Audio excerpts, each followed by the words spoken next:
1. Pilot Megan Hoffman entered the Lifeline debriefing room, sweeping her gaze over the staff already seated at the table. Rhys Jarvis was the off-going pilot, and Ivan Ames, one of their paramedics, was seated beside Dr. Matthew Abbott, one of the emergency medicine residents. Flight nurse Kate Weber was also there, but there was a doctor missing from what she could tell. Megan tried not to gag at the strong scent of coffee. She took a tentative sip of her chamomile tea she'd brought in from home as she took a seat beside Rhys, praying her stomach wouldn't rebel. Clear day, no threat of snow. Rhys Jarvis waved at the radar screen. Just 2 weeks before Christmas, and we still don't have any snow. So much for having a white Christmas. Megan forced a smile. Yeah, interesting that our first blizzard was the end of October. We've had a weird weather pattern, that's for sure. But I'm glad we have good flying conditions for the day. Rhys tipped his head to the side and frowned. Are you feeling okay? Panic tightened her throat. Yes, why? Rhys shrugged. I don't know, you look pale and tired. Maybe you need more sleep. I'm fine. She tried to hide the churning in her stomach. Please don't throw up. Please? Good morning. Dr. Drake Thornton entered the debriefing room wearing his navy blue one-piece flight suit that matched the ones they all wore, along with his usual serious, somber expression. He was handsome in a dark, brooding way, if you were into that kind of thing. Thankfully, she wasn't. Of all the residents working this 3-month rotation, Megan wasn't sure she'd ever seen Drake Thornton smile. He had issues, but didn't everyone? Frankly, she had enough problems of her own than to worry about his. Who looks pale and tired? No one. The last thing Megan wanted was for more attention to be focused in her direction. She glanced at Ivan, the paramedic coming off duty. How's your daughter? Great. Bethany is behaving much better now that we have Eddie the elf watching her from the shelf. Ivan grinned. Thank goodness for Christmas traditions. Drake stiffened for a moment, then turned toward Matthew, the physician who'd been on the night shift working with Ivan. Anything major happened last night? Nah. Matt yawned widely and shrugged. Overall quiet. Just a couple of transfers and the usual trauma calls. No significant events en route. Good. Drake gave a curt nod. Let's hope that trend continues for the rest of the day. Agree. Megan swallowed hard, willing her stomach to settle down. She had a couple of cheese slices and saltine crackers in her bag, but she didn't want to eat them in front of the crew. Any pending transfers? Kate asked. Nothing. Ivan shrugged. Could be the calm before the storm, though. The word from the CDC is that this year's flu is going to be a bad one. Megan took another sip of her tea. Before she'd come to work at Lifeline as a chopper pilot, she hadn't believed the flu could actually kill people.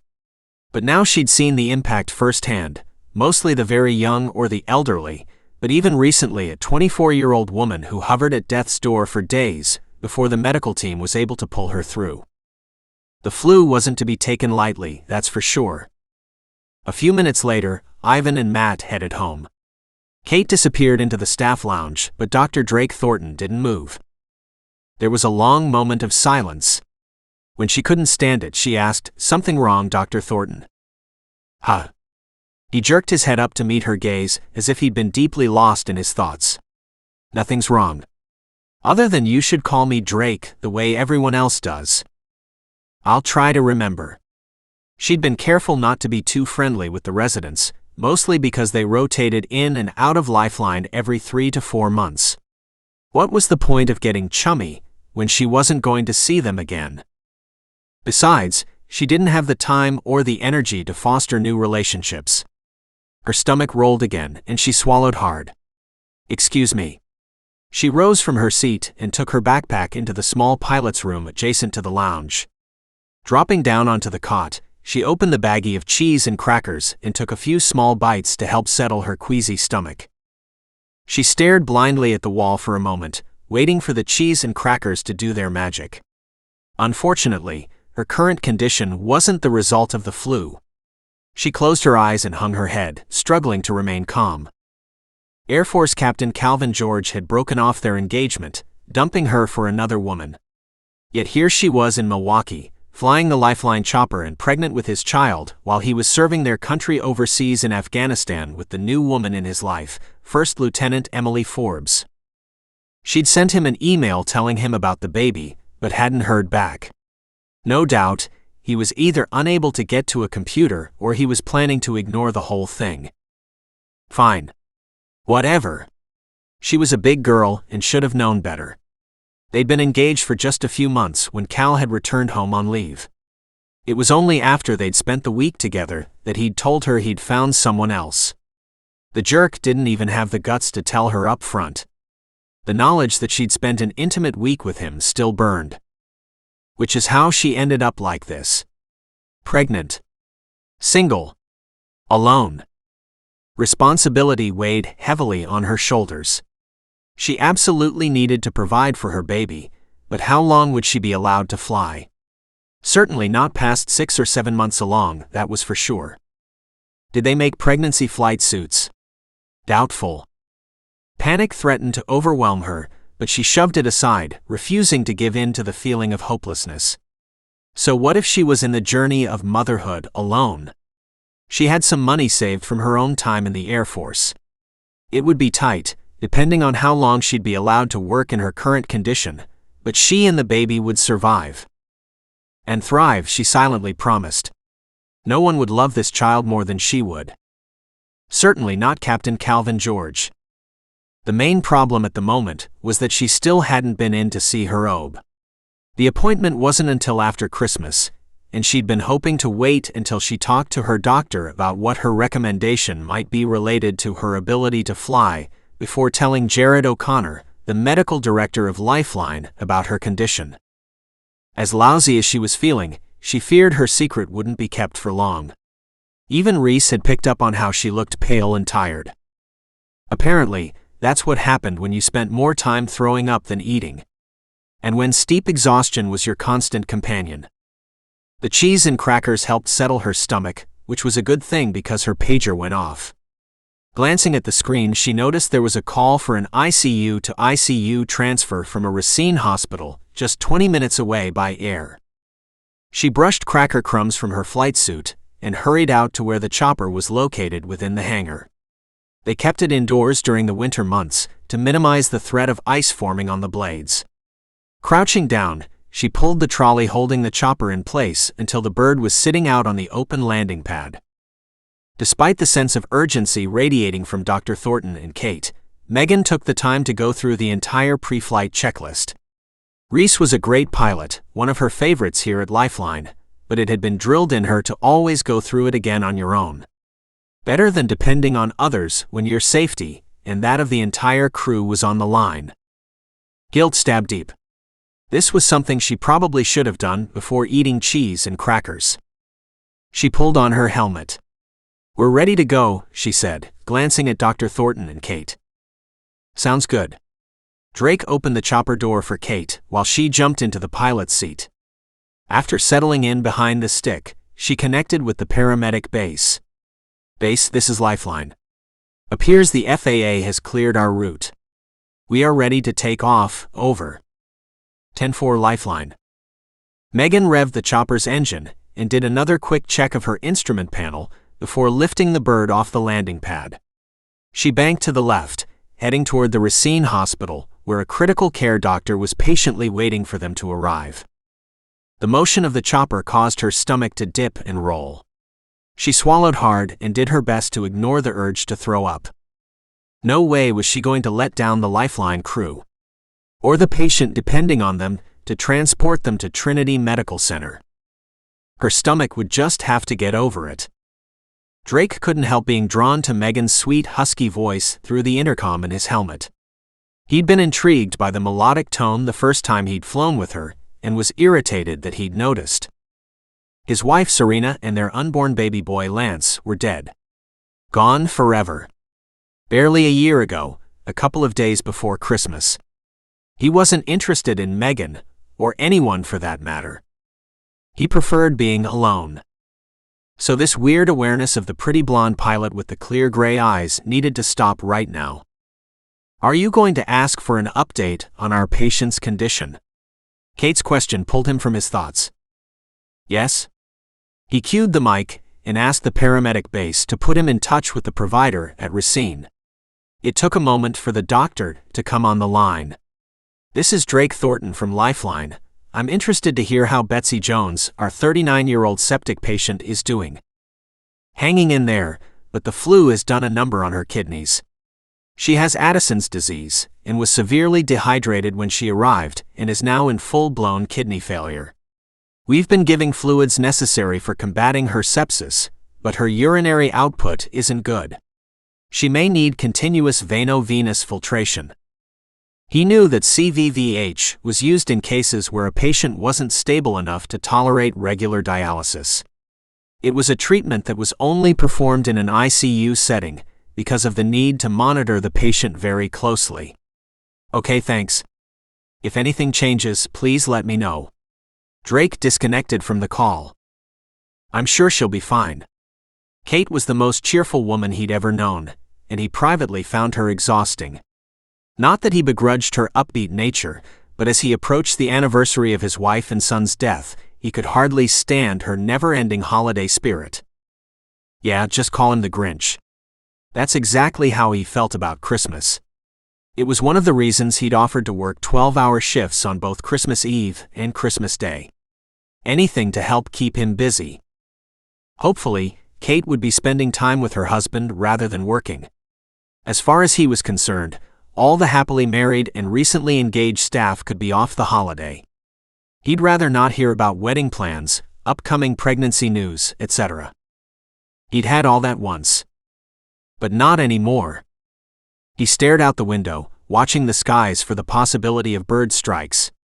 He'd been taught it was a potential threat to bringing down a chopper. Although, he didn't think Lifeline had ever experienced such a phenomenon. Or if they had, he hadn't heard about it. ETA 10 minutes. Megan's sweet voice filtered into his thoughts. Roger that. He glanced at Kate, who was watching him thoughtfully. He'd heard through the rumor mill that she'd charmed her husband by being relentlessly cheerful and upbeat, and he hoped she didn't think he needed the same sort of treatment. Cheer up, Drake. Where there is life, there is hope.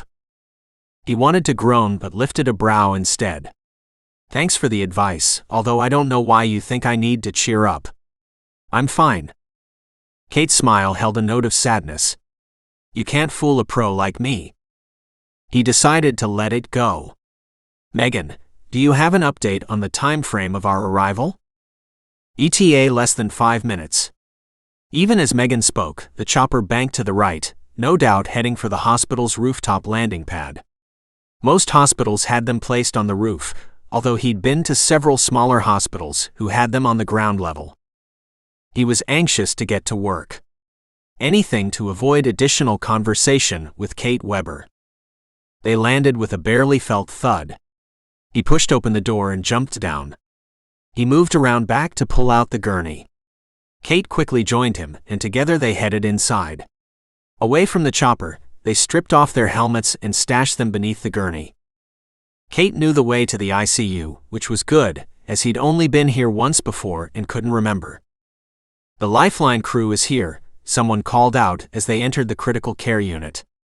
It was easy to tell which patient they were looking for. The bedside straight ahead was surrounded by several hospital staff. Dr. Thornton. A tall man with salt and pepper hair stepped toward him. I'm Rich Gillis, we spoke earlier on the phone. Hi. Drake shook the guy's hand.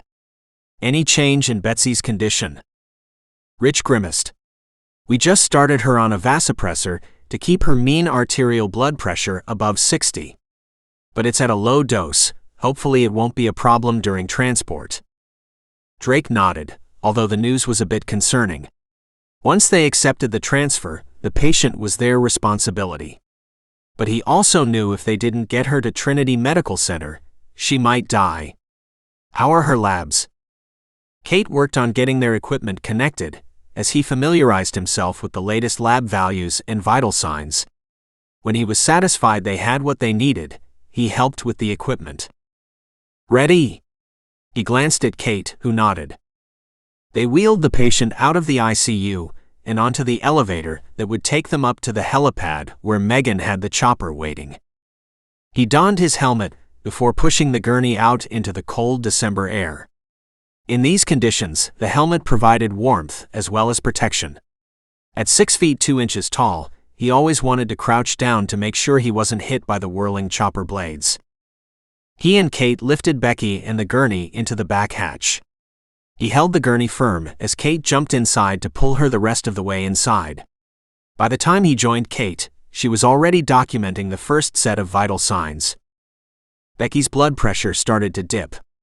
Kate had placed the headphones on Becky's head, even though their young patient was intubated and on a ventilator with a low-dose sedative running. "Becky, squeeze my hand if you can hear me," Kate said. Their patient didn't respond. "That's okay, I know you can still hear me. We're on our way to Trinity Medical Center, where the experts are going to take good care of you." Kate glanced at him, then switched the microphone so their patient couldn't overhear. "I don't like the way her blood pressure is dropping." "Me either. Go up on the epinephrine." Kate did as instructed, but instead of going up, their patient's blood pressure dropped lower. Something was wrong. He tried not to panic. "I need to look at her central line." Drake knew that if her central line had become dislodged, the medication wouldn't be in her blood vessels, where it belonged. The idea of placing a new central line while in the air was intimidating, but he'd done it once before. If needed, he could do it again. Peering at the insertion site, he could see the catheter was out farther than it had been, and the area around it damp from where the epinephrine was leaking. "Get me a new central line."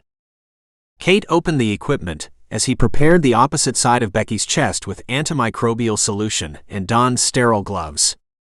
His heart was hammering so loudly, he feared Kate and Megan could hear it. "Dr. Thornton, would you like me to divert to a closer hospital?" Megan asked. "No, but that might change if this doesn't work." He found Megan's voice soothing, although he was irked by her continued use of his formal title. Pushing that aside, he concentrated on inserting the needle into Becky's subclavian vein. He wasn't sure how, maybe God was helping from above, but he hit the vein and easily threaded the catheter. When he had it in place, he held it steady so Kate could connect the IV tubing, connected to the epinephrine drip. In seconds, Becky's blood pressure responded to the medication in her bloodstream. Blowing out a silent sigh of relief, he secured the line and covered it with an occlusive dressing. "We're good, Megan. We should make it to Trinity without a problem." "I'm glad," Megan responded. The rest of the trip was uneventful. They arrived at Trinity Medical Center and handed Becky's care off to the medical intensive care team. Back in the chopper, he listened as Megan spoke to the base about their plan to return to Lifeline. "Nice work, Doc." Kate grinned. "You were steady as a rock." "Thanks." He hadn't felt steady as a rock, but was glad the line had been placed in the correct spot without an issue. When they landed at Lifeline, Kate jumped out first, and he climbed down after her, moving more slowly. "Excuse me." Megan practically ran past him in her haste to get inside the hangar, ripping off her helmet as she went. He frowned and quickened his pace to catch up. When he went inside the debriefing room, he heard her throwing up in the bathroom. "Megan?" He rapped lightly on the door. "Are you okay?" "Go away." Her voice was muffled. Did she have the flu? The Lifeline crew hadn't been impacted by the virus so far, and they had all received their required flu vaccine, but he knew several of the emergency department staff had been sick over the past few weeks. He stayed where he was, waiting for her to emerge. When she came out of the bathroom, she actually looked better, her eyes bright and her cheeks rosy, as if throwing up had helped.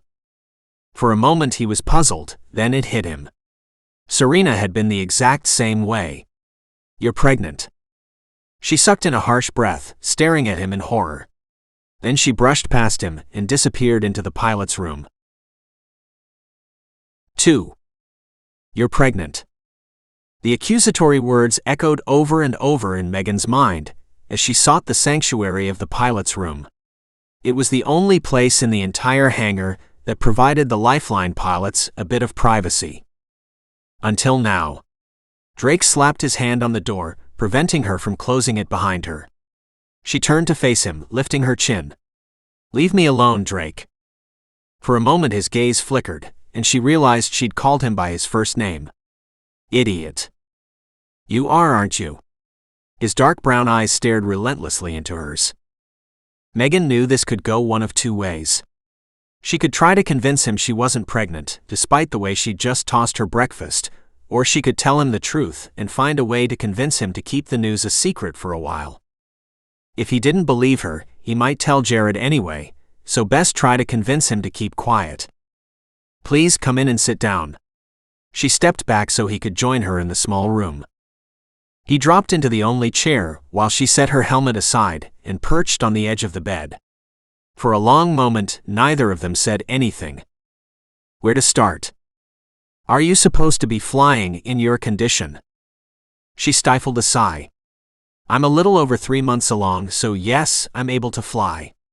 I haven't even had my first doctor's appointment yet, which is the only reason I haven't told Jared. And I respectfully ask you to keep this news to yourself. I don't want Jared to hear this news through the rumor mill. I will talk to him after I see the doctor. Drake's gaze dropped momentarily to her ringless hand before shifting away. You have to take better care of yourself or your secret won't be safe for long. She bristled. I am taking care of myself. It's not my fault that food isn't sitting well with me. As a doctor, you should understand the symptoms of pregnancy. I'm doing the best I can while being in a difficult situation. Maybe you should take a leave of absence until you're feeling better. Not interested. She was fast losing her patience with him. This isn't really any of your business, Dr. Thornton, but I would appreciate some privacy about my personal life. As I said, I don't want to be the subject of the rumor mill. Women have babies all the time, it's perfectly natural. I don't need advice or help. Not even from the baby's father. She flushed. Cal is in Afghanistan and in a relationship with another woman. So yes, not even from the baby's father. I don't need his help or anyone else's. Drake winced and let out a heavy sigh. Listen, Megan, I feel for you. He hesitated, then added, Are you going to keep it? What? She stared at him in shock. Yes. Again, not that it's any of your business. Sorry. His expression was chagrined. I shouldn't have asked. But I am curious about what you're going to do if you get sick while flying. I won't. And if I do, I'll deal with it. She didn't appreciate being interrogated, yet she knew Drake was only saying the same things Jared would. Except the part about asking if she planned to keep the baby. That was just weird. But the rest was exactly what Jared would want to know. The difference being that Jared had the ability to ground her. Permanently. When is your OB appointment? The Monday after Christmas, which is only a little over 2 weeks away. She stared at him for a long moment. Well?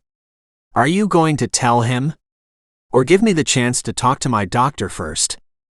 Drake hesitated so long she thought she'd lost the battle, but then he reluctantly nodded. I'll hold off as long as you make me a promise. She eyed him warily. What kind of promise? That you won't do anything to put the crew at risk. A flash of anger hit hard. Of course I won't. What kind of pilot do you think I am? I've been flying choppers since I was 22 years old in the Air Force.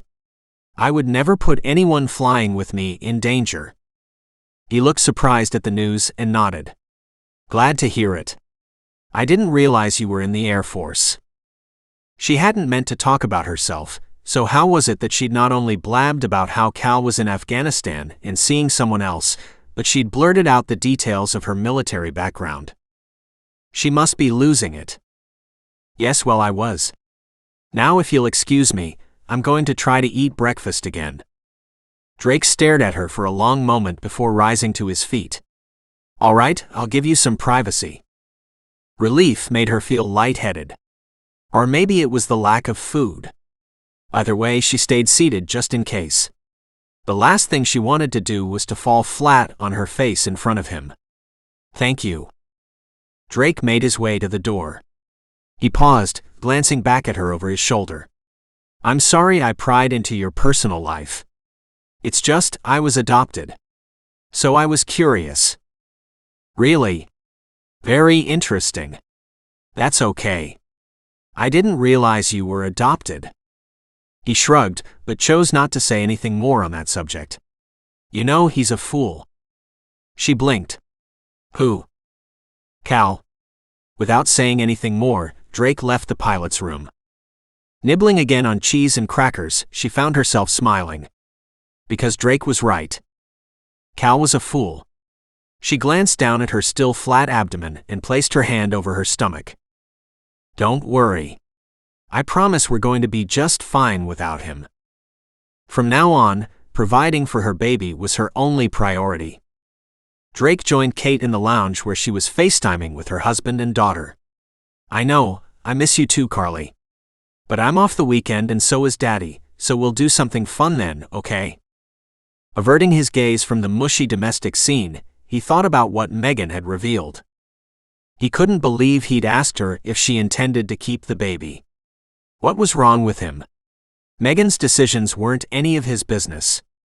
He was lucky she hadn't smacked him for asking such a personal question. Yet he couldn't help wondering why it was that God had taken his wife and son while providing Megan an unplanned baby. Not that she didn't deserve to be happy, she did. He had no doubt Megan would be a great mother, but for whatever reason, he kept thinking about what Serena had gone through during her pregnancy.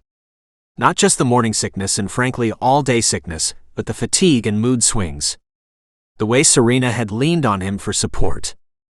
How would Megan manage everything alone? Being a single mother wasn't easy. It was, in fact, the reason many women went the adoption route. Why did he care? This wasn't his problem. Yet he couldn't seem to get Megan's plight out of his mind. Was he doing the right thing by holding off telling Jared? It wasn't his responsibility to let their boss know, but he hoped keeping quiet didn't come back to bite him. Megan had looked better after throwing up, so he was certain she'd be fine moving forward. Kate finally finished her phone call, coming over to sit beside him on the sofa. "Interested in playing cards? I play a mean game of gin rummy." Not really. He wasn't much for cards and would have preferred to be left alone. But he felt certain Kate wouldn't take no for an answer. "Excuse me, I have some education to get caught up on." He gestured toward the computer sitting on a small table in the corner, then stood and crossed over to sit down in front of the monitor. Since he did have an outstanding education module to complete, he logged in. He took his time, more so to avoid more small talk with Kate or to be sucked into playing a game. After he finished his educational requirement, he checked his personal email. There was a message there from an unknown woman, the email originating from the adoption site called Find Your Family he'd signed up for well over a year ago. He swallowed hard. At the time, he'd thought searching for his birth mother was the right thing to do. After all, he and Serena were having a baby. He knew very little about his mother's medical background, and nothing at all about his father. Not to mention, what if anything may have changed in the past 28 years since he'd been born? But now, he wasn't so sure he wanted to know. He was staring at the screen without clicking to open the message when his pager went off. He instantly shut down the program and logged off the computer as Kate read the details of their next call out loud. Neonatal transfer from Sheboygan to Children's Memorial Hospital. Kate glanced at Drake warily. "You're trained to take care of kiddos, right?" "Yes, I'm cross-trained in pediatrics."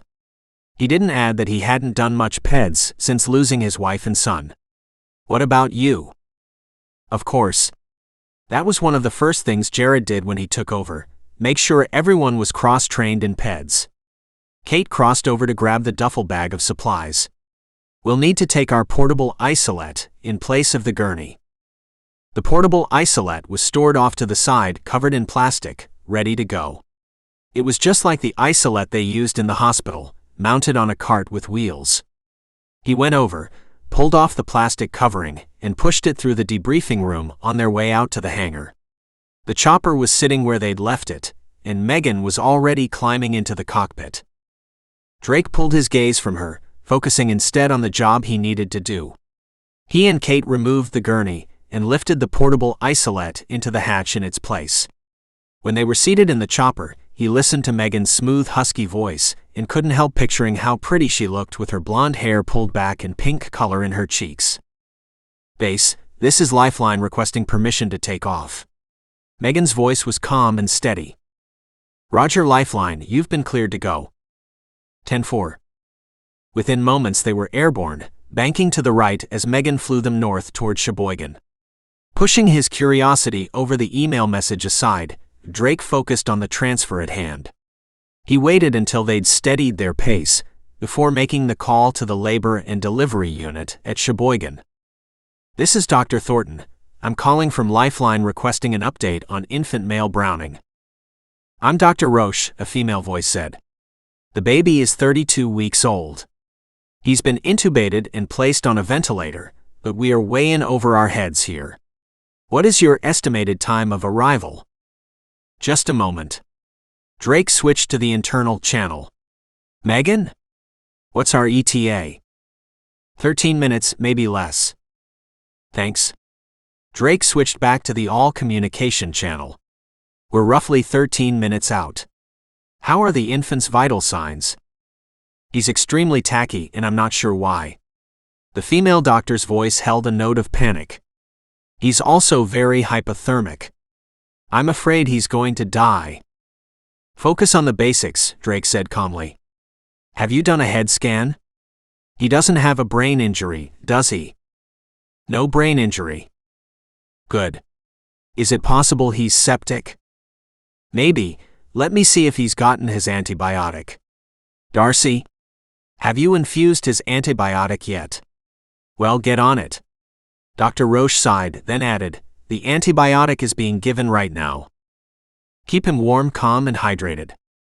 We'll be there soon." "Thanks."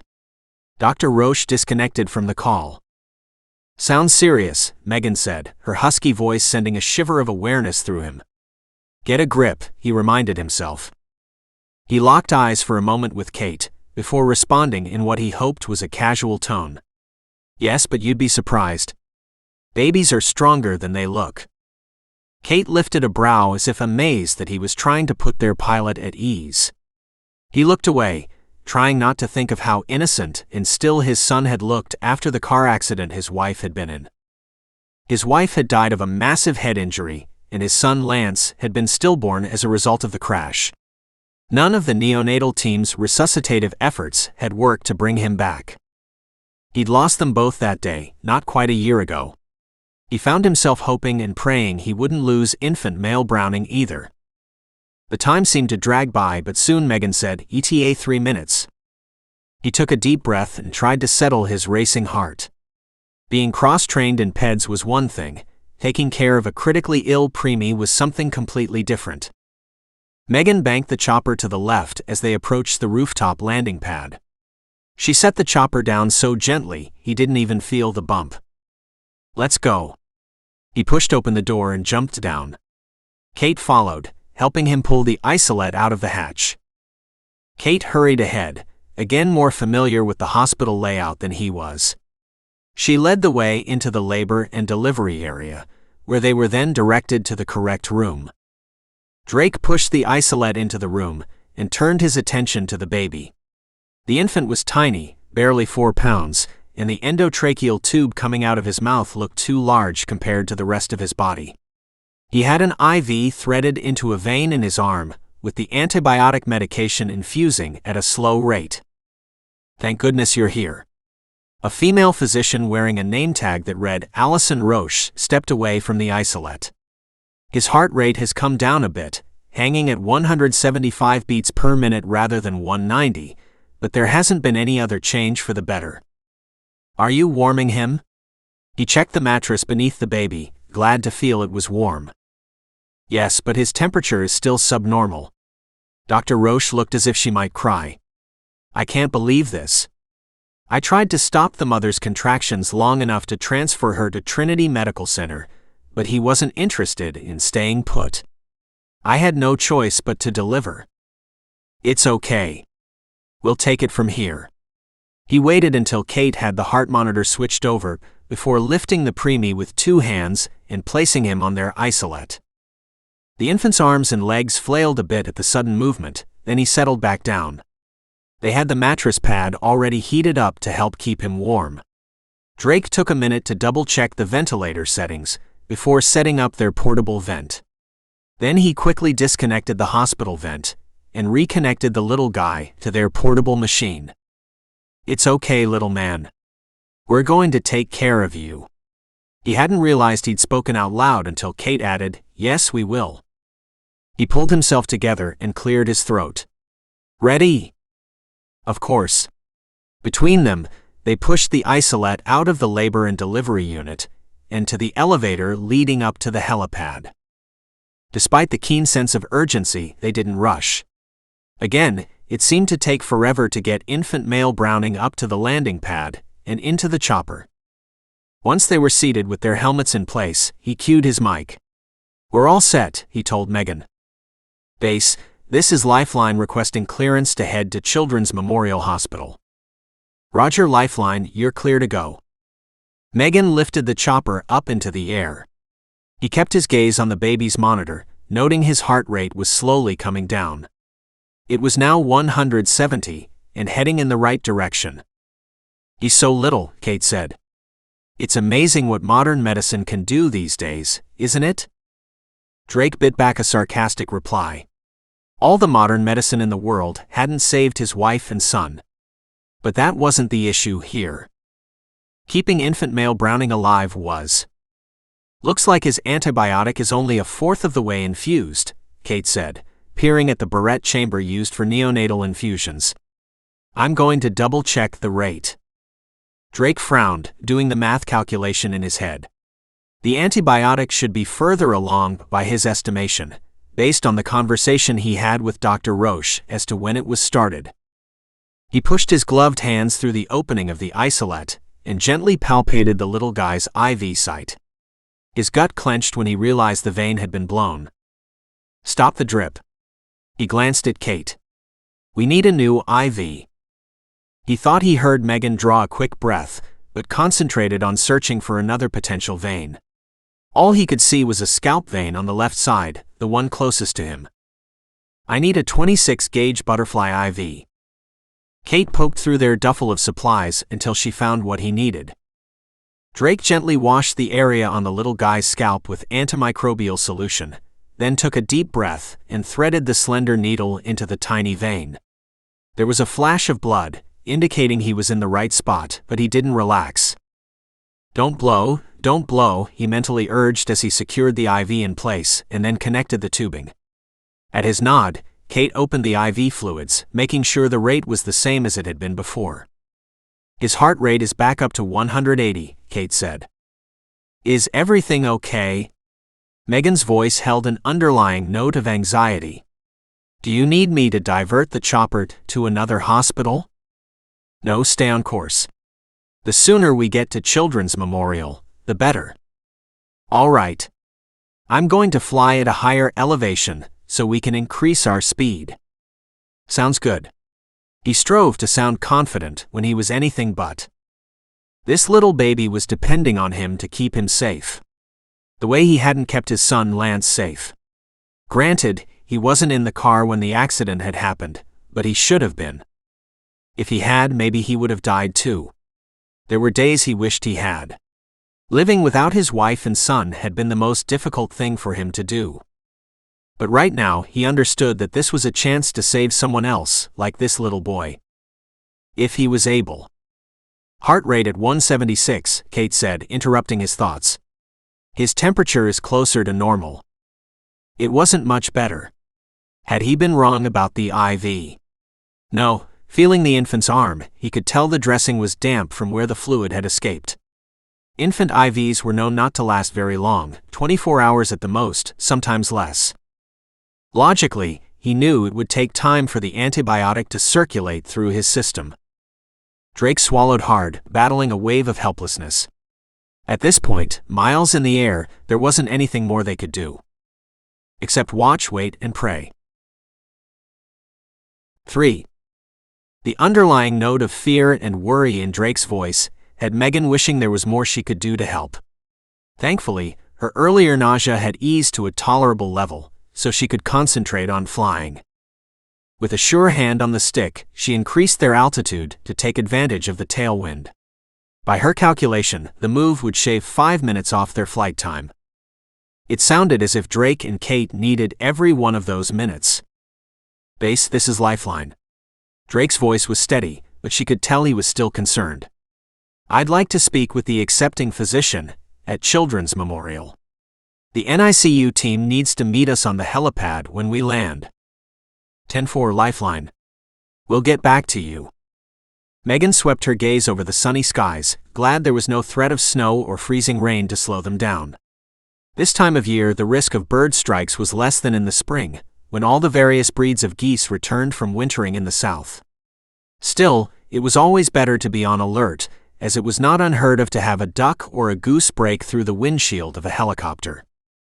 "Lifeline, this is the paramedic base. We have Dr. Nunzio from the neonatal ICU on the line for Dr. Thorton." "This is Dr. Thornton, and I have a preemie up here that is still severely tachycardic despite the antibiotic that is infusing. I'm afraid he's showing signs of sepsis. Requesting a hot unload." "Have you checked the IV site?" Nunzio asked. "Yes. New IV has been placed in a scalp vein." Megan winced at the image of an IV catheter going into a tiny infant's scalp. Her stomach rolled, but she ignored it. This was why she was a pilot and not a member of the medical team. Her admiration for Drake annoyed her. He was a doctor, just like all the others she'd watched come and go. No reason to believe he was special. Nosy? Yes.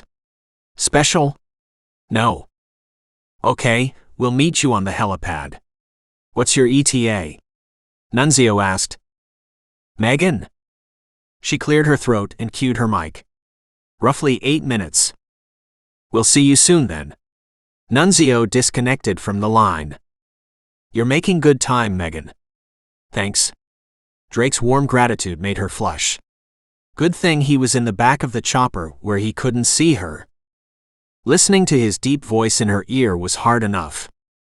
"We have a decent tailwind putting more air under our belly." Drake made a sound that almost sounded like a rusty laugh. "Good to know. I appreciate the extra lift." She found herself smiling in response as she guided the chopper through the air following the established flight pattern. Choppers generally flew at much lower altitudes than jet airplanes, but there were enough small prop planes owned by amateur pilots, not to mention an increased use of personal drones, which could create havoc if there was a deviation from the flight plan. After 3 minutes, she brought the chopper lower to begin their descent to Children's Memorial, located near Trinity Medical Center. Out the corner of her eye, she saw a mallard duck flying dangerously close. She eased the stick to the right in an effort to avoid it. Thankfully, the bird disappeared from view without a problem. "ETA less than 3 minutes, she said through the intercom. "Good." Drake sounded relieved. "This little guy is hanging in there, but I'll be glad to hand him over to the NICU team." She could understand where he was coming from.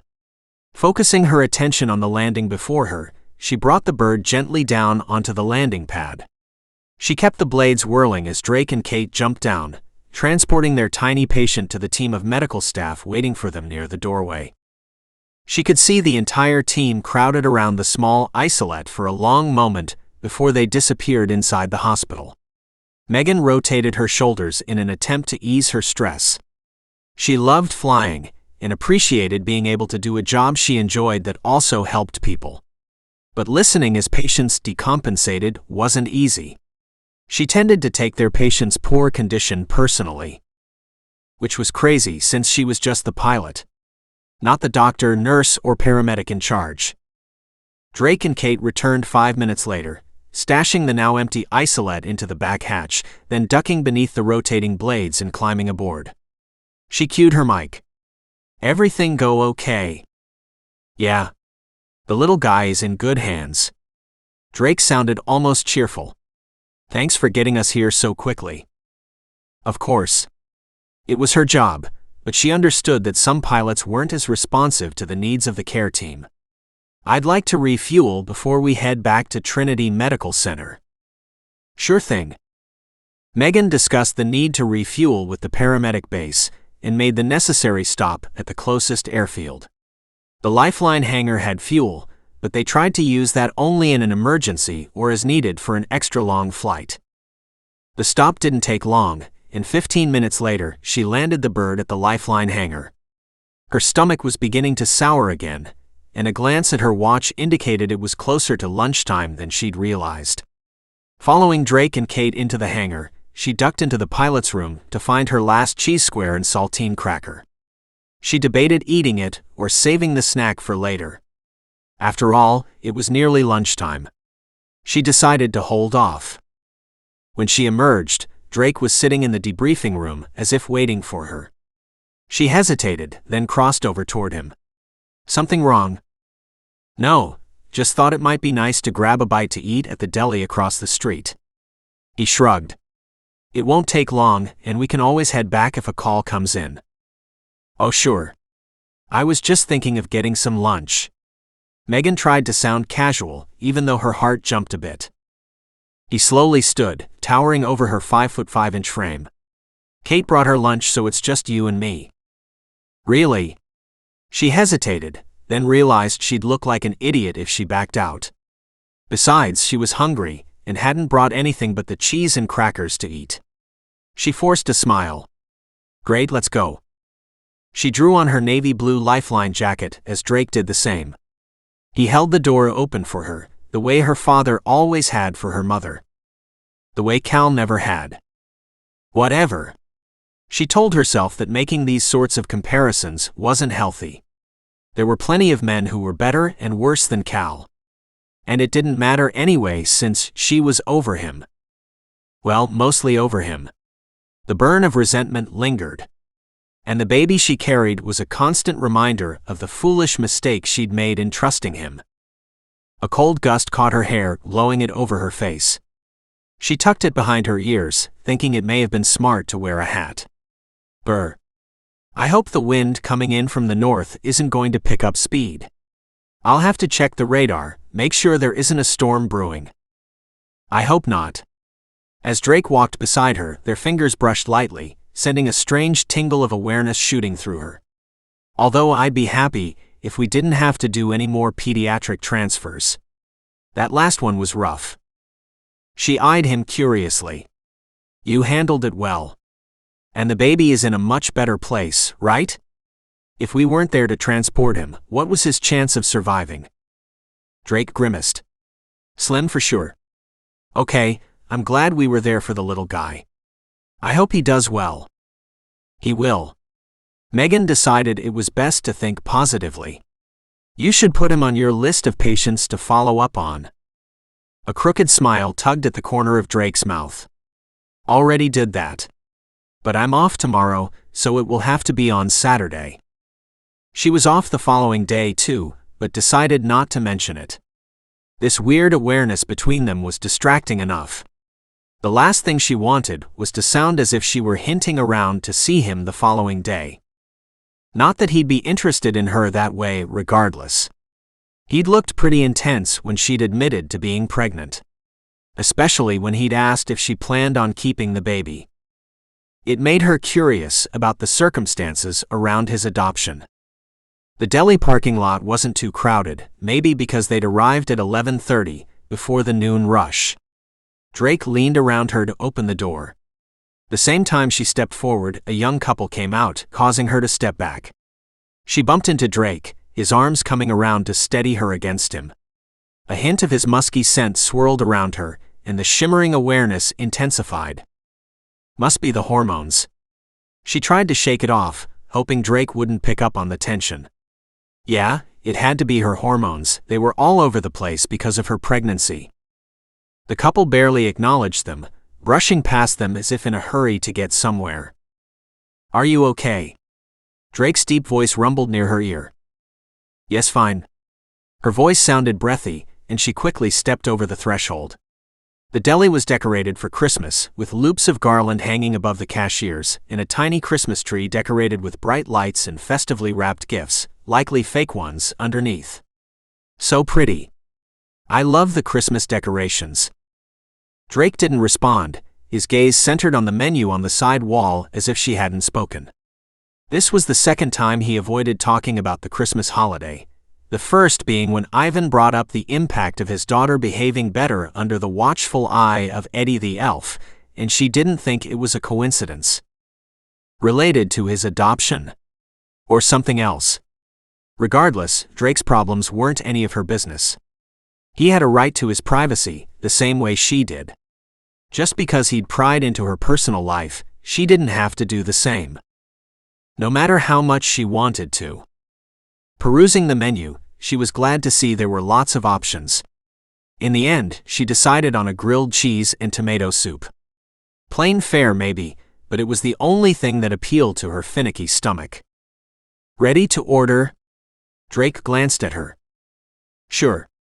She moved up to the open cashier and requested the grilled cheese and tomato soup. When she reached into her pocket to pay, Drake put a hand on her arm. My treat.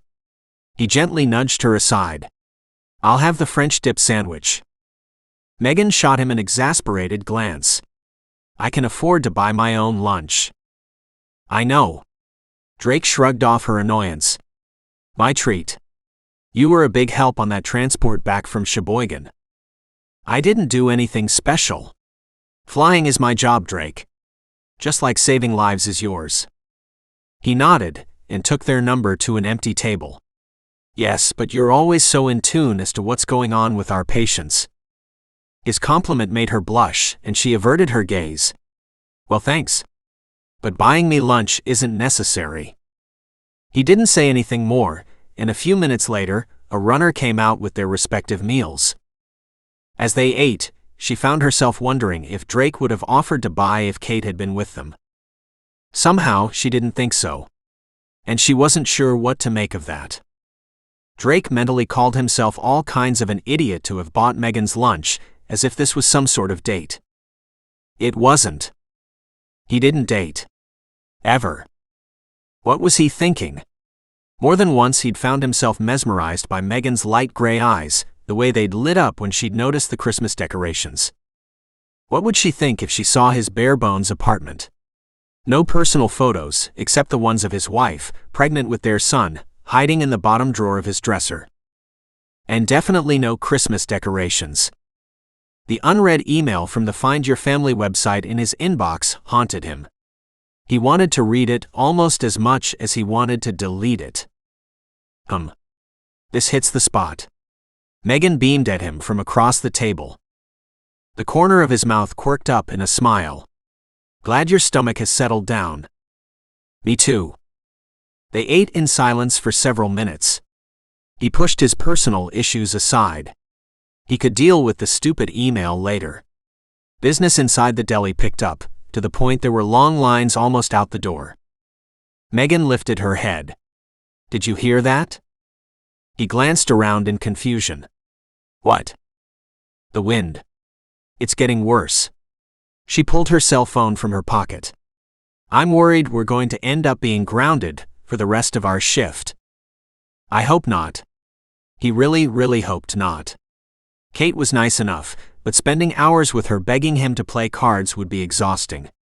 Maybe it sounds worse than it is? Maybe. She stared at the weather app on her phone. It was more sophisticated than the basic one he used. Looks like the wind is still coming in from the north but picking up speed. Wind gusts of 35 miles per hour are expected to continue for the next couple of hours. And that means what? We can't fly. She grimaced and set the phone on the table beside her. We generally can fly in winds up to 40 miles per hour, but there's obviously more risk. Plus we can't go at higher speeds like we did earlier to get that little baby to Children's Memorial. He nodded, relaxing a bit. Okay, that makes sense, but even if we can't go as fast because of the wind, it doesn't mean we shouldn't transport patients. Often coming to a level 1 trauma center like Trinity is the best option they have to survive. She hesitated, then shrugged. You're right, but we might have to prioritize. A transfer that could be done via ground transport may have to be denied. He wanted to argue, but he knew her logic made sense. This wouldn't be the first time or the last. They'd often had to make patients wait over the past few months that he'd been flying with the Lifeline team. Yeah, okay. We'll prioritize, so we're only responding to trauma calls and urgent or emergent transfers. Megan nodded. Sounds like a plan then. He thought about infant male Browning, one of the more emergent transfers he'd participated in so far. If they hadn't been able to fly, he suppressed a shudder. Deep down, he felt certain the preemie wouldn't have made it longer than a day or two at the most if they hadn't transferred him to Children's Memorial. His sandwich congealed in his gut, and he took a deep breath and let it out slowly. Maybe there wouldn't be very many pediatric calls coming in. The only thing worse would be an OB drama call. Are you finished? Megan's voice interrupted his depressing thoughts. Yeah, I'm good. Me too. We'd better head back. Megan had finished her soup and half her grilled cheese sandwich. He noticed she wrapped the other half to take back to Lifeline. She stood and gathered their garbage together. He followed her as she threaded her way through the crowd, pausing long enough to drop their trash into the garbage before heading for the door. He wasn't entirely sure what happened next, other than Megan tripped and fell, hitting the ground with a hard thud. Megan! Panic seized his throat as he pushed past the customers to reach her side. She was sprawled on her abdomen, but she was trying to push herself up to her hands and knees. He gently held her in place. Just stay where you are for a moment, okay? She relaxed beneath his touch. He glanced around in annoyance at the customers who barely made room for them. Back up, he said in an authoritative tone. I'm a doctor.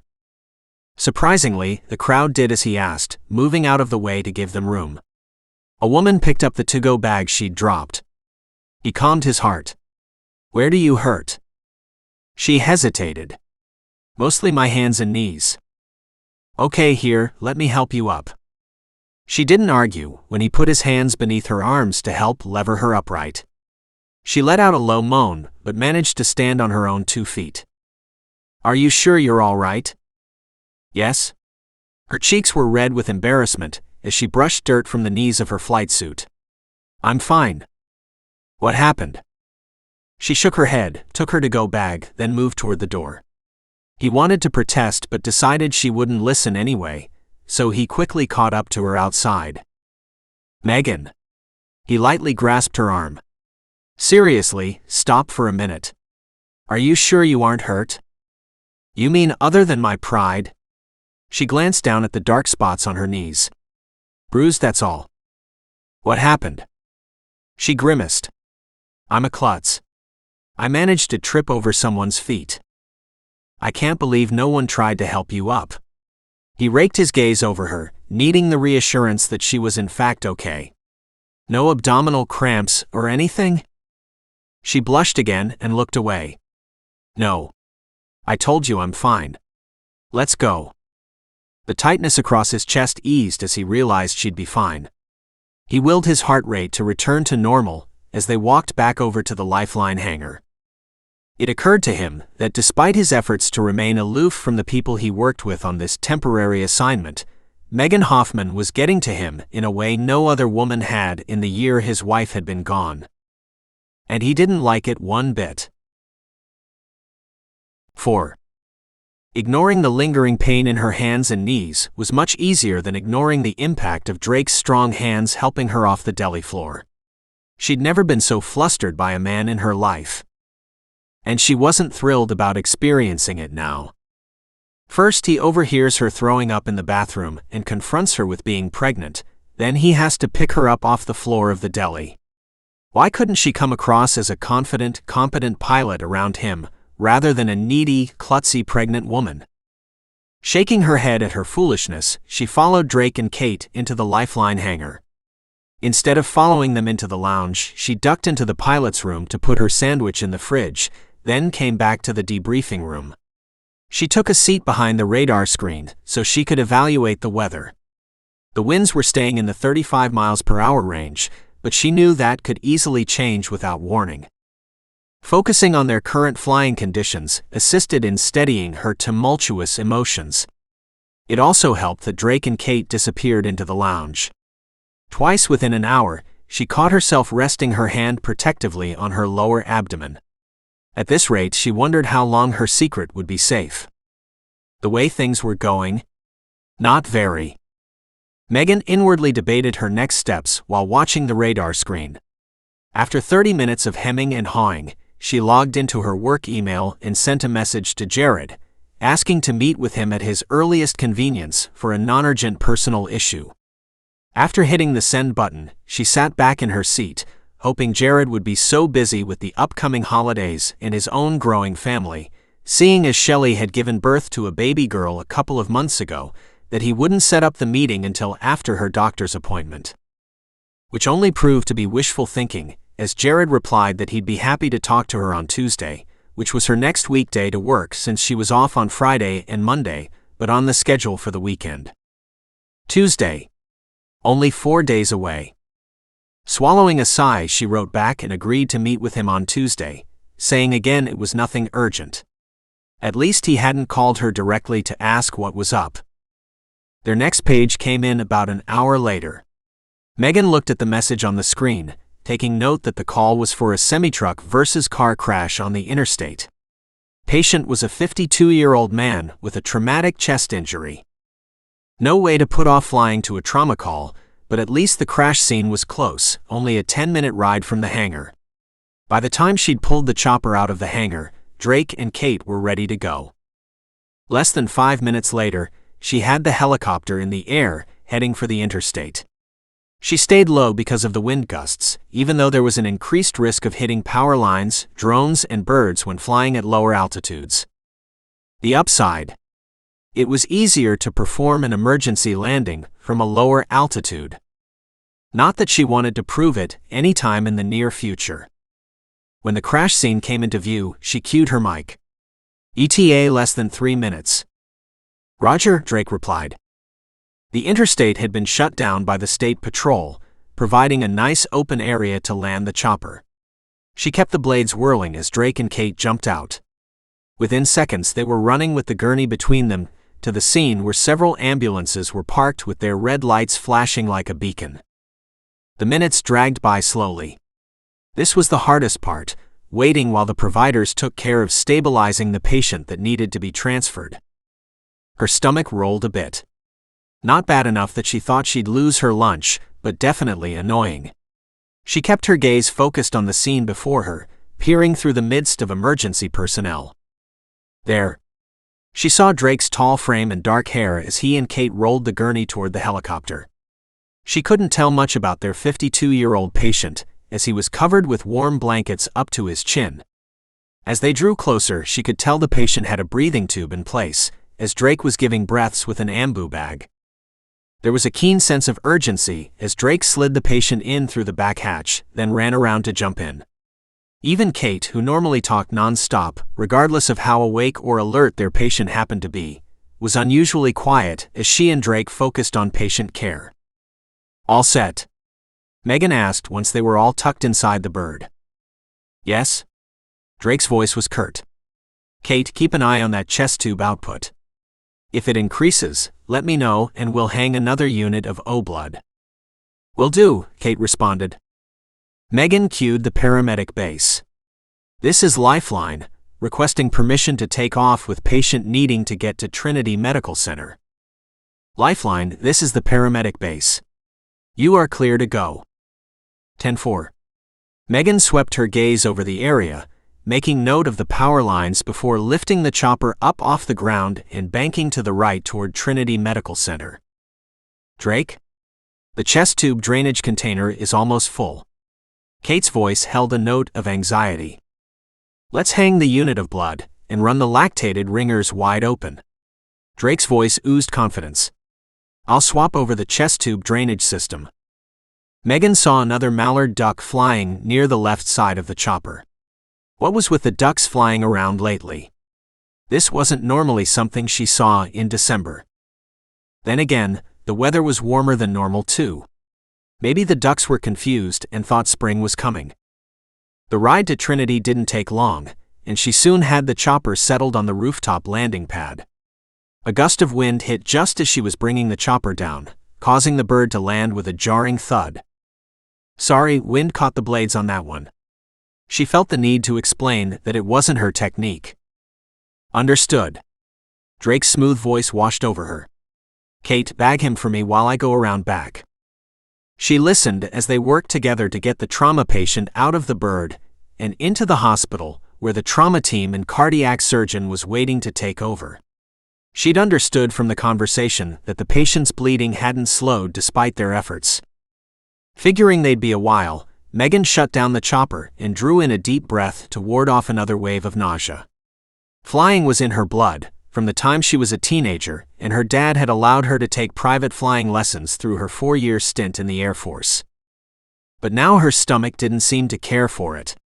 Or maybe it was the baby that didn't like it. She thought about the half of her grilled cheese sandwich and the single cheese and cracker square she had stored in the mini fridge of the pilot's room. Maybe when they returned to the hangar, she could try eating her leftovers to see if that helped. Or made things worse. It was a 50-50 toss-up either way. After 10 minutes passed, she began to worry. Something must be wrong. Usually, the team returned to the chopper quickly in case another call came in. 15 minutes. 18. 22 minutes later, the door opened and Kate and Drake came toward the chopper. From the grim expressions on their faces, the news wasn't good. She waited until they were seated and connected to the intercom system before asking, "What happened?" "He didn't make it." Drake's voice was low and husky, as if he were taking the loss of their patient personally. "We took him straight to the OR, and when they opened his chest, he went into asystole. They tried to resuscitate him but without success." Her chest tightened with empathy. "I'm sorry." "Yeah?" Drake blew out a breath. "Me too." "Hey, it's not our fault, Drake." Kate's normally cheerful tone was subdued. "We kept him stable long enough to get him here." "I know. But the end result is the same." There was a long moment of silence before Megan cleared her throat. "Paramedic base, this is Lifeline. We're returning to the hangar, over." 10-4 Lifeline. No one spoke as she lifted the chopper airborne and made the short trip back to the hangar. Logically, she knew they couldn't save everyone, especially trauma calls. But she could tell Drake was taking this one hard. As much as she wanted to follow him into the lounge to make sure he was okay, her stomach dipped and turned, forcing her into the pilot's room to pull out her sandwich. Apparently, battling never-ending nausea with food was her new normal. And a long 7 months yet to go. The chest patient, Jimmy Paulson, wasn't even close to being like his wife, but seeing the crash scene, so similar to the one that had stolen Serena and Lance, had shaken Drake to the core. Serena had hit a semi-truck too. She'd been wearing her seatbelt the same way Jimmy had been, but she had died anyway, the same way Jimmy had. He dropped onto the sofa and held his head in his hands for a long moment. Thankfully, Kate didn't try to cheer him up or talk to him. They had 2 long hours left of their 12-hour shift. He found himself hoping there wouldn't be another call until the night crew had arrived. Just 3 weeks to go in his Lifeline rotation. He'd learned a lot and valued the experience. Yet he hadn't anticipated that going out to various trauma scenes would remind him of Serena and Lance. It was very different being out on the interstate at the crash scene than having these patients rolling in through the doors of the ER. Part of the memory might be the fact that the anniversary of their deaths loomed before him. At least he was working the weekend. Hopefully being busy would keep him from wallowing in the past. "Drake? You okay?"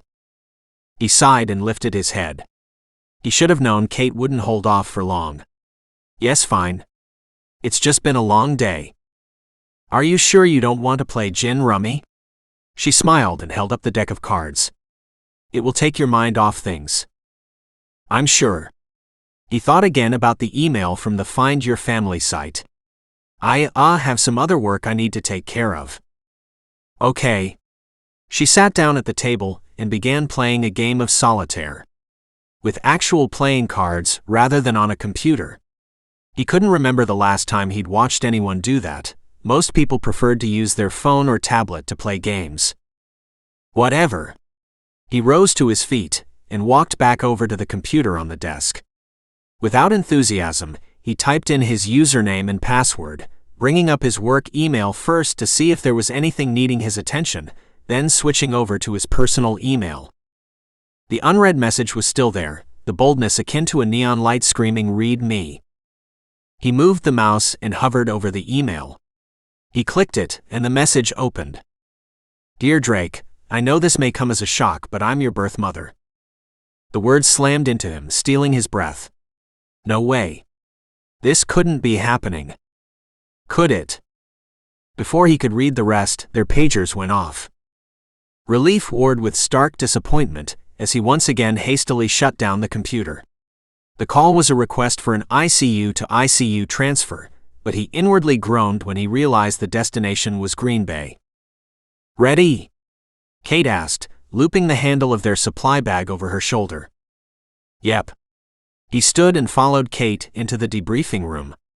Megan was seated in front of the radar screen, a frown on her face. "I'm not sure we should take this call."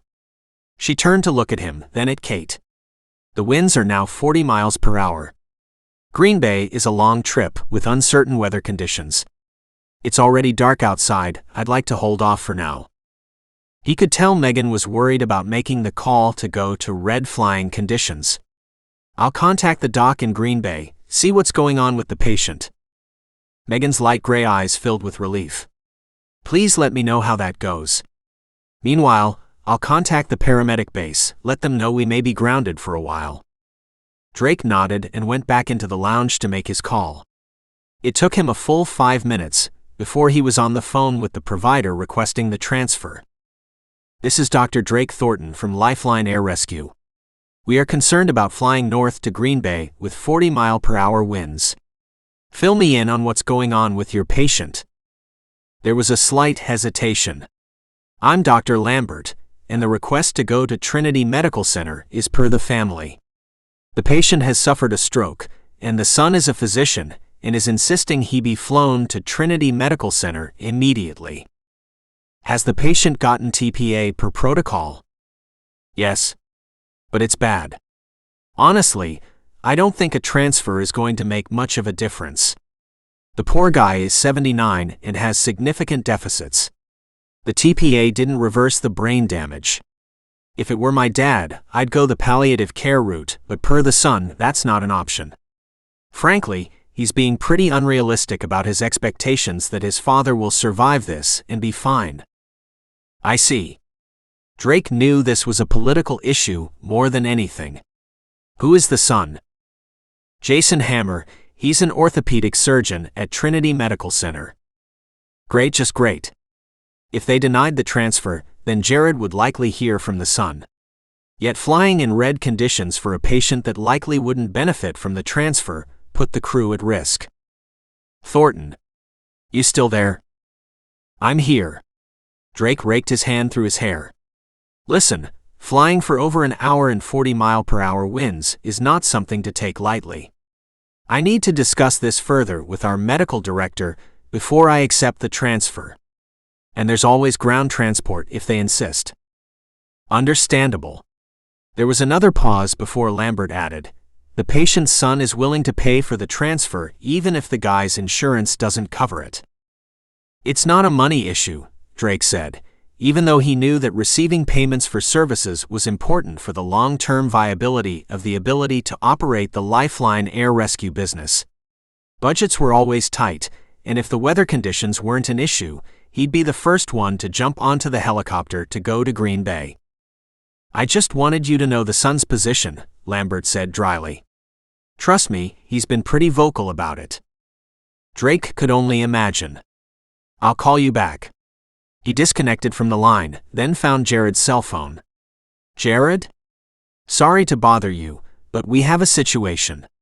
He went on to explain the transfer request coming from an attending physician at Trinity Medical Center. "We don't fly in red conditions, regardless of the request," Jared said firmly. "I'm not putting our crew at risk to appease a colleague. If the conditions change, then fine, we can go. But not until then." "Thanks, Jared. I just thought it would be best to let you make the call, as I'm sure you'll hear from this guy." "Not a problem. I don't care if he calls me. We don't put 3 people at risk, 4 including his father, for no good reason." If the guy was thinking clearly, he'd realize how ridiculous that sounds. He found himself smiling. "I couldn't agree more. Thanks, Jared." The call to Dr. Lambert took longer because, of course, the patient's son wanted to talk to him personally.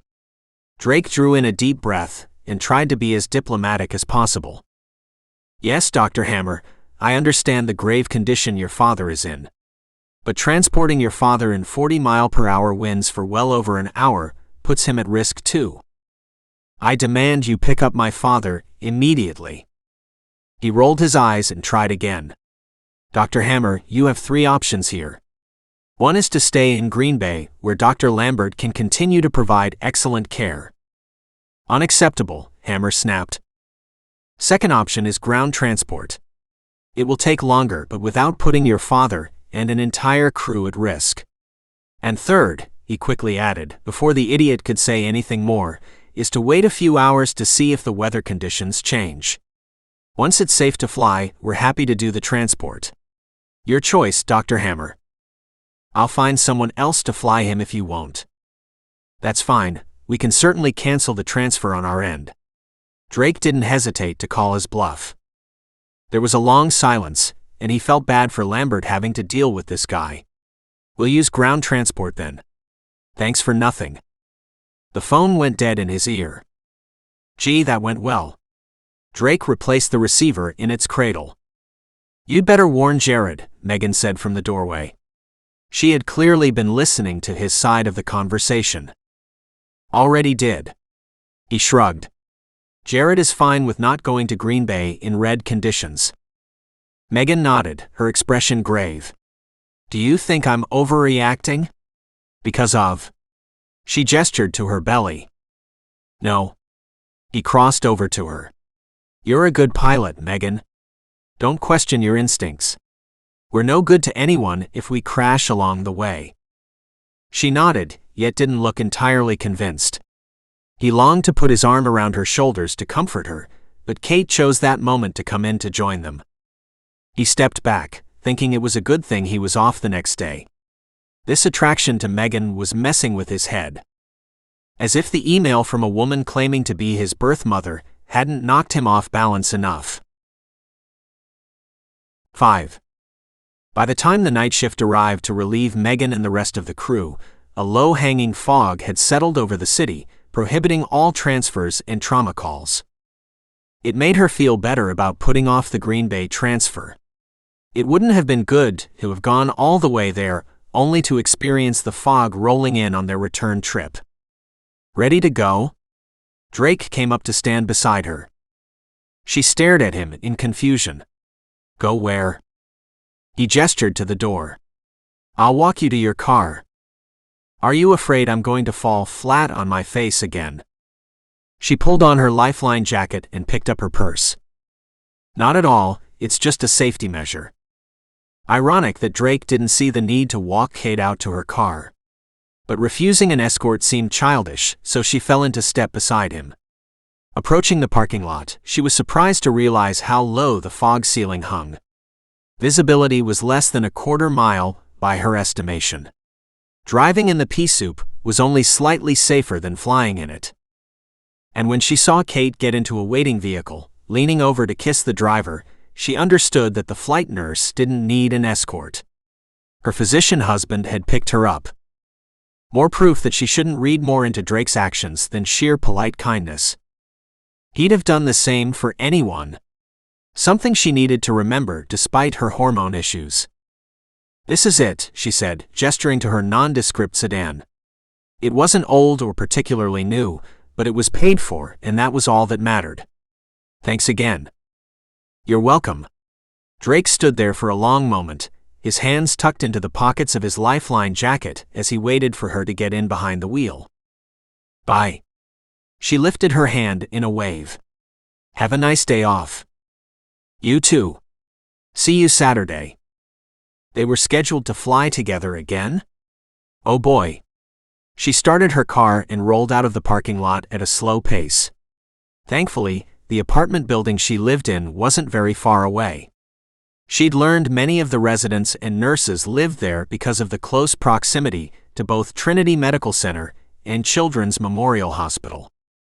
Thankfully, she hadn't run into Drake, and sincerely hoped she wouldn't. When she caught a glimpse of twin headlights piercing the fog behind her, she wondered if he was following her, or if he did in fact live in the Red Oak Terrace apartment complex. She pulled in and parked in the first available spot.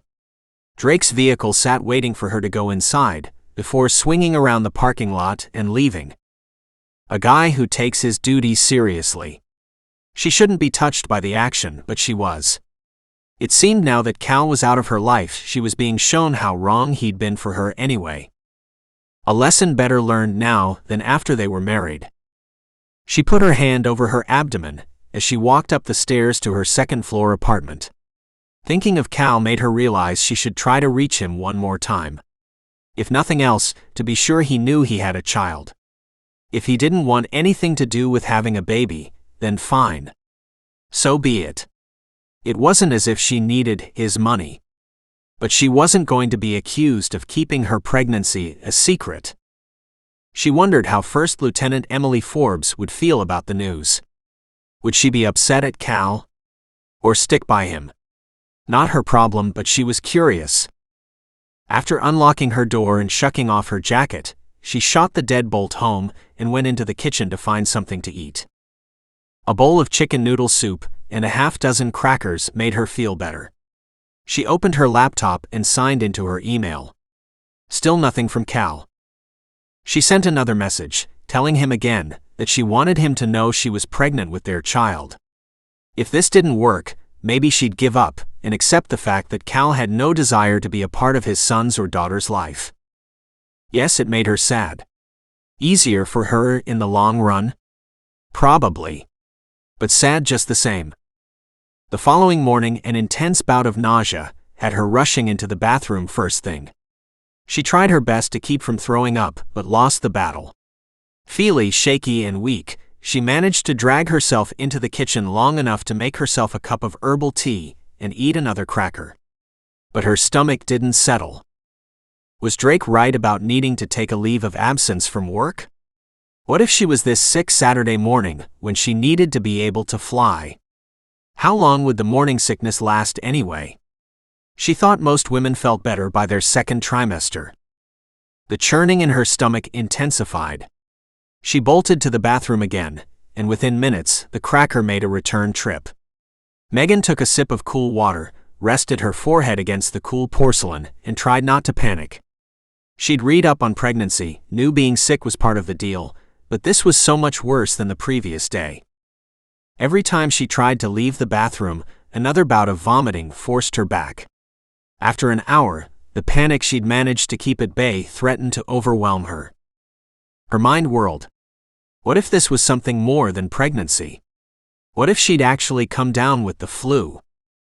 She curled up on the cold, hard bathroom floor, wishing she could go to sleep until the virus, if that's what was going on, had run its course. But her stomach continued to clench and spasm, until she thought she might die right here on her bathroom floor. From somewhere in her apartment, her cell phone rang. She ignored it, unable to drag herself up and off the floor. But the caller persisted.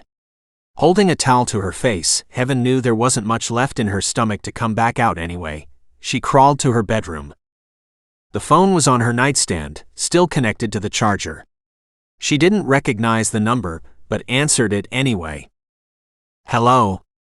Her voice was little more than a hoarse croak. Megan? It's Drake. You sound funny. Are you okay? Drake? She stared stupidly at the wall. She had no idea how he'd gotten her number or why he'd called, but at the moment she didn't care. No. Sick. You're sick. Throwing up sick? Yes? Speaking was an effort, but she pushed the words past her throat. Do you have any sports drinks on hand? Something with electrolytes and sugar? No. Her mind was fuzzy, his words seemingly coming from far away. Sick, she repeated. Flu. I'll be right there. What apartment number? She closed her eyes, both relieved and mortified that he was coming to help her. Her stomach spasmed again, and she pressed the towel to her mouth. After a moment she answered, 206. I'll be right there. Make sure the door is unlocked. "'Kay." She heard the line go dead and set the phone back down on her nightstand. She should change out of her Christmas holly-patterned flannel pajamas, but didn't have the strength. As it was, it took every ounce of energy she possessed to drag herself across the floor to the living room and to pull herself up enough in order to unlock the door. Her head hurt. Her stomach hurt. Her entire body throbbed as if she'd been used as a crash dummy. She was back in the bathroom by the time Drake arrived. His dark eyes were full of concern when he leaned over her. "I'm going to start an IV, okay?" Huh. Megan thought she must have heard him wrong. Dehydration makes the vomiting worse. You need fluids as soon as possible. She wasn't in a position to argue. Closing her eyes, she waited for Drake to get the supplies together, when suddenly she was lifted up in his arms and carried into the living room. What? She couldn't believe it when he gently set her down on the sofa. She was no lightweight, but Drake didn't seem to mind. "I need your arm." He pushed up the sleeve of her flannel pajamas and smoothed his hand over the area in the crook of her elbow. "You are severely dehydrated, Megan. The IV fluids should help you to feel better." C couldn't have feel much worse. Speaking even a few words was an effort. To Drake's credit, she barely felt the cold antiseptic, followed by the prick of a needle. Keeping her eyes closed made her head less dizzy, so she listened as Drake prepared her IV. The fluid made her feel chilled. When she shivered, he threw a blanket over her. But the impact of receiving fluids didn't take long. The cramping in her stomach eased, and the pounding in her head receded. After a half hour, she opened her eyes and looked up at him. He stood next to the sofa, holding the IV bag. "Wow." The corner of his mouth quirked up in a smile. "Yeah, it's amazing what nearly 500 milliliters of IV fluid can do for you. But don't try to get up yet. I want you to keep resting until the entire liter has been infused." I don't know what to say. She abruptly felt self-conscious about how she looked, bedraggled and pale, and she smelled stinky and sour. Cal had never seen her like this. If he had, maybe he'd have left a long time ago. Obviously, she must be feeling better to care what Drake thought of her. Which was ridiculous. But now that her mind was clearing, she realized how crazy it was that Drake was here in her apartment, infusing IV fluids into a catheter in her left arm in the first place. "How did you know I needed help?" He flushed and shook his head. "I didn't. I wanted to talk to you about something, so I asked around for your cell number.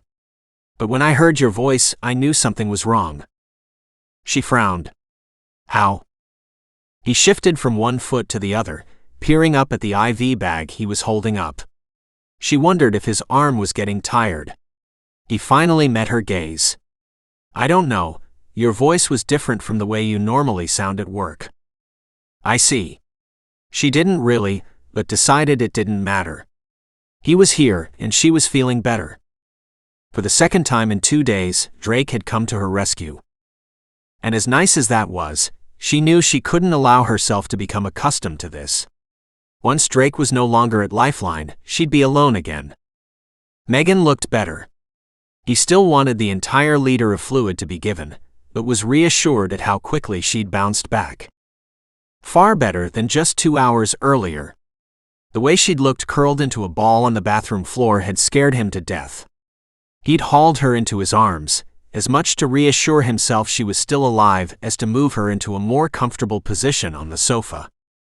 "I'm getting hungry," she confessed. "Any chance I can try eating a bit of cheese with a cracker?" He nodded. Give me a minute to find a way to hang this IV bag. I'll hold it. Her offer was sincere, but he doubted she had the strength. Instead, he draped the IV bag over the back of her sofa, making sure there would be no air introduced into the line before heading into her small kitchen. I have some already cut up in the fridge. I see it. He pulled out the baggie, then found the half-empty sleeve of saltine crackers. He carried them back over to the sofa. Here you go.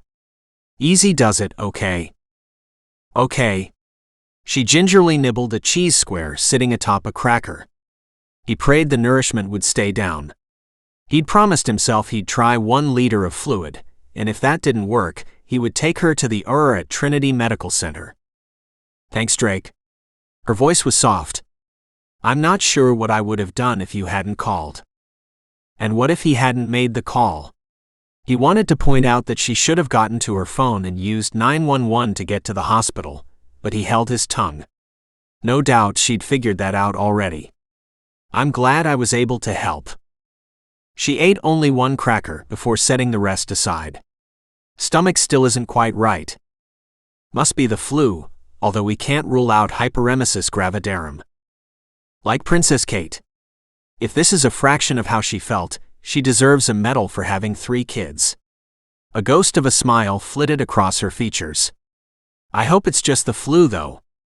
There'd be no way on earth I could work through what I experienced this morning.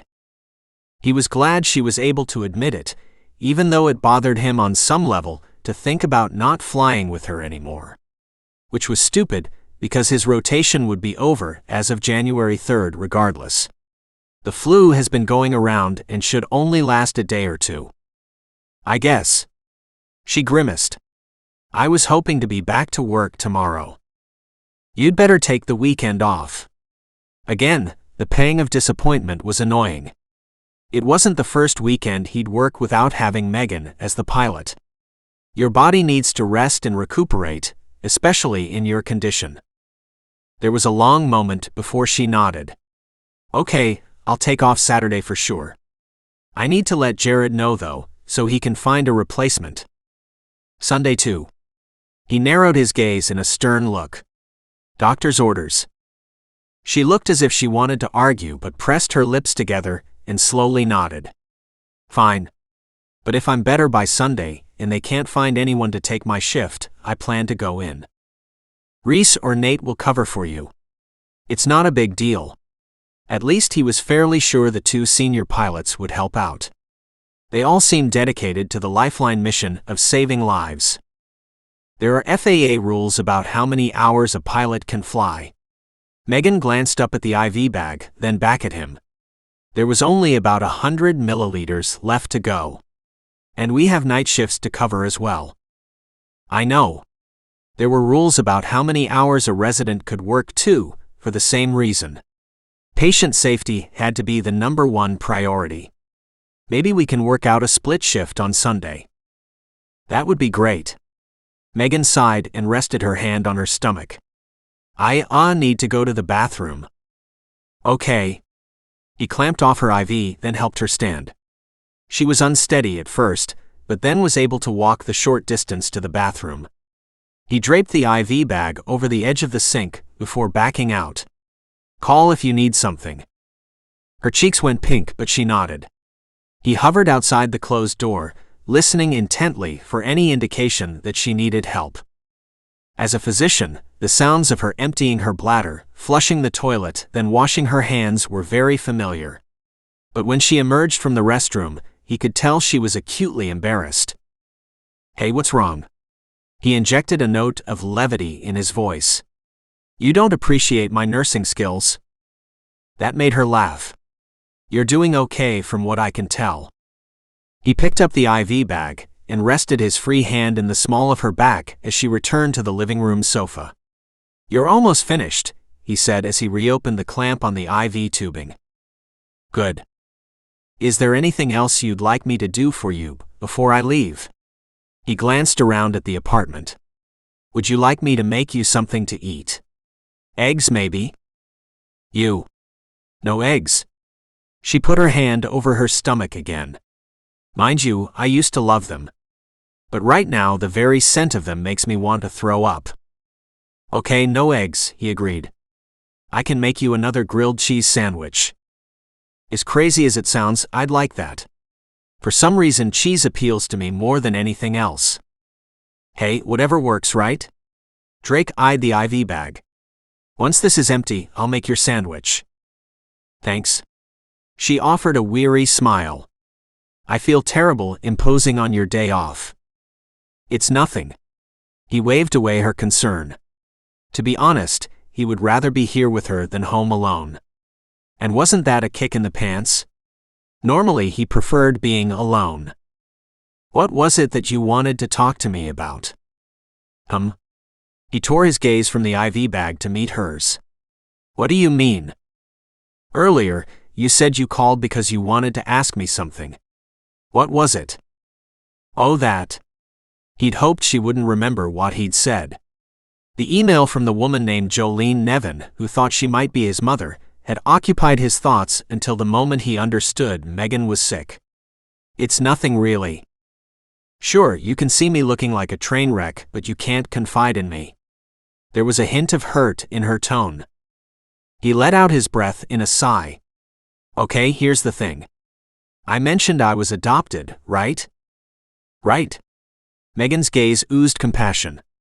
I'm sure that must have been wonderful and difficult at the same time. Not really wonderful, at least in his situation, although he knew others had much better experiences. Yes, well, about 14 months ago, I joined this online group called Find Your Family. Yesterday, a woman emailed me claiming she's my birth mother. Really? Megan looked surprised, then wary. Do you think she's for real? I don't know. He stared for long moments as the IV bag slowly emptied of fluid. He clamped off the tubing to prevent any air from getting in the line, then knelt beside the sofa. I can discontinue your IV now. Megan watched as he pulled the IV catheter and held a small gauze over the puncture site. When her gaze met his, he found himself momentarily lost in the crystal depths. The urge to pull her into his arms was so strong he had to force himself to look away. In that moment, he knew his call to Megan about finding his birth mother had been nothing more than an excuse to see her outside of work. The acknowledgement scared him to the depths of his soul. Here he was playing nursemaid to a beautiful woman with the sexiest voice on the planet, even though he wasn't ready to replace Serena and Lance in his memories or in his heart. 6. Megan spent the next 2 days resting and recovering from her viral illness. Her bouts of morning sickness didn't go away, but she was feeling much better by the time she needed to head to Lifeline for her Tuesday shift. She entered the Lifeline hangar, once again sipping her chamomile tea. Her usual breakfast of mild cheddar cheese and saltine crackers was in her purse. She'd brought twice as many as last time, hoping the rations would hold her over throughout her shift. Seated at the debriefing table, Drake raked his gaze over her, nodding in approval and offering a faint smile at her improved condition. She found herself smiling back, despite her acute embarrassment at how he'd seen her at her worst. But looking back, she wasn't sure what would have happened if he hadn't arrived to provide IV fluids. A trip to the hospital at the very least. Harm to her unborn child at the worst. And after the way he'd rescued her and kept in touch over the weekend between flight calls, she had to admit they were now friends. Certainly closer than she'd allowed herself to be with any of the other residents who came through Lifeline. There's a pending transfer from Appleton. Flight nurse Kristen Page yawned and blinked to ward off a wave of exhaustion. Kristen and her fiancé, Dr. Holt Baxter, had obviously worked the night shift. Paramedic Ivan Ames was seated beside Drake, the two of them making up the daytime crew. The off-going pilot Dirk Smith also looked exhausted. What are the details on the transfer? Drake asked. Holt leaned forward. It's a potential liver transplant recipient, guy by the name of Mike Miller. Flying conditions were iffy this morning because of the fog, but it's supposed to clear in the next hour. Okay. Drake nodded. Sounds good. Megan took a seat beside Dirk, who was the oldest pilot on staff at Lifeline. How are the winds? Minimal, at 10 miles per hour. The fog was the biggest concern. The weather has been so crazy mild, it's more like spring out there than winter. Dirk shrugged. Should clear up without a problem, though. She nodded, knowing he was probably right. Patchy areas of fog weren't enough to go from yellow flying conditions to red. Watching the radar for a long moment, she found herself hoping the day would stay busy. Maybe so much so that she wouldn't have time to talk to Jared later that morning about her condition. As if on cue, her stomach clenched and rolled. She rose and moved into the pilot's room to discreetly pull a cheesy saltine cracker from her bag. A sip from her sports drink also helped. Drake had taught her the importance of keeping hydrated and your electrolytes in balance. Her throwing up was far less when she took small sips of a sports drink throughout the day. She wrinkled her nose at the taste but told herself to get over it. Better to force it down than to have her breakfast, lunch, and dinner come up. The murmur of voices from the debriefing room faded away. The night shift crew must have headed home. She finished her cracker and returned to the debriefing room to check on the weather. Drake was still there, sipping coffee. "You look great." She blushed, reminding herself that great was relative to the way he'd seen her last, which likely resembled roadkill. "Thanks. I've been sipping sports drinks the way you suggested, which has helped a lot." "I'm glad." He smiled and gestured to the radar screen. "Will you let us know when we're cleared to fly?" The hospital in Appleton called and requested an updated ETA. She scrolled through computer screens providing images of various weather patterns. The equipment was high-end, very similar to what the Air Force used. "I think we can go anytime." The dense fog has lifted, leaving just a few patches here and there, most of which we can fly above. Drake nodded. "Okay, I'll let them know." When he rose to his feet, she said, "What did you decide to do about the email?" He hesitated. "So far I haven't done anything. I know I should respond, but the weekend was busy here, and I ended up spending my day off getting caught up on errands." Understandable. She was secretly pleased that despite his errands, he'd called to check on her. Twice. And maybe a teeny tiny bit disappointed that he hadn't stopped by on Monday during his day off.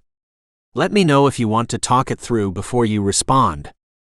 He shrugged as if it wasn't a big deal, when she knew it was a very big one. "I will, thanks. If we're clear to fly, I need to call the provider at Appleton to let him know." "Okay. I'll get the chopper ready." Megan headed out to the hangar and went through the pre-flight checklist before pulling the bird out of the hangar. Drake and Ivan joined her a few minutes later. Ivan had the duffel bag of supplies slung over his shoulder. She climbed into the pilot's seat as the two men got settled in the back.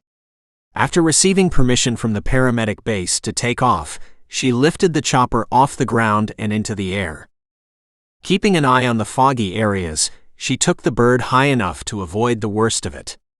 The sky looked as if it would clear by mid-morning, which was good news if she wanted to be busy enough to postpone her conversation with Jared. The flight to Appleton was uneventful from her perspective, but she could tell by the conversation Drake had with Charles Forte, the provider in Appleton, their patient wasn't doing well. She cued her mic. "ETA less than 3 minutes." "Roger," Drake replied. After executing a smooth landing, Drake and Ivan jumped out and hurried inside. She kept the blades whirling, even though she sensed it would take longer than usual for Drake and Ivan to return. The sicker the patient, the more they tended to make sure everything was in order prior to the transfer. "Lifeline, this is paramedic base, do you copy?" 10-4, this is Lifeline. "What's up?" The wind has shifted, bringing more fog in from Lake Michigan. "It's not bad, but we wanted to update you on the flying conditions." She drew in a deep breath and let it out slowly. "Roger, base, appreciate the information. What's the visibility?" "About a half mile, so as I said, not terrible. Could dissipate by the time you arrive." "Roger that." She clicked off and put her hand over her stomach. The nausea had returned. Might have been good to bring the sports drink along for the ride. Next time. And she'd bring the cheese and crackers along too. A full 15 minutes passed before Ivan and Drake emerged from the hospital, with their patient on the gurney between them. She informed the paramedic base of their imminent takeoff as the two men hefted the guy into the back of the chopper, then joined him in the back. 10-4 Lifeline, you're cleared to go. She maneuvered the chopper upward, taking note of the extra weight that caused a bit of a drag.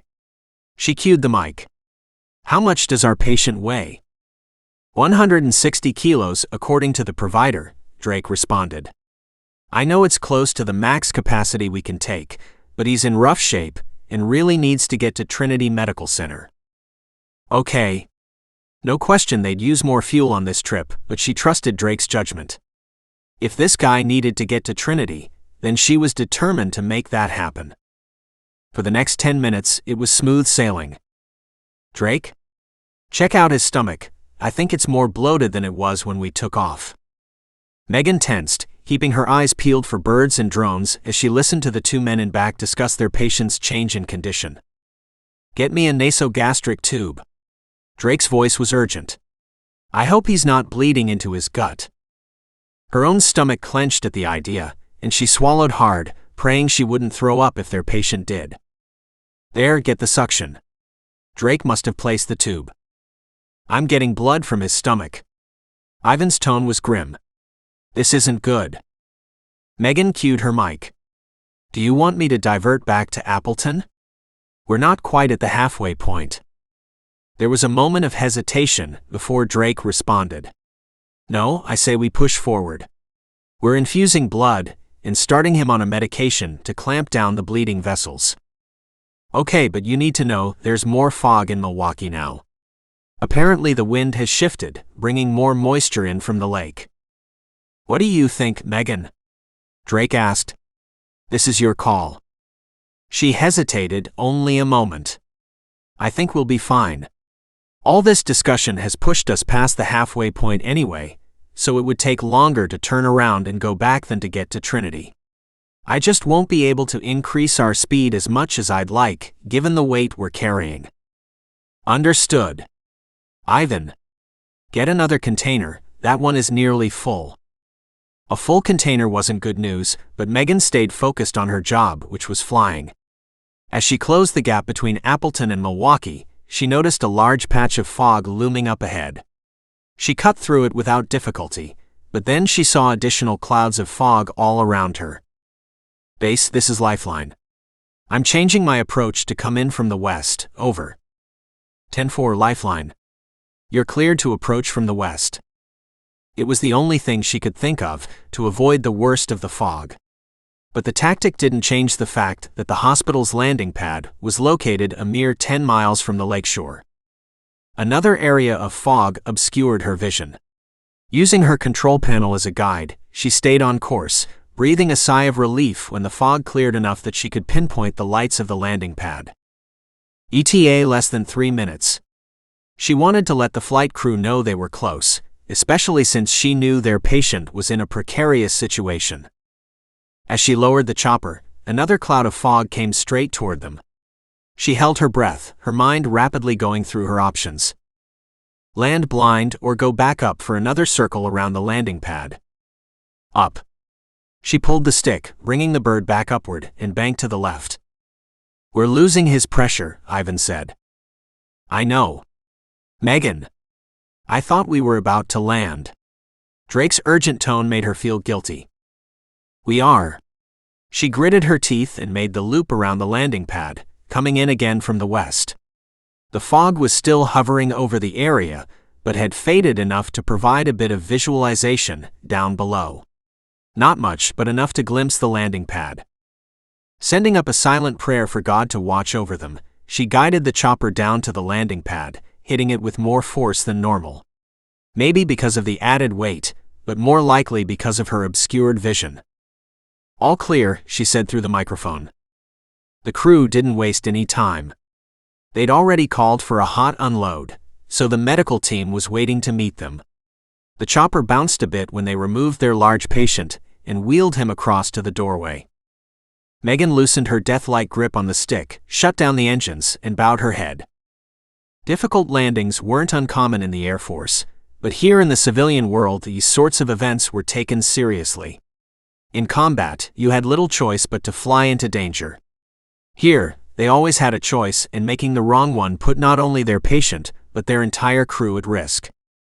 And this choice had nearly been a disaster. Drake gratefully handed the care of their very sick patient over to the critical care team. The guy was too sick, and frankly too large to be a viable candidate for a liver transplant, but at this point, keeping him alive long enough to see another day was his only concern. He and Ivan stayed for a few minutes longer as the critical care team implemented the massive transfusion protocol and inserted a Sengstaken Blake tube to put pressure against the bleeding esophageal varices. It occurred to him that maybe this transfer had been too high of a risk to take in the first place. He needed to talk it through with Jared to make sure he wasn't overreacting. Megan had done an amazing job of getting them all here in one piece. But had it been necessary to go at all? The moment he'd seen the guy's body habitus, Drake had doubted the provider's claim of this patient being placed on the liver transplant list. And the way his condition had deteriorated over the flight back to Milwaukee confirmed his suspicions. The guy was too sick to tolerate such a complicated surgery.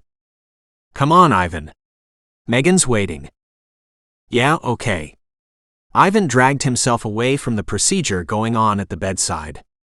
Between them, they pushed the Lifeline gurney back through the ICU and up the elevator to the rooftop landing pad. Coming out into the cold December air, he stopped abruptly when he realized the chopper wasn't running. Megan!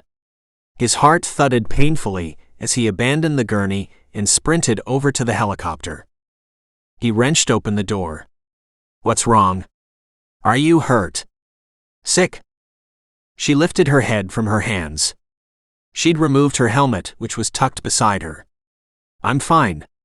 It's just that was rough. It worried him that she'd thought the landing was rough. Had the situation been worse than he'd assumed? Granted that there hadn't been much time to wonder about Megan's landing skills as he and Ivan fought to keep their patient alive. You sure you're okay?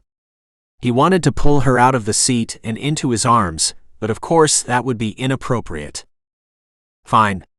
She forced a smile. How's our patient? He grimaced. Not great, but in good hands.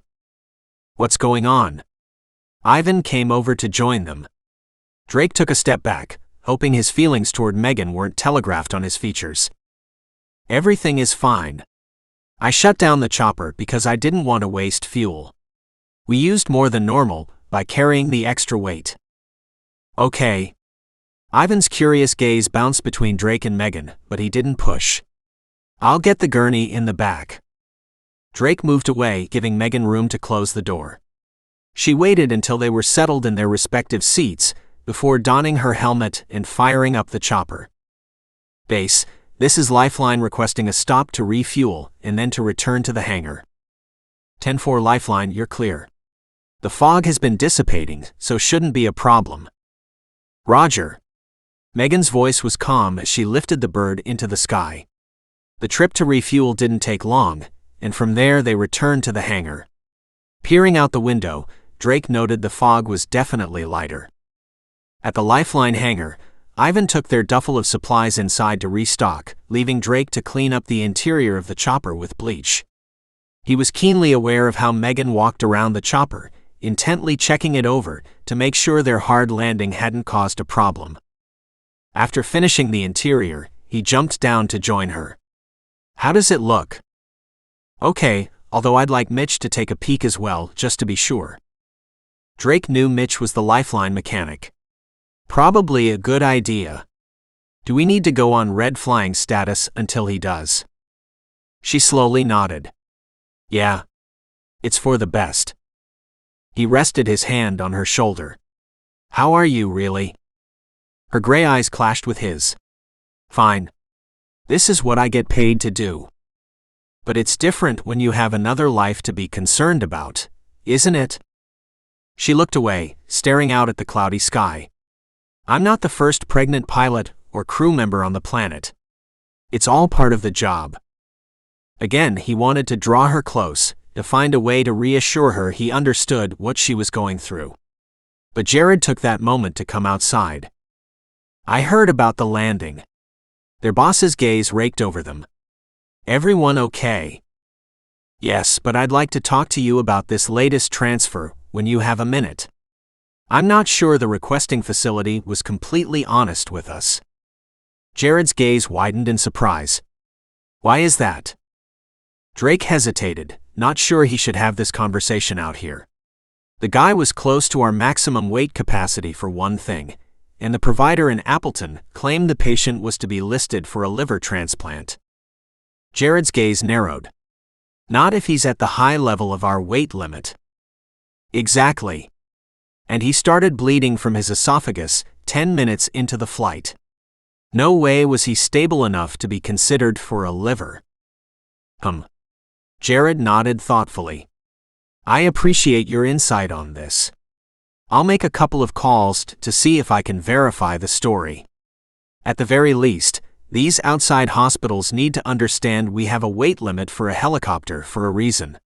It's not to be picky, it's to make sure everyone stays safe. Agreed. Drake was relieved to know Jared agreed with his assessment. Thanks.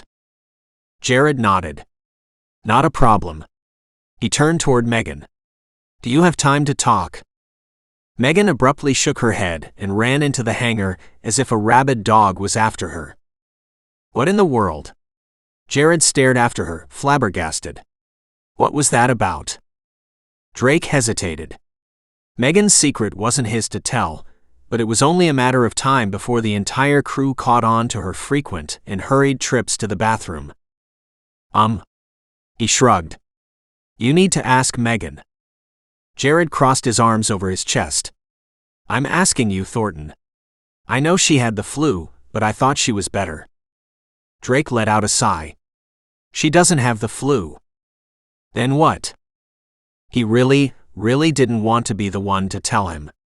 But it was clear Jared wasn't going to let him out of this. He stalled, the seconds ticking by slowly. Jared didn't move, clearly expecting an answer. I'm pregnant. Megan's voice coming from behind Jared saved Drake from having to break his promise. Amazingly, Jared didn't look surprised. Maybe because he had 2 kids of his own. Their medical director nodded, turned to face her, then gestured toward the building. Let's meet in my office. Megan fell into step beside him as they headed inside. Drake wanted to join them, but knew Jared wouldn't allow it. What happened next was between the two of them. Boss and employee. Drake dropped into a chair and scrubbed his hands over his face.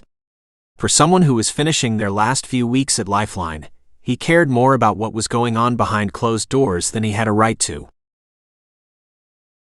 7.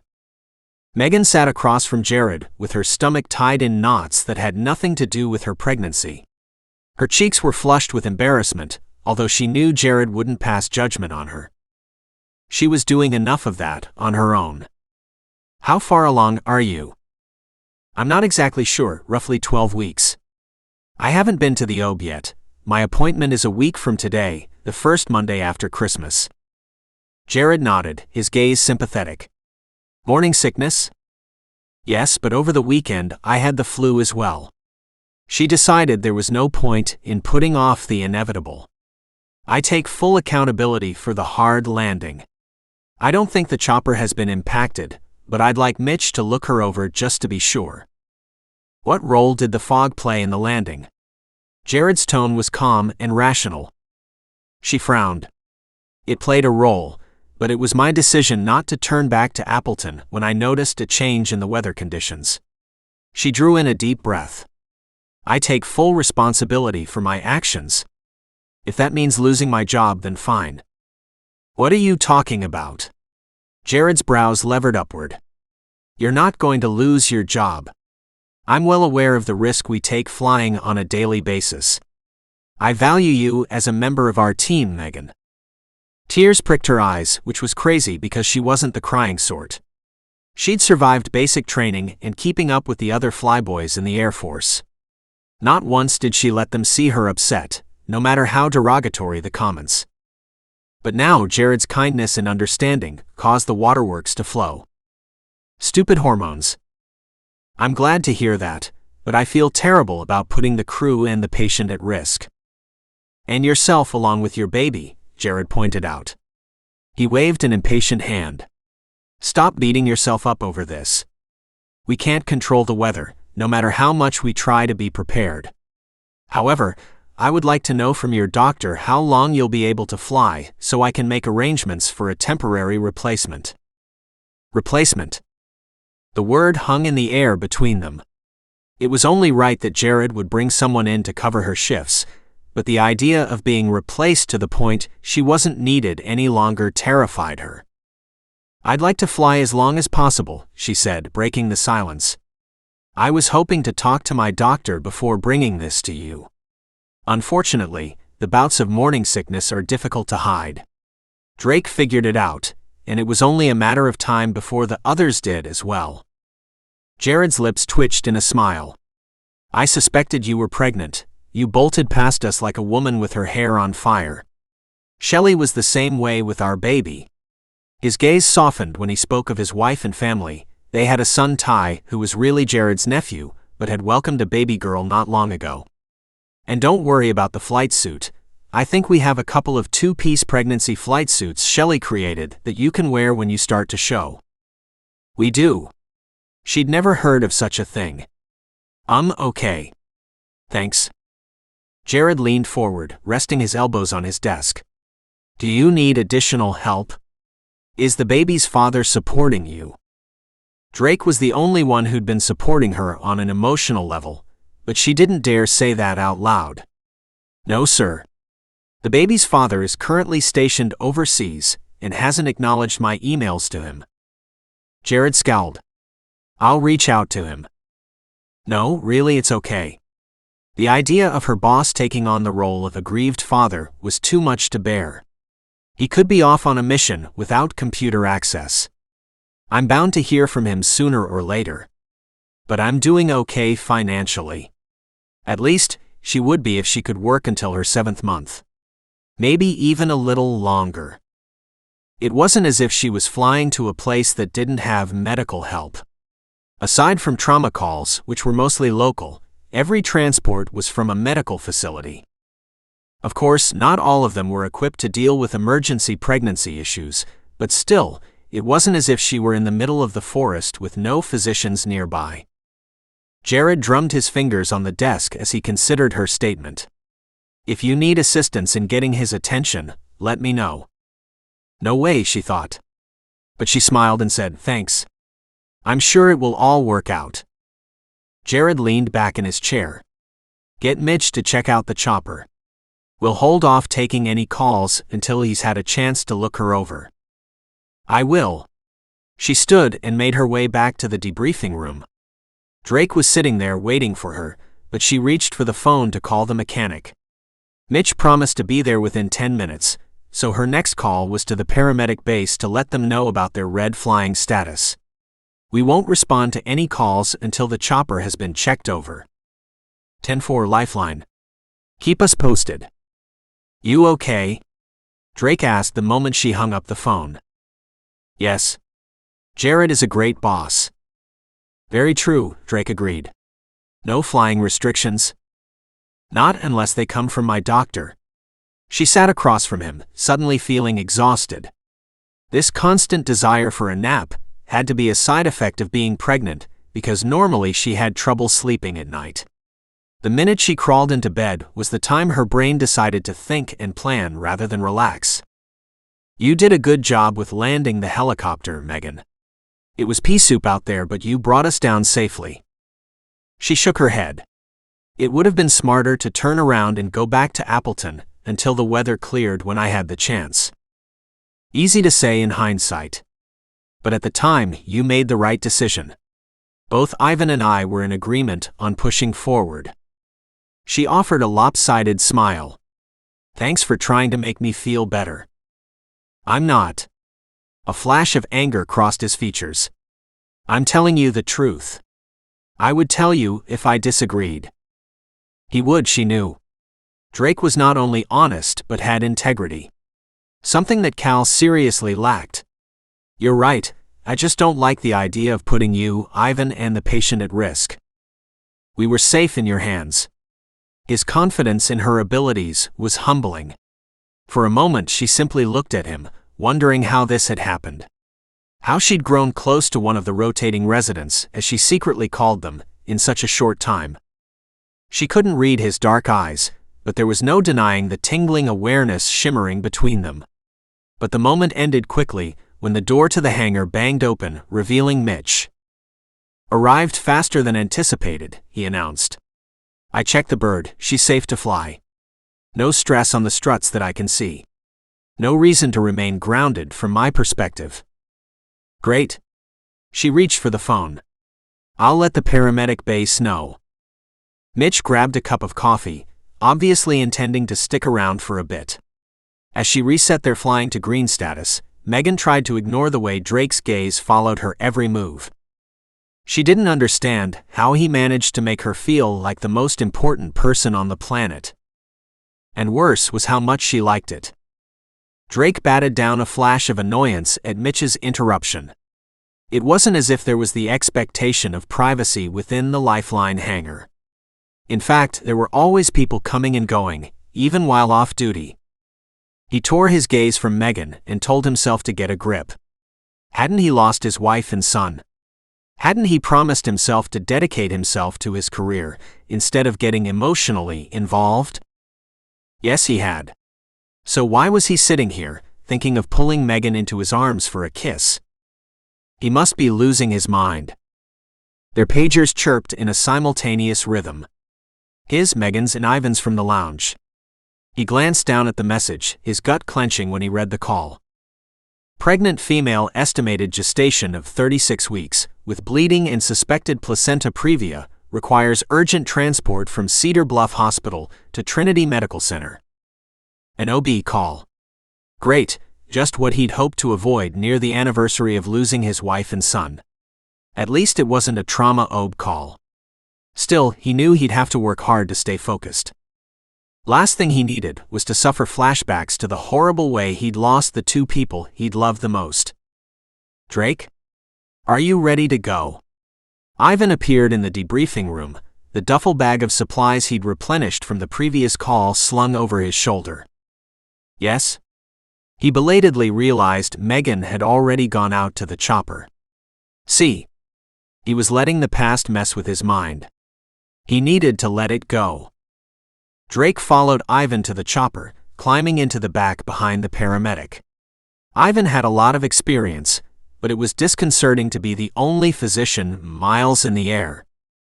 "Base, this is Lifeline requesting permission to take off." Megan's smooth lyrical voice wasn't enough to help him relax. 10-4 Lifeline. You're cleared to go.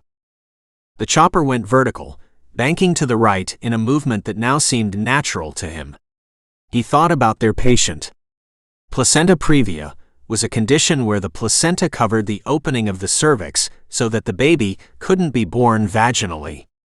There was an increased risk of bleeding, along with the possibility of placenta abruption, a condition where the placenta breaks away from the uterine wall, causing excessive bleeding and a high risk of both maternal and fetal demise. From what he remembered during his OB rotation, the latter usually happened earlier in the woman's pregnancy. 36 weeks was far enough along for the fetus to survive. Running through the facts in his mind helped keep him calm.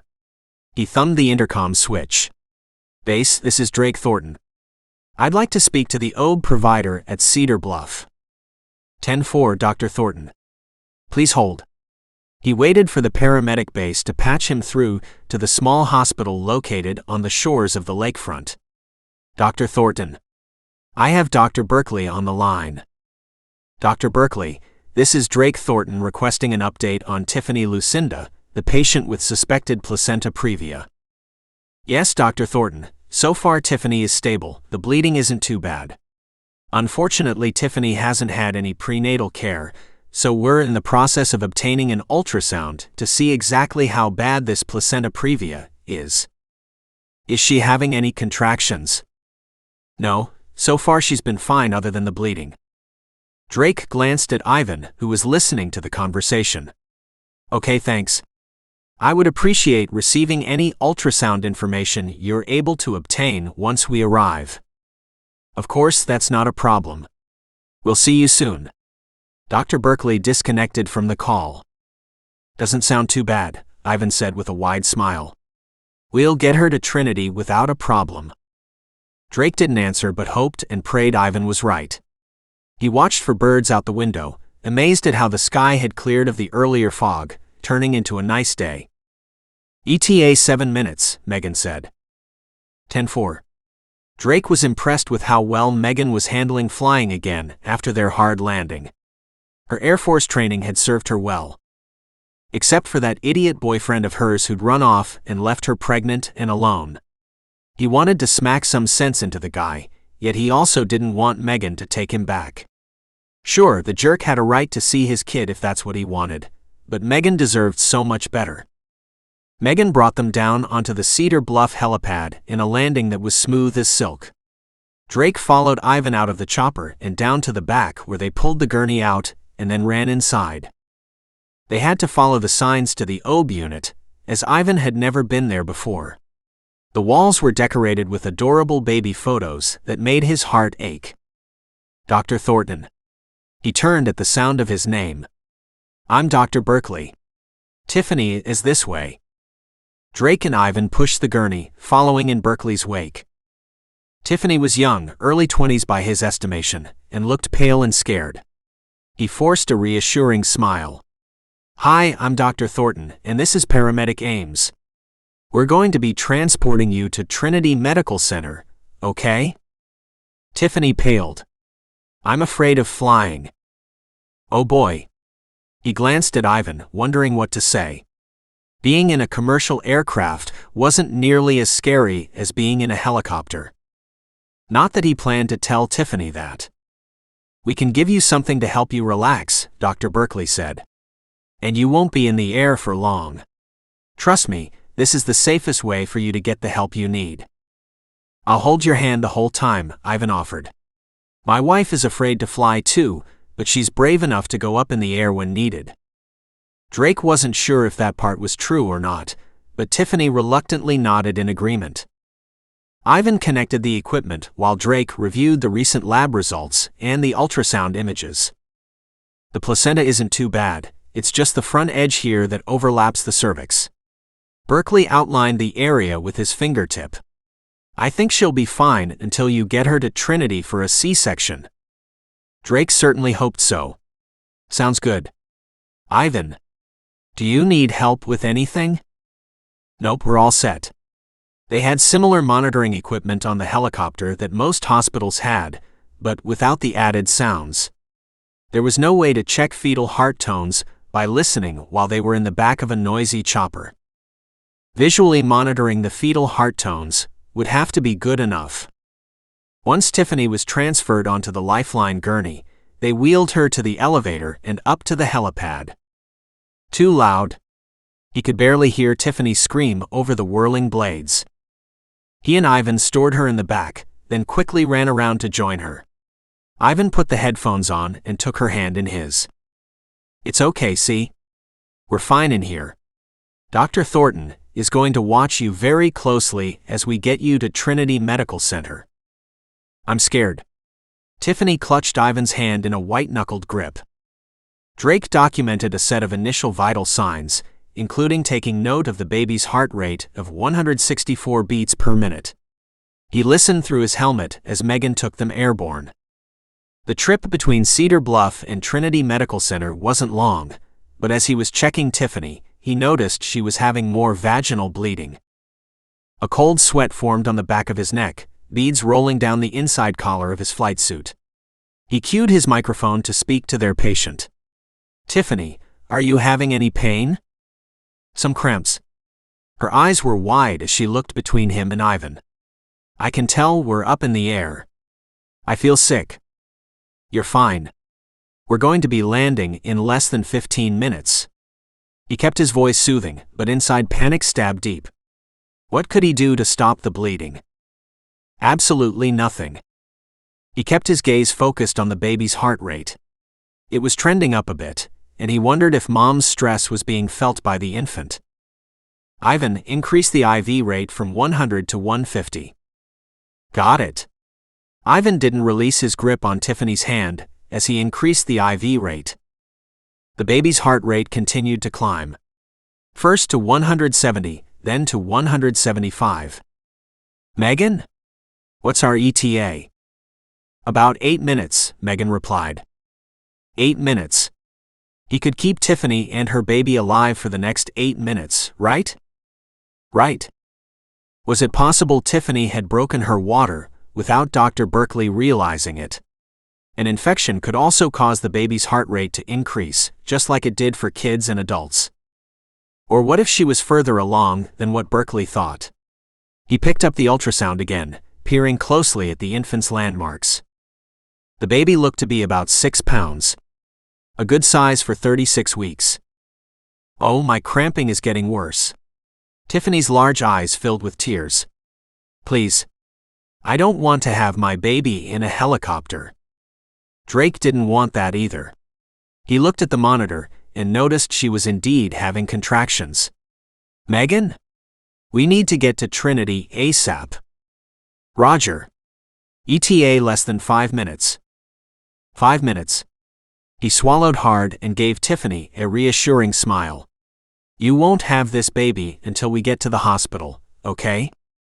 Okay. Her gaze looked trustingly into his. Drake hoped and prayed he was right. If she went into full-blown labor with the birth canal partially occluded by the placenta, both mother and baby might die. 8. The underlying note of fear in Drake's tone was a distraction Megan couldn't afford. The skies were clear now, no sign of the earlier fog, but she'd sweated the landing at Cedar Bluff.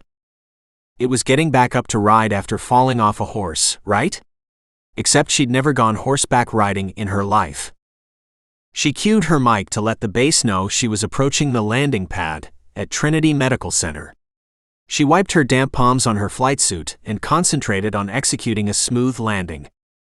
It wasn't until after Drake and Ivan had gotten out of the chopper, retrieved their patient from the back hatch, and headed inside that she allowed herself to think about the conversation she'd overheard. Contractions and bleeding didn't sound good. And there was likely more going on from a medical perspective that she didn't understand. She rested her hand over her abdomen, thinking about her baby.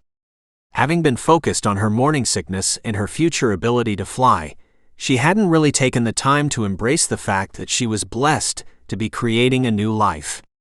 A baby. A child.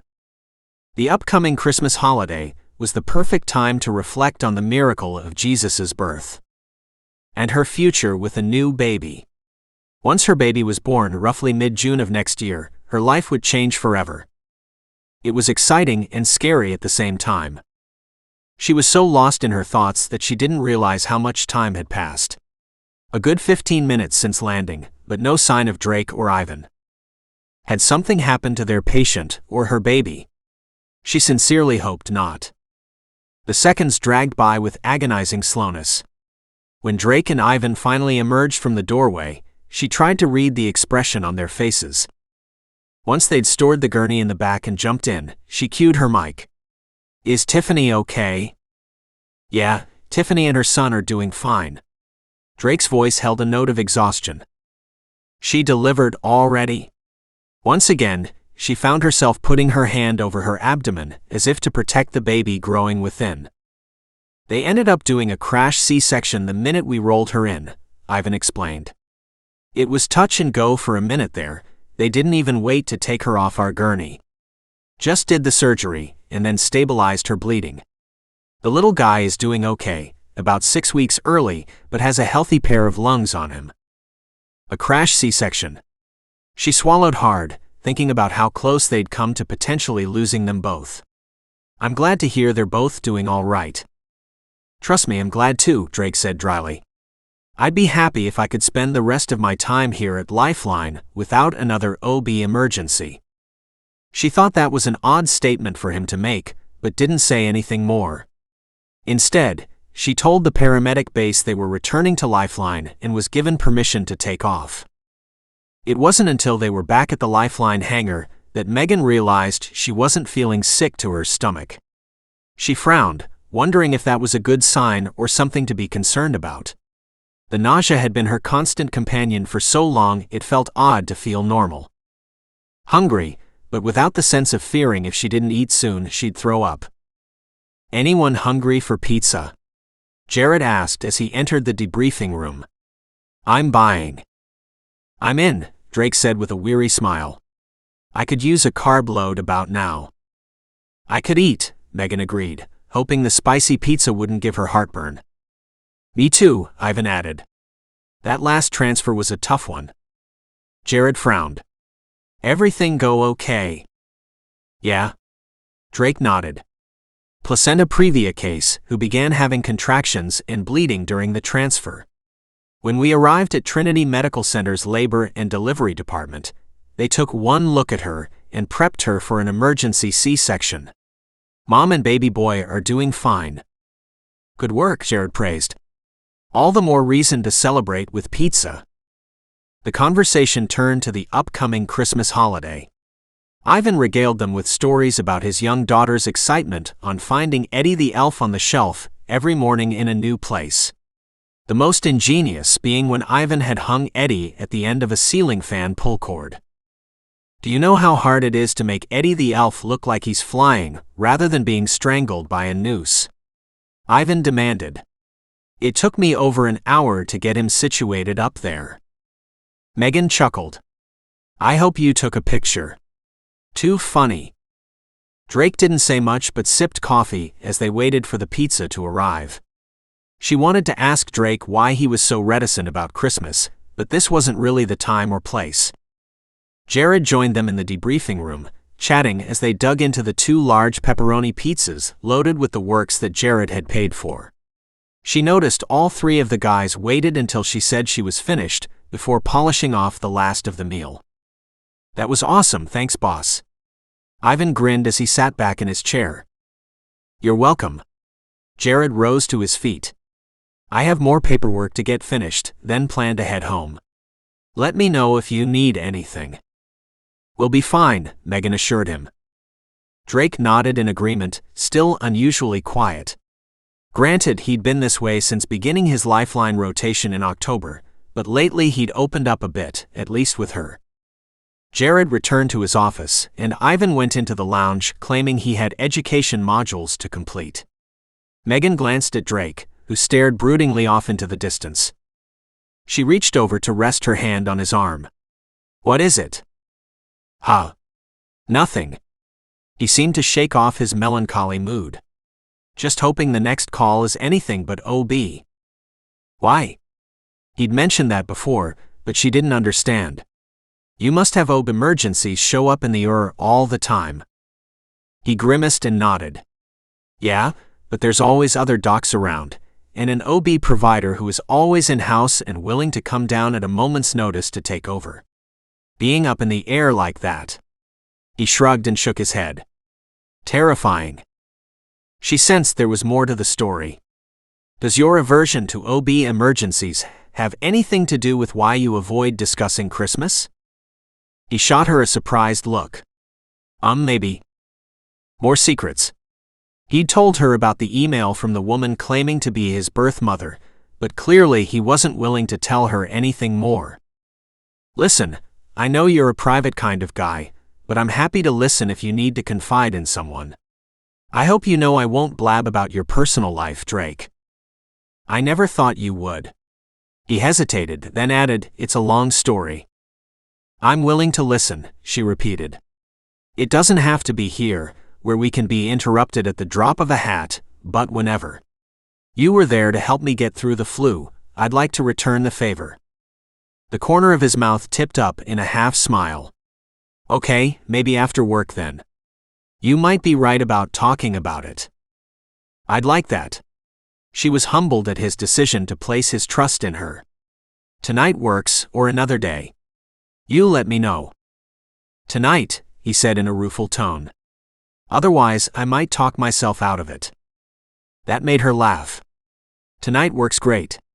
She tried to think of what kind of food she had in the house to offer. Not much other than cheese, crackers, and soup. "I'd offer to cook, but I'm afraid there isn't much to make unless you like grilled cheese and chicken noodle or tomato soup. That's pretty much all I bought at the store last week.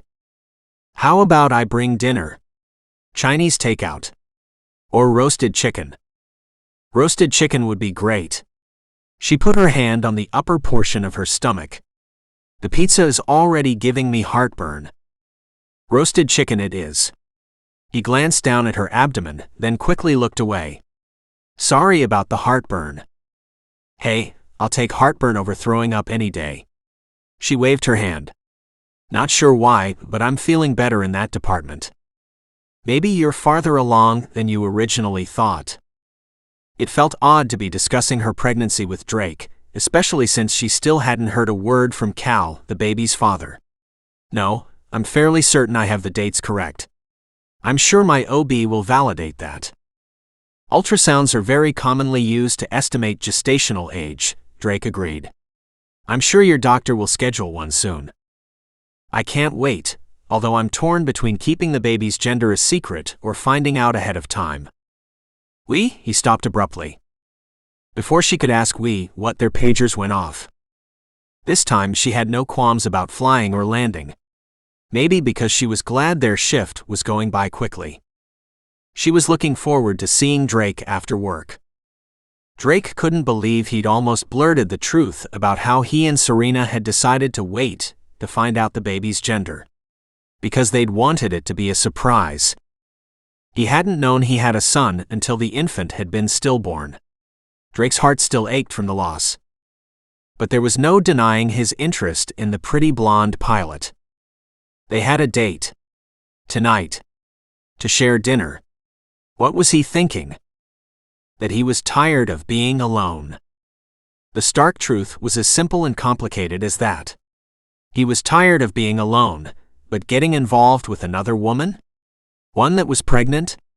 There were plenty of other women he worked with. Not necessarily at Lifeline, but at the hospital. Too bad he wasn't interested in any of them. Even now, thinking back, he remembered a couple of women who'd asked him out.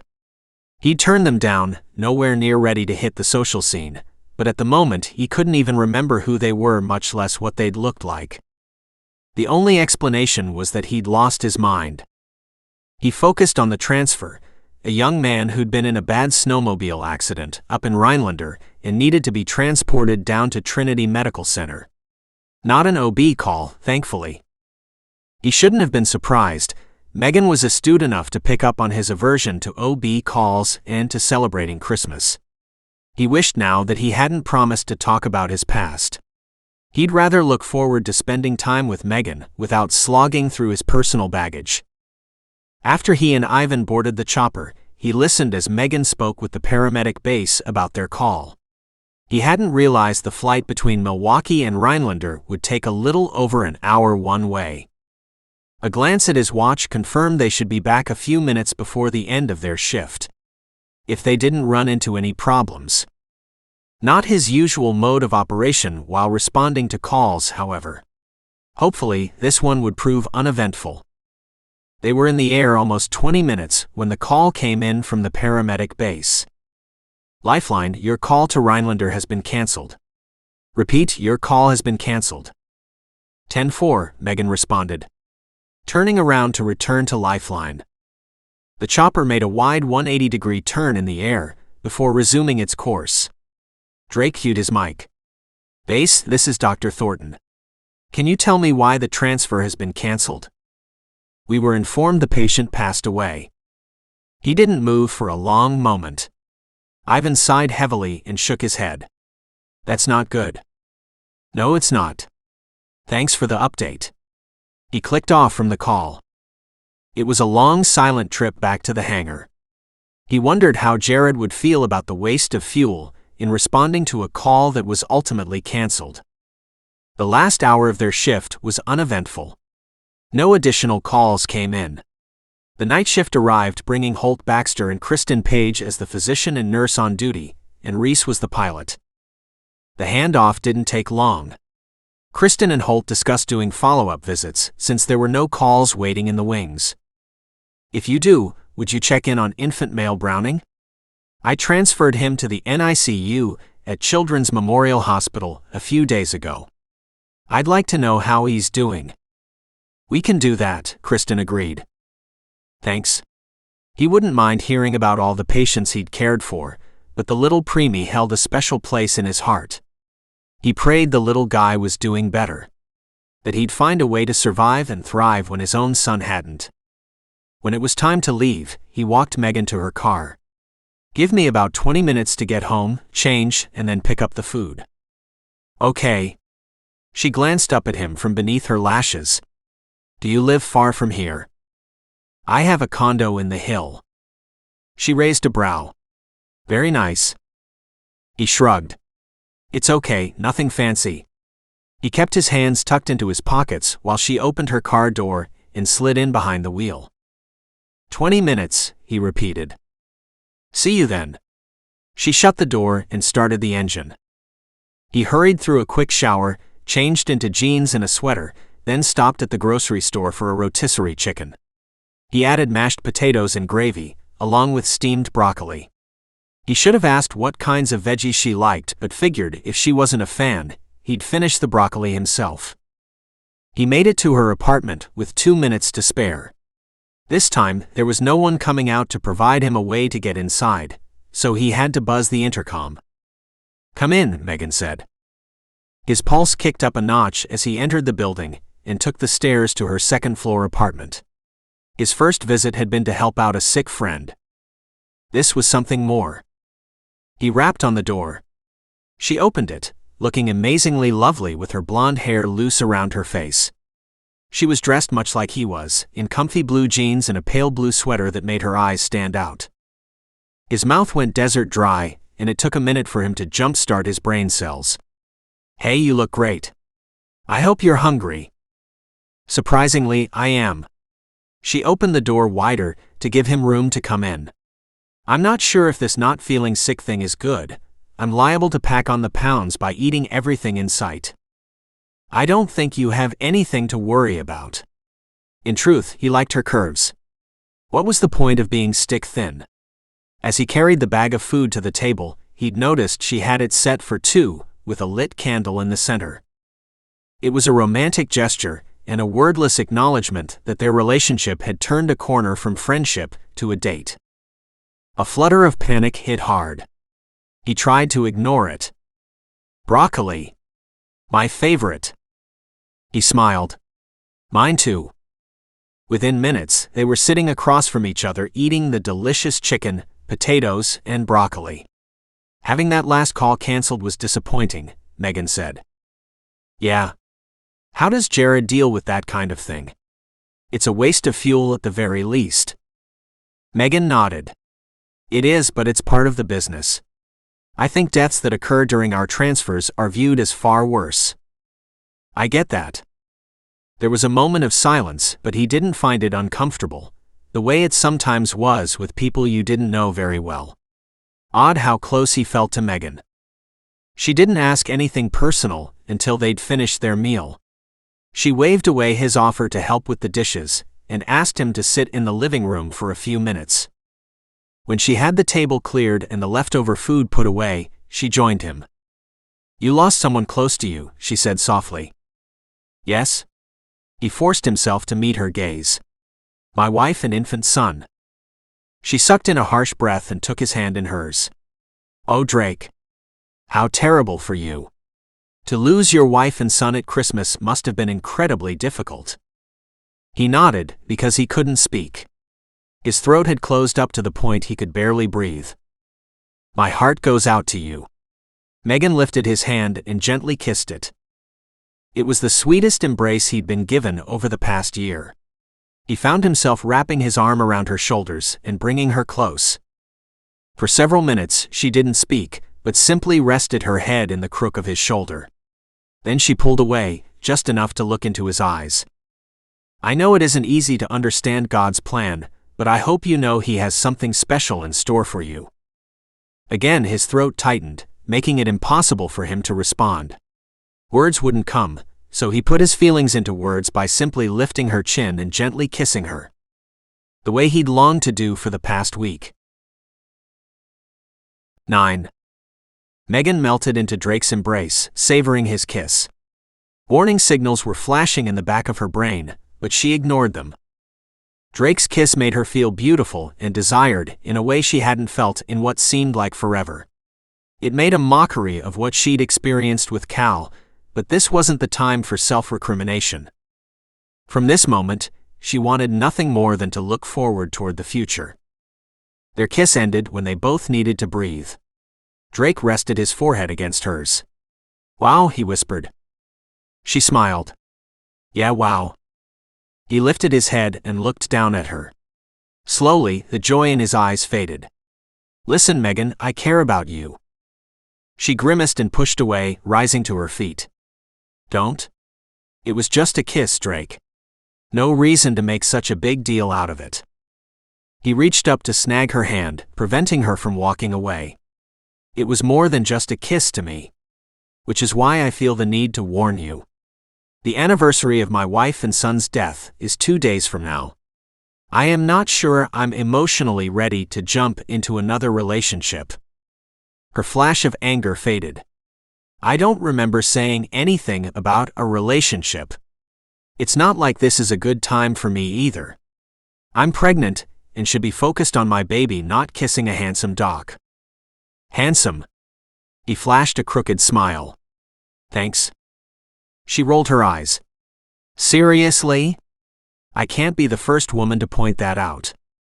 I haven't even thought about being with another woman until you." His gaze turned serious. "But as much as I'm tempted, I don't think I can commit to anything right now." "I understand. And I appreciate your honesty." Something Cal certainly hadn't given her. She ignored the searing disappointment and forced a smile. "I don't blame you for backing off, especially considering the fact that I'm pregnant outside of being married." The words were difficult to push past her throat. So far no one had passed judgment on her, but she suspected it was only a matter of time. And while she knew giving herself to Cal was wrong, she couldn't regret the fact that she was carrying a child. A child that she already loved, even though it was clear that Cal didn't. "It's not about that at all," Drake swiftly denied. He let go of her hand and raked his fingers through his dark hair. "I just need to get through the next few weeks. Maybe once all this Christmas stuff is over, I'll feel better." "Oh, Drake. Christmas is supposed to be a time of love, of blessings, of new beginnings. Not something to get through as quickly as possible." "Yeah, well, unfortunately, I don't feel any of those things about the Christmas holiday." His expression turned grim. "For me, it's a reminder of everything I loved and lost." Her heart ached for him, but she didn't know what to say or what to do to help him get through this. She tried to imagine how she would feel if she lost her baby and a husband on the same day right before Christmas. Would she turn her back on celebrating the birth of Jesus? She didn't think so, but maybe. It was hard to imagine the magnitude of his loss. "Way to kill the mood, huh?" He sighed. "I'd better go." Drake rose to his feet and edged toward the door. "Thanks for sharing dinner with me." "Thanks for buying dinner." She followed him, regretting the loss of the easy camaraderie between them. He didn't touch her again, but simply smiled and tucked his hands into his pockets. "Good night, Megan. See you at work." "Good night, Drake." She watched him walk away, then closed and locked her apartment door. She worked the following day, but knew Drake had off because of working over the weekend. It was a bit scary to realize how much she wanted to work with him. To see him. To spend more time with him. Not just at work but alone like this, sharing a cozy romantic meal. She put her hand over her stomach and slowly shook her head. Her emotions were already tangled in a knot over Drake Thorton, and they'd experienced exactly one date and one heated kiss. Would she even see him again by January, when his Lifeline rotation was over? If not, she needed to put an end to this right now. Before she lost her heart to another man who was equally determined to walk away. On Wednesday, her day off, Megan decided to do a little shopping for maternity clothes. She had to remember to ask Jared about where she could find the 2-piece pregnancy flight suits Shelley had made. She decided to go to actual stores that sold maternity clothes rather than shopping online. Clothes were always tricky for her to buy without trying on. She was short and curvy, so some styles fit well and others didn't. And she was looking at becoming even more curvy as the weeks passed. The weather had turned bitter cold. Still, she wrapped a scarf around her neck, pulled on a matching slate blue hat and gloves, and braved the elements. There were many designs to choose from, although she was a bit shell-shocked at the prices. Why would adding an elastic panel to a pair of jeans make them cost so much more than regular ones? Especially when they didn't need the added cost of a zipper. It was crazy.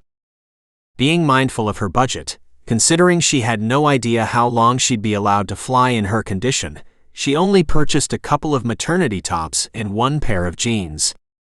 The amount was still more than she'd really wanted to spend, but she decided it was a start. Her stomach was growling by the time she finished shopping, so she stopped by the deli near Lifeline on her way back to her apartment. Her morning sickness wasn't nearly as bad as it had been, so she decided to take a chance and go with a French dip roast beef sandwich. She turned and raked her gaze over the crowd to find a table. She saw Drake seated at a table by himself. His gaze locked with hers for a long moment before he lifted a hand and waved her over. Warily, she carried her tray over to join him, her shopping bag banging against her hip. He gestured to it. "I see you've been shopping at Gloria's maternity." "Yes, figured I needed to because my jeans are fitting a bit too snugly." She dropped into the chair across from him. "I didn't expect to find you here."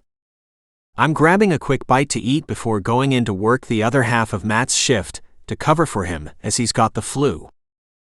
Poor guy. I know all too well how that feels." She glanced up at the server who brought over her French dip sandwich. "Thanks." "Yeah, although he doesn't seem as bad as you were." Drake eyed her curiously over his burger. "I'm sure your morning sickness didn't help." "Probably not." She gave a quick smile, then dug into her meal. "Yum. This is good." His lopsided smile tugged at her heart. "I bet it's nice to eat something besides saltine crackers with cheese." "For sure." She took another bite. "I forgot to ask you this last night, but have you decided to reach out to the woman who might be your birth mother?" He didn't answer right away, and she wondered if he might change the subject to avoid discussing it. But then he slowly nodded. "I almost responded to her this morning, but then I got the call from Matt about working today, so I didn't. But yeah, I'm thinking about it." "She doesn't know you're a doctor, right? So this wouldn't be about money." He grimaced. "Sad to say, but that is something I considered. I didn't put it in my profile information, but anyone can Google me and find out I'm enrolled in an emergency medicine residency program. Thanks to social media, that isn't much of a secret." I guess you're right, nothing is secret anymore these days. Which only made her think about Cal and Emily, who likely had photos of themselves together on various social media platforms. "I'll respond to her message tonight," Drake said, interrupting her thoughts. "She mentioned wanting to meet with me. She lives in the Racine area. Meeting in person is a big step." She looked at him curiously. "Interesting that she doesn't live far from Milwaukee. Is this where you grew up?" He nodded. "My parents adopted me as a way to save their failing marriage, which of course didn't work. I was about 5 when they divorced, and I grew up being bounced back and forth between parents. My dad and his new wife live in the Hill, and my mom and her husband live in Burlington. I don't really see much of either one of them anymore." "Why on earth not?" She didn't hide her shock. "You're still their son." He shrugged, but she could tell the wounds inflicted by parents who tried to use him as a way to save their floundering marriage were deeply embedded. "Not really. Most parents fight over who gets custody of a child, but mine argued about who had to take me." "Oh, Drake." She couldn't stand the idea of parents fighting over who had to take him. That's just awful. "Yeah, well, I'm not saying adoption is bad because it's the best alternative for most kids. Just not for me. Because his parents had adopted him for the wrong reasons." "Do you have half-brothers and sisters?" "Yeah, a couple of each." They were okay with me growing up, but over time, being included in family gatherings grew less and less. He finished his burger, then took care of his trash. Sorry, but I have to run. Matt is waiting for me. I understand. Have a good shift. She wanted nothing more than to give him a big hug, but she remained seated as he left the deli. She couldn't believe Drake had such a horrible experience growing up. The fact that he was able to graduate high school and college and medical school was astounding. After beating all the adversity in his life, he met and married his wife, planned a family, only to lose it all just before Christmas. No wonder he was extremely quiet, serious, and subdued. Frankly, if she were in his shoes, she wasn't sure she'd get out of bed every morning. The fact that he'd accomplished so much more was humbling. Drake spent his shift wondering what on earth possessed him to unload on Megan's slim shoulders about his past. For someone who'd thrived on keeping his emotional issues private, he'd become a big blabbermouth. The afternoon dragged by slowly. They had one trauma call for a single car crash into a tree. The driver had several fractures, but overall remained stable on the short flight to Trinity Medical Center. When that call was finished, Jenna Reed, the paramedic on duty, went back to doing her homework for her nursing program, leaving him staring at the email from the woman claiming to be his birth mother, Jolene Nevin. Once he'd read her message, he hadn't been able to get her name out of his head. Had she named him Drake? Or had that been a name given to him by his adopted parents? And what difference did it make? He wasn't getting rid of his name. Despite his conflicted childhood, he didn't want to give up the little bit of identity he had. They didn't get another call until near the end of their shift. Another trauma call, this one from a snowmobile accident at Pike Lake. The lake hadn't been all the way frozen over, and a snowmobiler had gone down through the ice. Other snowmobilers had pulled the guy out of the water, but their patient Benny Cooper needed to get to Trinity ASAP. Pike Lake wasn't far, but Dirk landed far from the lake so as not to cause issues with the force of the chopper blades breaking up the ice. The rescue team members were working on Benny as they brought him up to shore. Any idea what his core temp is? Drake asked as Jenna began connecting the snowmobiler to their equipment. No clue, the paramedic said. We haven't gained much ground in performing CPR, so I'm sure it's bad. Drake nodded and took over doing chest compressions once he and Jenna had transferred Benny onto their Lifeline gurney. You need to stop for a moment so we can get him to the chopper. Jenna gently pushed him off the guy's chest and began to push the gurney over the bumpy ground. He added his strength, so they were practically running back to the helicopter. Once they had Benny inside the chopper, he resumed his chest compressions, leaving Jenna the task of doing all the documenting. She made him stop CPR again, long enough to wrap Benny in a heating blanket. I'll take over in 5 minutes, she said as he resumed doing chest compressions. He nodded to indicate he heard and understood. He was stronger than Jenna, but knew the importance of doing frequent handoffs to keep the compressions going strong and deep. Despite the nearly zero temperatures outside, he worked up a sweat. After the designated 5 minutes, they traded roles as Dirk quickly flew them to Trinity. He requested a hot unload, then took over doing chest compressions until Dirk had them down on the landing pad. Take over, I'll go out and grab him from the back. He didn't wait for Jenna's response, but jumped out of the chopper and ran around to the back hatch. From there, they couldn't do any more CPR until they had him inside the building.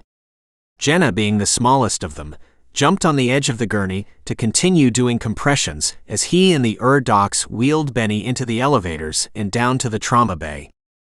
The rest of the trauma team quickly took over. Benny still didn't have a pulse, so they continued doing CPR while they ran some labs and put in a central line. He and Jenna backed off, giving the trauma team room to work. Soon enough, he'd be on the other side, receiving patients from ambulances and helicopters rather than bringing them in. He was enjoying his Lifeline rotation, yet looked forward to being back in the relatively calm and stable environment of the emergency department. We better go, our shift is almost over. Jenna's voice pulled him from his thoughts. Yeah, okay. After using the hospital bleach wipes to clean up their equipment, they returned to where Dirk waited in the chopper. The night shift crew was waiting for them in the debriefing room when they arrived. Nate was the pilot on duty, and Holt Baxter the physician, working again with his new fiancée Kristen Page. "I heard Benny Cooper was just brought in," Holt said solemnly. Drake exchanged surprised glances with Jenna. "You know him?" "He's the owner of Cooper's on the Lake, a really nice restaurant." Holt shrugged. "There are dozens of posts already on social media about how he went under the ice." Of course there was. This was the era of instant messaging and gratification. "He's in rough shape," Drake admitted. By the time we reached the emergency department, his core temp was still barely 93.6 degrees Fahrenheit. Holt let out a low whistle. "Doesn't sound like he's going to make it." "Unfortunately, I agree. We did CPR on him the entire flight without much success," Jenna said with a sigh. "I'm sure you did your best." Holt glanced at Kristen. "Let's check in later as a follow-up visit. Maybe being hypothermic worked in his favor." "Okay," Kristen agreed. "Speaking of follow-up visits, what did you find out about infant male Browning?" Drake glanced from Holt to Kristen. "He's doing okay, not out of the woods but certainly not worse." They're cautiously optimistic. Kristen used her fingers to make air quotes around the last two words. A small flicker of hope in the area of his heart grew brighter. "Really? I'd like to see him for myself." "You can go now," Jenna offered. "We're finished for the day." He hesitated, then nodded. Why not go check on the little guy he'd helped keep alive during the transfer from Sheboygan to Children's Memorial? "Okay, I'll see you tomorrow, Jenna." "Oh, you're covering for Matt again?" she asked. "Yeah, no sense in having him pass along more germs." He drew on his Lifeline jacket and headed out into the frigid cold temperatures. Ducking his head against the wind, he walked over to Children's Memorial Hospital. He took the elevators to the NICU, then had to buzz the front desk to gain entrance to the unit. "Can I help you?" One of the NICU nurses stopped and looked at him curiously. He pulled out his Lifeline ID badge. "I'm Dr. Thornton from Lifeline, doing a follow-up visit on infant male Browning. He was transferred from Sheboygan Memorial a couple of days ago." "Oh yes, they're actually calling him Jonah Browning.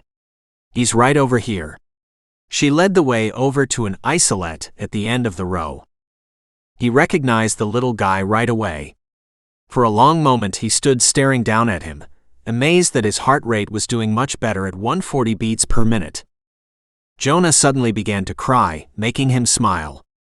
The kid had a healthy set of lungs on him, that was for sure. And he was big, at least compared to most of the preemies in isolettes nearby. "God has a plan for you." Megan's words came back to him, and he put his hand against the glass of the isolette. Was this part of God's plan?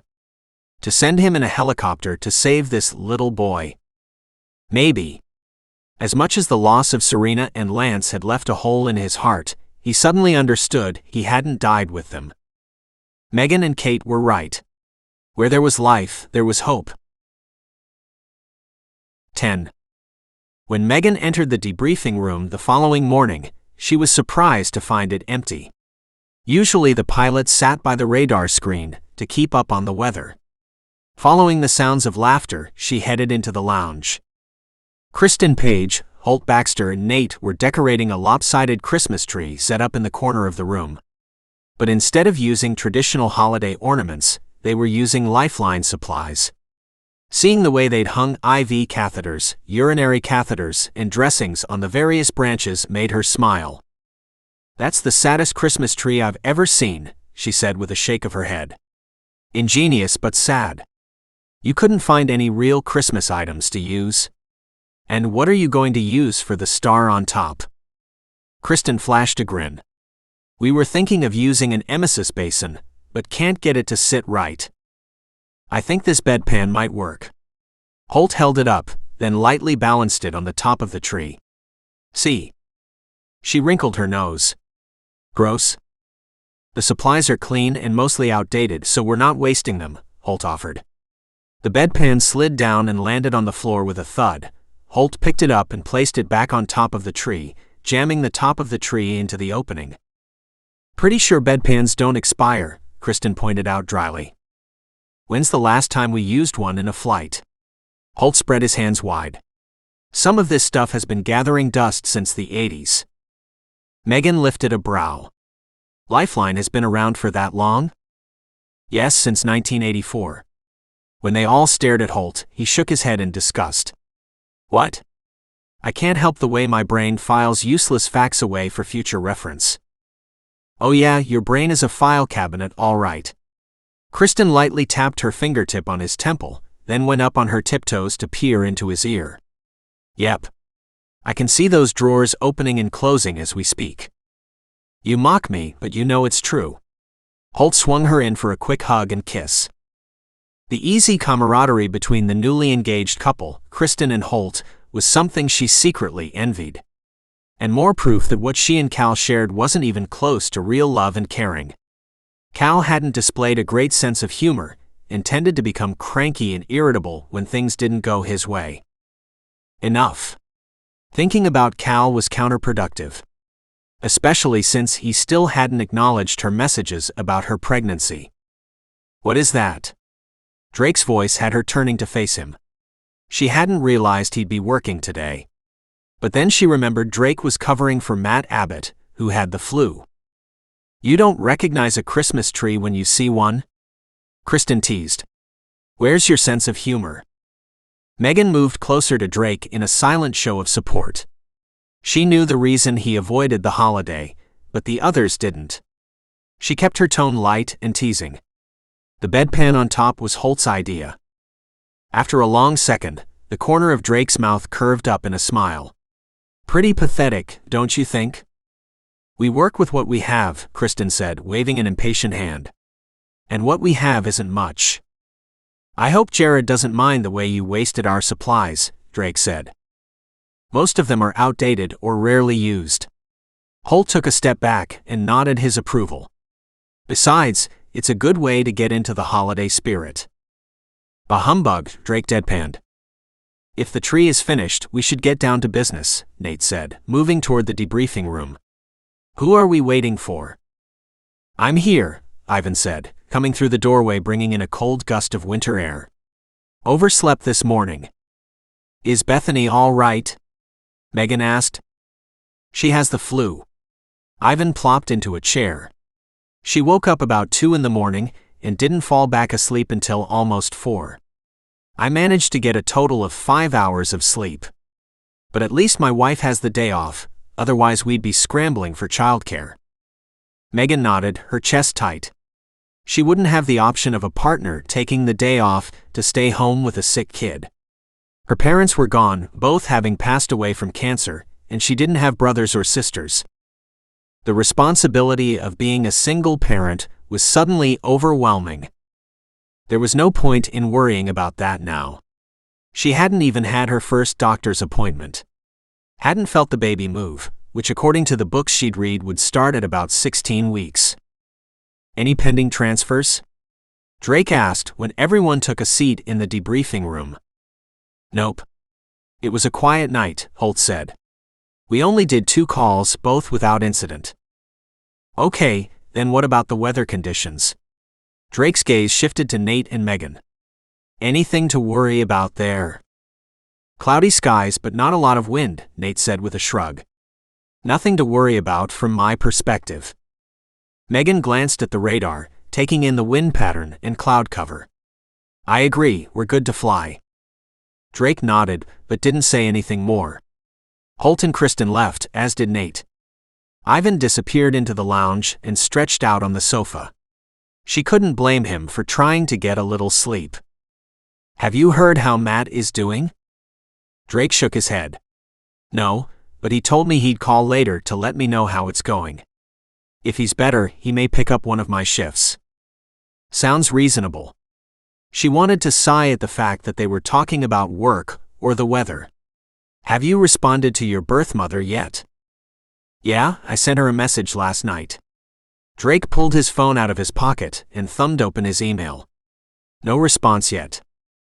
I'm impressed. She tipped her head, regarding him thoughtfully. What made you decide to respond? He shrugged. I went to see Jonah Browning last night. He's doing much better. Jonah Browning? Oh, the preemie we transported from Sheboygan. She found it difficult to keep all the names of their patients straight. Yeah. I guess I thought that if Jonah can survive against the odds, then I should at least meet this woman who thinks she's my birth mother. Yes, you should, she agreed. It can't hurt. He lifted a brow. Says the woman who isn't adopted. She grimaced. You're right. It's easy for me to say. But you went onto the website for a reason, so deep down you must be curious. He shook his head. Originally, I wanted medical history information for the sake of my baby. Now, I'm not sure what I want. She believed he wanted a family, but didn't say the words out loud. I need more coffee. Drake stood and headed into the lounge. After sitting quietly for a moment, savoring the lack of morning sickness, she pulled out her phone. Maybe she wasn't giving Cal enough credit. Maybe he would want to be part of their child's life. She found Cal's social media page, thinking maybe she'd drop him a note there. But the photo that stared back at her wasn't Cal alone, it was Cal with a beautiful dark-haired woman. And beneath the image were the words, she said yes. Said yes to what? Marrying him. Mere months after he broke off his engagement with her. She stared at the photo for a long time. The date stamp indicated the photo was put up yesterday, which meant he had access to a phone and/or computer. But he still hadn't responded to her messages about their baby. She set her phone down, drawing in a deep breath, then letting it out in a long whoosh. Okay then. Apparently, she was raising this child entirely on her own. Drake needed something to distract him from looking at his email every 5 seconds. The bedpan topping the Christmas tree had him shaking his head in bemusement. He couldn't deny the cheery lights brightened the mood, even if the so-called ornaments left a lot to be desired. They consisted of tools they used to save people's lives, but he still wondered what Jared would say when he saw it. Ivan looked as if he might be sleeping, so he didn't wake him. He prowled restlessly around the room, fighting the urge to check his email. The downtime between calls was the most difficult part of the job for him to handle. There was the occasional day that the wasn't insanely busy, but not like this. He considered sitting at the computer to study for his boards that he'd have to take come the end of June, but he couldn't drudge up any interest. June was a good 6 months away. And he'd already had a lot of interesting real-life experiences that would help him when the time came. He forced himself to pull up the practice exam on the computer. After a couple of questions, his mind began to wander. What if Jolene Nevin wanted to set up a meeting? Would he go? And what kind of proof might she have to prove she's his birth mother? Sure, they could have a DNA test done, but that would take time and money. He couldn't deny being curious about the circumstances of her giving him up for adoption. Mostly likely she'd been a teenager without much family support. It made him think of Megan, and the way she'd gone pale at hearing about Ivan's daughter waking up with the flu. Who would be there to help Megan when her baby was sick? Not that jerk of a father, that's for sure. He answered a few more questions before his pager went off in tandem with Ivan's. The paramedic groaned and rolled up into a sitting position. Trauma call, car versus semi-truck, Drake read the page out loud. 2 adults, a man and woman, female is about 8 months pregnant. Let's go, Ivan said, rising to his feet and reaching for their bag of supplies. 8 months pregnant. The words were lit up like neon in his brain. Why was he getting all the OB calls? Technically, this was Matt's shift, so it wouldn't normally have been his call. But he'd be the one to respond. Megan already had the chopper pulled out of the hangar. She held a clipboard in her hand and was doing a quick last-minute check. She glanced at him, her clear gray eyes shadowed with concern. He tried to smile reassuringly. What choice did he have other than to do his best while praying both the mother and baby survived? Ready? Megan asked, reaching for the door to the pilot's seat. Yes? He gave her a nod and followed Ivan into the back of the chopper. Within minutes, Megan had the engines fired up and the blades whirling. He listened as she was given permission to take off, and kept his gaze out the window as she banked the chopper around and toward the interstate. "Man, I don't feel good," Ivan muttered. He pierced him with a look. "What do you mean?" Ivan grimaced and pressed his hand to his gut. "I feel sick." "The flu." Drake tried not to panic. "Are you going to be okay to help with this call?" Ivan nodded, but he could tell the paramedic was fighting the urge to throw up. "Stay with me," he encouraged as Megan closed the distance to the scene of the crash. "Once we return to Lifeline, we'll find someone to cover your shift." "Okay." Ivan's tone was weak, and Drake wondered just how much help the paramedic would be. Enough, hopefully, to get the worst of the two patients transported to Trinity Medical Center. Megan landed the chopper on a vacant stretch of the freeway. He jumped out and went around to open the back hatch for the gurney. Ivan followed more slowly, clearly not feeling well. "Sorry," Ivan muttered. He abruptly veered off and threw up along the side of the road. Drake knew there was nothing he could do but grab the bag of supplies from Ivan and continue on to check the status of their patients. The paramedics looked relieved to see him. "This is Susan O'Malley, and she's in labor." "How far apart are the contractions?" He set the duffel bag down and crouched in front of the woman. Susan was in the back seat of the car. The front was crushed in like an accordion. No blood on his patient, which was reassuring. 3 minutes, she said between panting breaths. She looked at him with wide, pleading brown eyes. "Make them stop. It's too soon. I'm not due for 6 weeks." Drake battled a wave of panic. "Okay, listen, you need to stay calm, okay? We're going to take good care of you." He glanced at the paramedic closest to him. "Where's the driver?" "On his way to Trinity. He had some chest pain but no EKG changes, so we decided to take him via ambulance. We thought it would be better to have this patient in the chopper. Better to deliver a baby thousands of feet in the air. Not even close. My partner has the flu. I think you're going to need to take her via ambulance." Drake hoped Jared would support his decision. "Oh, I feel like I have to push." Susan's voice had risen with alarm. "What?" "Push." Sweat popped out on his forehead. This couldn't be happening. Could it? His mouth was desert dry, but he tried to keep his expression from showing his feelings. "Okay, I'm going to take a look, see how dilated you are." After drawing on a pair of gloves, he bent her legs at the knees and carefully removed her undergarments. When he saw the baby's head crowning, he knew this was it. He was going to end up delivering this baby right here, right now. "Please, Lord, please give me the strength to save this child's life." "Oh boy," the paramedic muttered under his breath. "Or girl," Drake said to lighten things up. "Get me some towels and sheets to put under her. Have either of you delivered a baby before?" "I did once," the paramedic to his right said. "But that was a long time ago." Drake had also assisted with giving birth while on his OB rotation, which had also been over a year ago. "Glove up and help me. I also want blankets to wrap the baby in once it's born." "I'll get them," the other paramedic, the one who didn't have experience delivering babies, said. "It's coming," Susan said between pants. "And it hurts." "Yes, the baby is coming. You're doing a great job, Susan. It's not going to hurt for long." Drake put one hand on her abdomen to feel for the next contraction, while supporting the baby's head with the other. "Okay, next contraction you're going to push really hard." "Oh," Susan let out a wail, but then pushed hard when the contraction hit.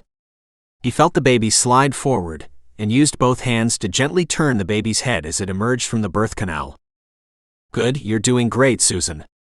The baby's head is out, one more push and your son or daughter will be born." He met Susan's gaze. "One more big push." She groaned and pushed again. He eased the infant's shoulders out, then caught the baby in both hands. The paramedic handed him the blanket, and he wiped the mucus away from the baby's nose and mouth. For several long seconds, the infant didn't move. Didn't breathe. His chest went tight with fear. No. This couldn't be happening. The baby couldn't be stillborn. His training kicked in, and he flicked the bottom of the baby's feet, then gently stimulated the infant's chest. Instantly, the little girl began to cry. The relief was staggering. The baby was alive. And so was the mother. He clamped the umbilical cord and brought the wrapped bundle up, and placed the baby in her mother's arms. You have a beautiful baby girl. Amanda. Susan's eyes filled with tears as she cuddled the baby close. We've named her Amanda. That's a beautiful name. Drake felt himself getting choked up. The image of his stillborn son flashed in his mind, but he shoved it away. Lance was gone, but Amanda wasn't. She was still crying, but he didn't mind the noise. The sound of life. Shouldn't we do APGAR or something? The paramedic asked. Yeah, I'm calling it a 6 and a 10. The score given to a baby at birth was a way to judge how well they were doing. Considering the baby didn't breathe right away, he lowered the first score, but frankly, out here in the middle of the freeway, the numbers didn't much matter. The fact that both mom and baby were fine did. He rose to his feet. I think you guys can take her from here. No need to travel via helicopter now. Yeah, sure. The two paramedics looked at each other. Thanks for the help, Doc. You're welcome. Drake backed away, taking the gurney with him. When he turned, Megan was standing there, her eyes bright against her pale skin. That was incredible and scary at the same time. Her voice came out in a hoarse whisper. The mother and baby are both fine. He hadn't realized she was there, but realized she must have been about to offer her help. Where's Ivan? Back there somewhere. She still looked pale and shaken. He's sick. Okay, we need to get back to the hangar. Ivan is in no condition to fly. Megan nodded but didn't move. Instead, she stood for a long moment, her hand pressed against her lower abdomen as if imagining the moment her own baby would be born. Drake found himself eager to support her when that day came. If she wanted him to. 11. Watching Drake delivering a baby had hit hard. Not just the reality of giving birth, which was incredible and scary enough, but the way Drake had been so calm and cool under pressure. Come next June, it would be her turn. The realization was sobering. She didn't know much about being a mother. Had barely gotten used to the concept of being pregnant, much less anything else. Imagining what her life would be like beyond the next few months was impossible. Pulling herself together, she fell into step beside Drake as they returned to the chopper. Ivan was there, leaning weakly against the bird. He offered a pathetic smile. Sorry. It's no problem, Drake said, waving a hand. We need to get you back to the hangar. Megan jumped up into the pilot's seat, waiting for the two men to get themselves secured in the back. After requesting permission from the paramedic base, she lifted the chopper off the ground. The trip back to Lifeline didn't take long. Ivan was the first one off the helicopter, rushing inside the building as if the devil himself was hot on his heels. She knew exactly how he felt, having made the same trip not long ago. We're grounded until I can get someone in to cover Ivan's shift, Drake said as they walked into the hangar. I might even have to drive him home. I can do it, she offered. No, you should stay here with the helicopter. Hopefully the ride won't take long. I'll make the calls for his replacement then. Thanks. The next hour dragged by slowly. She made phone calls for help in covering Ivan's shift as Drake drove Ivan home. Jenna Reed promised to be there within the hour. When Drake returned, she filled him in. Glad to hear it. Drake washed his hands at the sink. I hope I don't catch that nasty bug. I had to pull over for Ivan twice on the way home. I feel bad for his wife, having a sick baby and a sick husband to take care of. True. Drake dried his hands and dropped into the chair beside her. Are you okay? Me? Fine. Childbirth is amazing. And scary. She grimaced and nodded. Yeah. But I have faith in God that everything will work out. Good. She glanced around, verifying they were still alone. "Have you heard from your birth mother?" "Been too busy to look." Drake reluctantly pulled out his cell phone. He swiped at the screen, then lifted his gaze to hers. She responded. "Wants to meet for coffee." "That's great." She was glad he'd taken this first step. "When?" "Tomorrow at noon." He cleared his throat. "I mentioned to her that I have the day off." "I'm glad. I hope she has the answers you're looking for." There was a brief pause. "Megan, I know you have the day off too. Will you please come with me?" Her pulse leapt in her chest. "Are you sure?" "I don't want to do this alone." He glanced at her sheepishly. "I'm not sure what to say." She reached for his hand, gripping it tightly. "I'm happy to be there, and I'm sure you'll figure out what to say. But you also may need to think about getting a DNA test or something. How else will you know for sure she's your birth mother?" He stared at their clasped hands for a long moment before meeting her gaze. DNA results take a while. Was he thinking of celebrating the holiday with this woman? Megan thought it might be a good thing if he did, since he lost his wife and son around the same time. Finding a mother might be the balance he needed. Well, let's hear what she has to say first. Maybe a DNA test won't be necessary. Maybe. He squeezed her hand. "Thanks." For a moment their gazes caught and clung, emotion and awareness shimmering between them. Drake leaned forward as if he might kiss her again. She held her breath, waiting. Hoping. The door banged open, startling her. She instinctively pulled her hand from his as Jenna entered the debriefing room. "Brr. It's cold out there." Jenna shivered as she shrugged off her coat. "I can't wait until summer." "Summer. June. Baby." Megan forced a smile. "Me either." "I'm not looking forward to taking my boards," Drake said wryly. "Although graduating and becoming a full-fledged doctor will be nice." "See. Lots to look forward to." Jenna grinned. "Like your wedding to Zane." Megan teased. "Yep, that too." Jenna swept past them to enter the lounge. They heard her gasp. "What in the world is that? A bedpan? On the top of a Christmas tree." She glanced at Drake and they both cracked up. "You can thank Kristen and Holt for that," Drake called out with a wide grin. "It was their idea." Megan couldn't tear her gaze from Drake. His smile lit up his entire face, making him look like a new man. And more attractive than ever. Had he really been about to kiss her again? Not likely. She reminded herself that they were friends. That he'd backed off after their hot kiss at her apartment. That he'd point blank told her he wasn't ready for a relationship. Yet deep down she knew that it was already too late. She cared about Drake a lot. More than she should, considering she was at least 12 weeks pregnant with another man's baby. What was wrong with her? The last thing she needed was a man to complicate her life. Besides, he would be finished with his Lifeline rotation after the first of the year. Which was too bad, as she was having trouble imagining her life without him.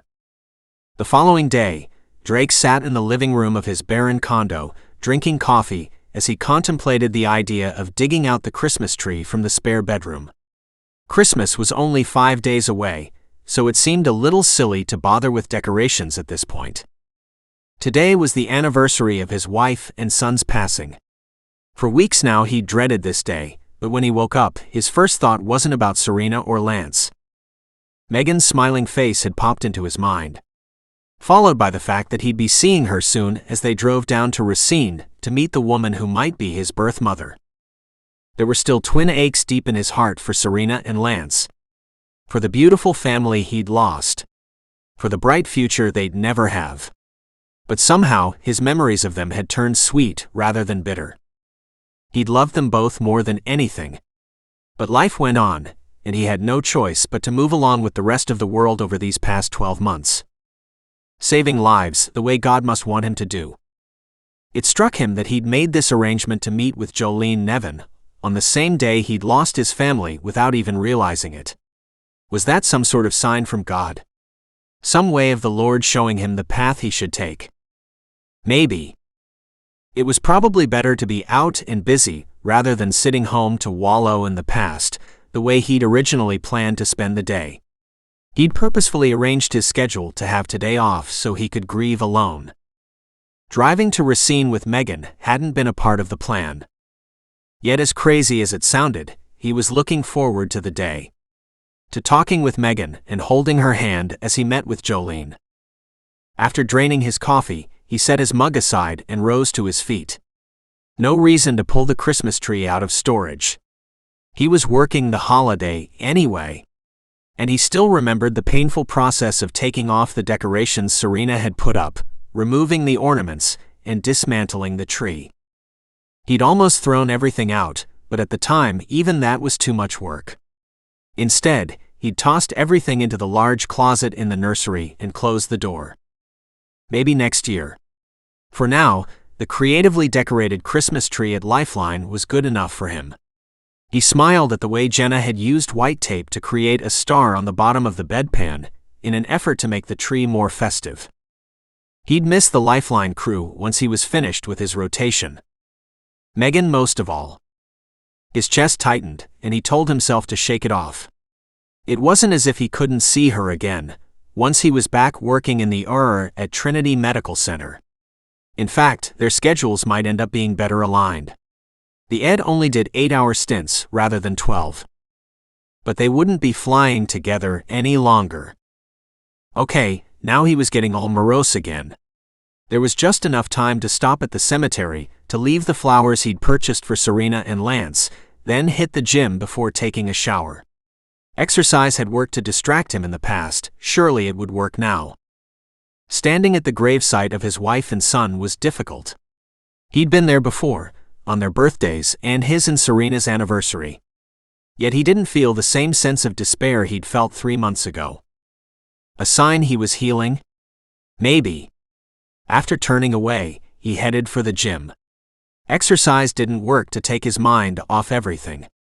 He told himself that was only because he was conflicted about meeting Jolene. No matter how hard he tried, he couldn't imagine calling her mom.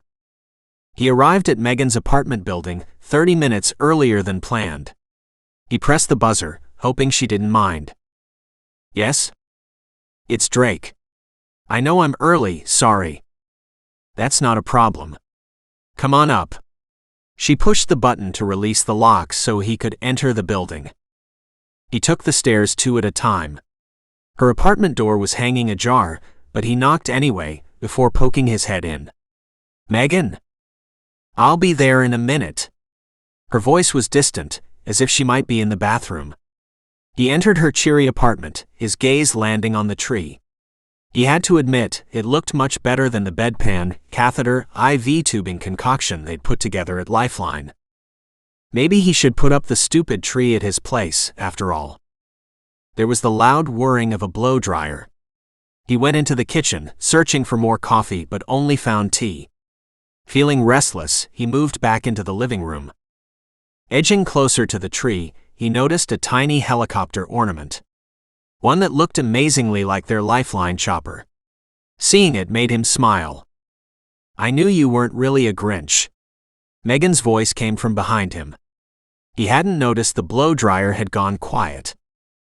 He turned to look at her, his heart thumping crazily in his chest. As always, she was stunning, wearing her blonde hair loose and wavy the way he liked it. Like him, she was dressed casually in jeans and a sweater. It took a moment to find his voice. Really? You doubt me? After seeing my condo? She waved an impatient hand. That's just because you haven't taken the time to decorate. We can do that later this afternoon if you'd like. Decorate? With Megan? On the anniversary of his wife and son's deaths. He opened his mouth to refuse, but somehow the words came out differently. Okay, we can do that. Her smile widened, and it was all he could do not to take her into his arms to kiss her senseless. Great. Are you sure you want to leave early? He tucked his hands into his pockets. I couldn't stay home staring at my 4 walls a moment longer. It feels surreal to think I may be meeting my birth mother. Her smile softened. I'm sure it's not easy. Did you bring anything? Like a birth certificate? No, I'm not even sure what my plan should be. Quiz her on my birth details to see if she passes the test. She wrinkled her nose. Probably not the best way to start. You might want to simply ask why she believes she's your birth mother. Let her do the talking. Yeah, that sounds good. Just being with Megan helped him feel better. We may as well hit the road. I'd rather get there early than sit around. Okay. Let me get my coat. Less than 5 minutes later, they were in his car, heading toward the interstate. Megan fiddled with his radio until she found a station playing Christmas music. I still think it's strange that your birth mother is living in Racine, just miles away from you. She glanced at him. I guess when I think of adoptions, I think of kids being taken across state lines, maybe even halfway across the country. Not being right here in the same area of the state. He nodded thoughtfully. Yes, but if you think about it, there are likely plenty of kids being adopted from around here. Milwaukee isn't as big as Chicago, but it's not small either. True. She fell silent for several miles.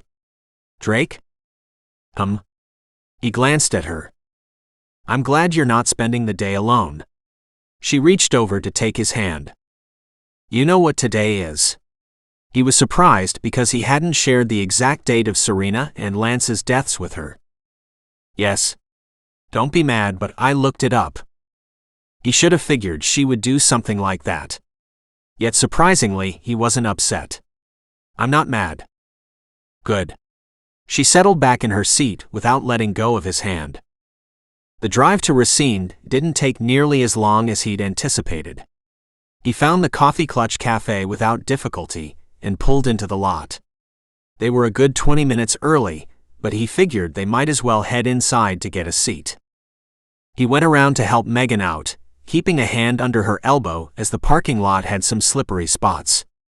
The wind was brisk, nearly tearing the door from his hands as he opened it for her. Phew, Megan said once they were safely inside. You know what sounds good right now? Hot chocolate. 2 hot chocolates coming up. He moved forward to place the order. When he had the 2 cups of steaming chocolate topped with whipped cream, he scanned the small dining area. His gaze stumbled across a woman with dark hair seated near the fireplace. When she looked at him, he knew it was her. Jolene Nevin. His mother. For a long moment, he couldn't move. Megan must have noticed her too, because she gently nudged him forward. Hey, are you Drake Thornton? The woman's voice wavered a bit, displaying her nervousness. Somehow he managed to respond. Yes, I'm Drake, and this is my friend Megan Hoffman. You must be Jolene. Yes? The woman stared at him with dark brown eyes that were just like his. Lots of people had dark brown eyes. And dark brown hair. But her facial features were very similar to his. Or maybe that was just wishful thinking on his part. He set the hot chocolate down on the table before he dropped it. You're early. He pulled out a chair for Megan, then took the seat beside her. Jolene flashed a smile. So are you. A long silence hung between them. He tried to think of something to say, but seeing Jolene in flesh and blood had knocked him for a loop. It's great to meet you, Megan said, breaking the silence. Likewise. Jolene dropped her gaze for a moment, then lifted her chin. I suppose you want to know what happened 28 years ago. He managed to nod. As you probably guessed, I got pregnant in high school. My parents, well, let's just say they were horrified by my indiscretion. The father of the baby wanted nothing to do with me, and his parents obliged by whisking him off to college. They gave me money for an abortion, but I couldn't do it. His gut clenched at the situation she was describing. It was worse than he'd imagined. I'm sorry. A faint smile tipped her lips. I'm not sorry I had you, Drake. I'm only sorry I caved to the pressure of giving you up for adoption. My parents convinced me that William and Gretchen would be wonderful parents. You knew them? He hadn't anticipated that. Yes, they were with me the last trimester of my pregnancy, even stayed in the hospital with me when I gave birth." Her voice wobbled again. "You were a beautiful baby. Giving you away was the hardest thing I've ever done." He stared at her, his mind whirling. Was Jolene being honest with him? Had she really known his parents? Or was this some sort of trick? Heaven help him, he couldn't say for sure. 12. Drake's dark brown eyes were filled with a wary confusion. Megan empathized with what he must be going through and reached over to take his hand, holding on to it beneath the table. He gripped her tightly, as if desperately clinging to the connection between them. When it appeared neither of them were planning to say anything more, she decided to ask a few questions. "Since you knew Drake's parents, I'm surprised they didn't tell him all about you." She glanced at Drake, remembering the story he'd told about his adoptive parents getting a divorce and shuttling him between them, without either fighting for sole custody. A child's memories couldn't be counted on for a 100% accuracy, but still she knew that their treatment of him had hurt. "Your parents didn't keep your adoption a secret, right? So there would be no reason for them to hide something like that." Drake slowly shook his head. "No, it wasn't a secret. You raise a good question." "It was my fault," Jolene confessed, staring down at her untouched coffee. "I told them I wanted to be anonymous." "Why?" Megan could see some similarities between Jolene's and Drake's facial features, but that alone wasn't enough. She felt protective of him. So far, she wasn't getting the feeling this woman was out for money, but she didn't fully trust her either. "That's a fair question," Jolene admitted. She blew out a breath. "Being pregnant so young, I thought I'd rest easy knowing my son was in good hands with two adoring parents. Something I couldn't give him. What could I do at 16? Drop out of school? Work a series of low-paying jobs?" Megan understood where she was coming from. "I'd planned to move on with my life, leaving everything behind." The woman gripped her cup so tightly Megan feared she'd crush it, sending hot liquid all over the table. "And I did for a while. I went to college, became a registered nurse, fell in love, and got married." The ghost of a smile flitted across her features. "It was great, but when I became pregnant again, those long-buried memories came tumbling back." She finally lifted her gaze. "You never forget having a child." "Never." There was a long silence, and Megan knew she was right. Even just being 12 weeks along, she'd never forget this baby. Drake cleared his throat. "How many children do you have?" "3 counting you. 2 boys and a girl." Her smile faded. "As blessed as I am with my 2 children, I couldn't seem to get you out of my mind." "Does your husband know about Drake?" Megan asked gently. "Yes, of course." Jolene looked surprised. "I wouldn't lie to him.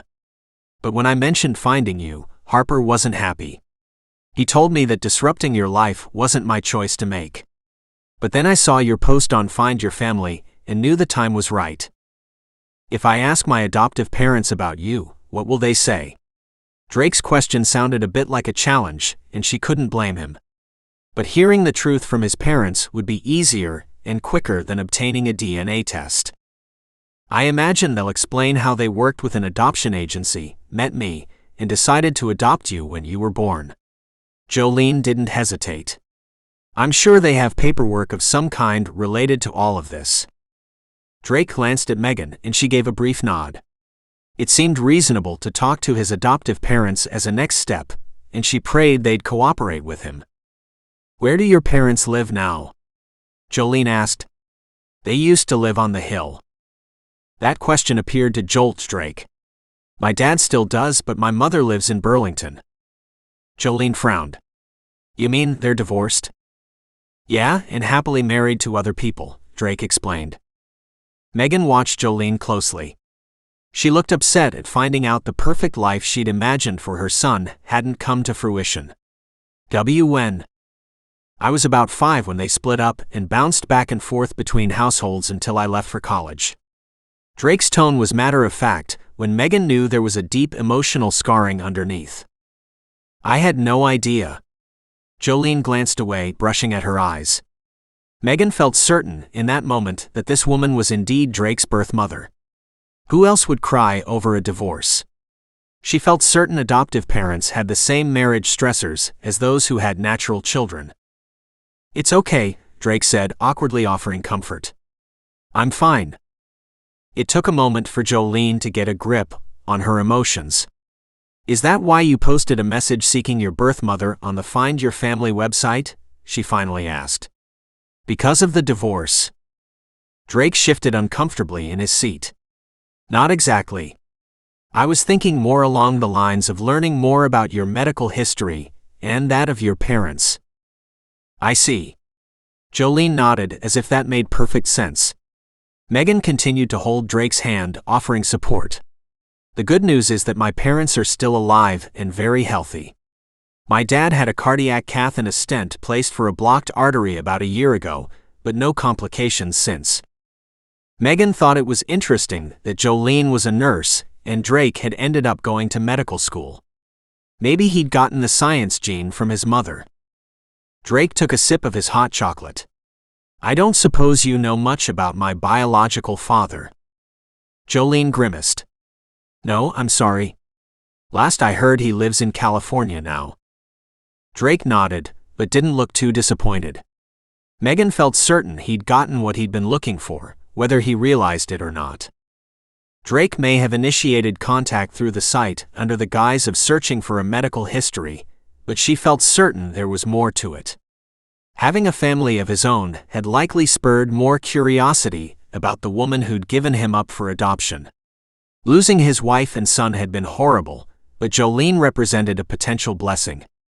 She was the family he might not realize he'd been looking for. If he let his guard down long enough to embrace it. "I want you to know I don't expect anything from you," Jolene said, breaking the silence.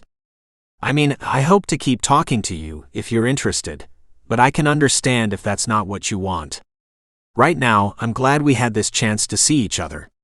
Meeting you, seeing the fine man you've grown into is enough." "This is a lot to take in," Drake admitted, glancing at Megan as if seeking help.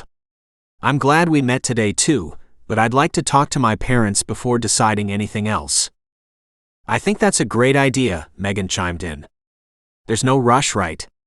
Plenty of time to determine next steps." "Of course." Jolene's smile betrayed a hint of sadness.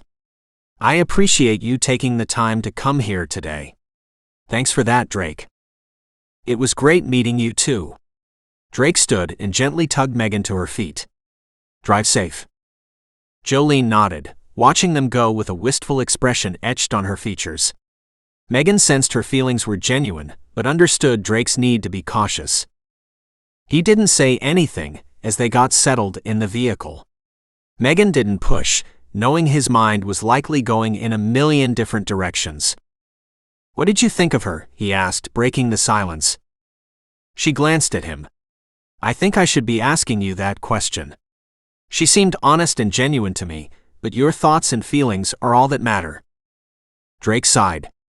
"I liked her, and it should be easy enough to verify her story." She raised a brow, sensing there was more. But I'm not sure I want to get involved with her after today. Her father's cardiac issues aside, they seem relatively healthy, which is what I'd been concerned about.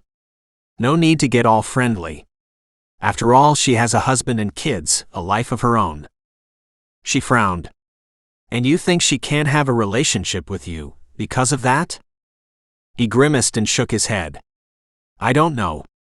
It might start out as seeing each other on occasion, but all too soon, she'll go back to being focused on her family, and that will be that." Her heart ached for him, for the little boy who'd been shuffled from one family to the other without ever really having a home. "Drake, just because your parents split up and didn't welcome you into their respective families doesn't mean that everyone else will do the same. Where there's love, there's always room for more. Don't shut her out without giving it a chance." "Maybe." He didn't sound convinced, and she decided not to push. Drake would have to come to terms with what he wanted out of life on his own. She couldn't do it for him. And his instinct to shut others out was a big red flag to her burgeoning feelings toward him. She might care about Drake, may even be falling for him, but she sensed that continuing down that path would only lead to heartbreak. Placing a hand over her lower abdomen, she told herself to stay focused on what was important in her life. Her child. "Are you hungry for lunch?" Drake glanced at Megan, grateful she'd been there with him during the meeting with Jolene Nevin. Her presence had calmed him, just like when they flew together on the Lifeline helicopter. "We didn't get to finish our hot chocolate." "I could eat," she agreed. "I've noticed that I feel sick when I'm hungry. Must be the baby's way of letting me know he or she is hungry too." He smiled and gestured to a passing sign. "There's a nice Italian place if you're interested." He paused and added, "Unless you think it might give you heartburn." "Thankfully, I've discovered Tums work like a charm, so Italian sounds good to me." He nodded and took the next exit toward the restaurant. Spending time with Megan felt natural, and for once he didn't feel the need to be alone.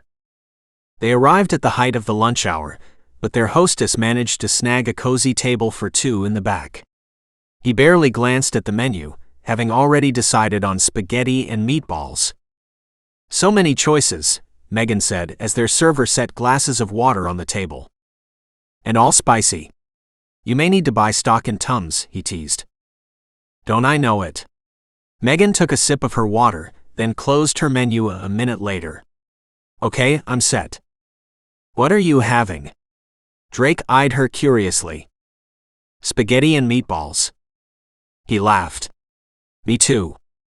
When their server came by and took their order, he thought it was ironic to be here like this, enjoying time with Megan on what he'd anticipated being a horrible and emotionally draining day. A flash of guilt caught him off guard. Was this wrong? Shouldn't he be remembering his wife and son? He'd only spent about 15 minutes at the cemetery earlier that morning. Was that enough? "Hey, Earth to Drake." Megan's voice brought him out of his reverie.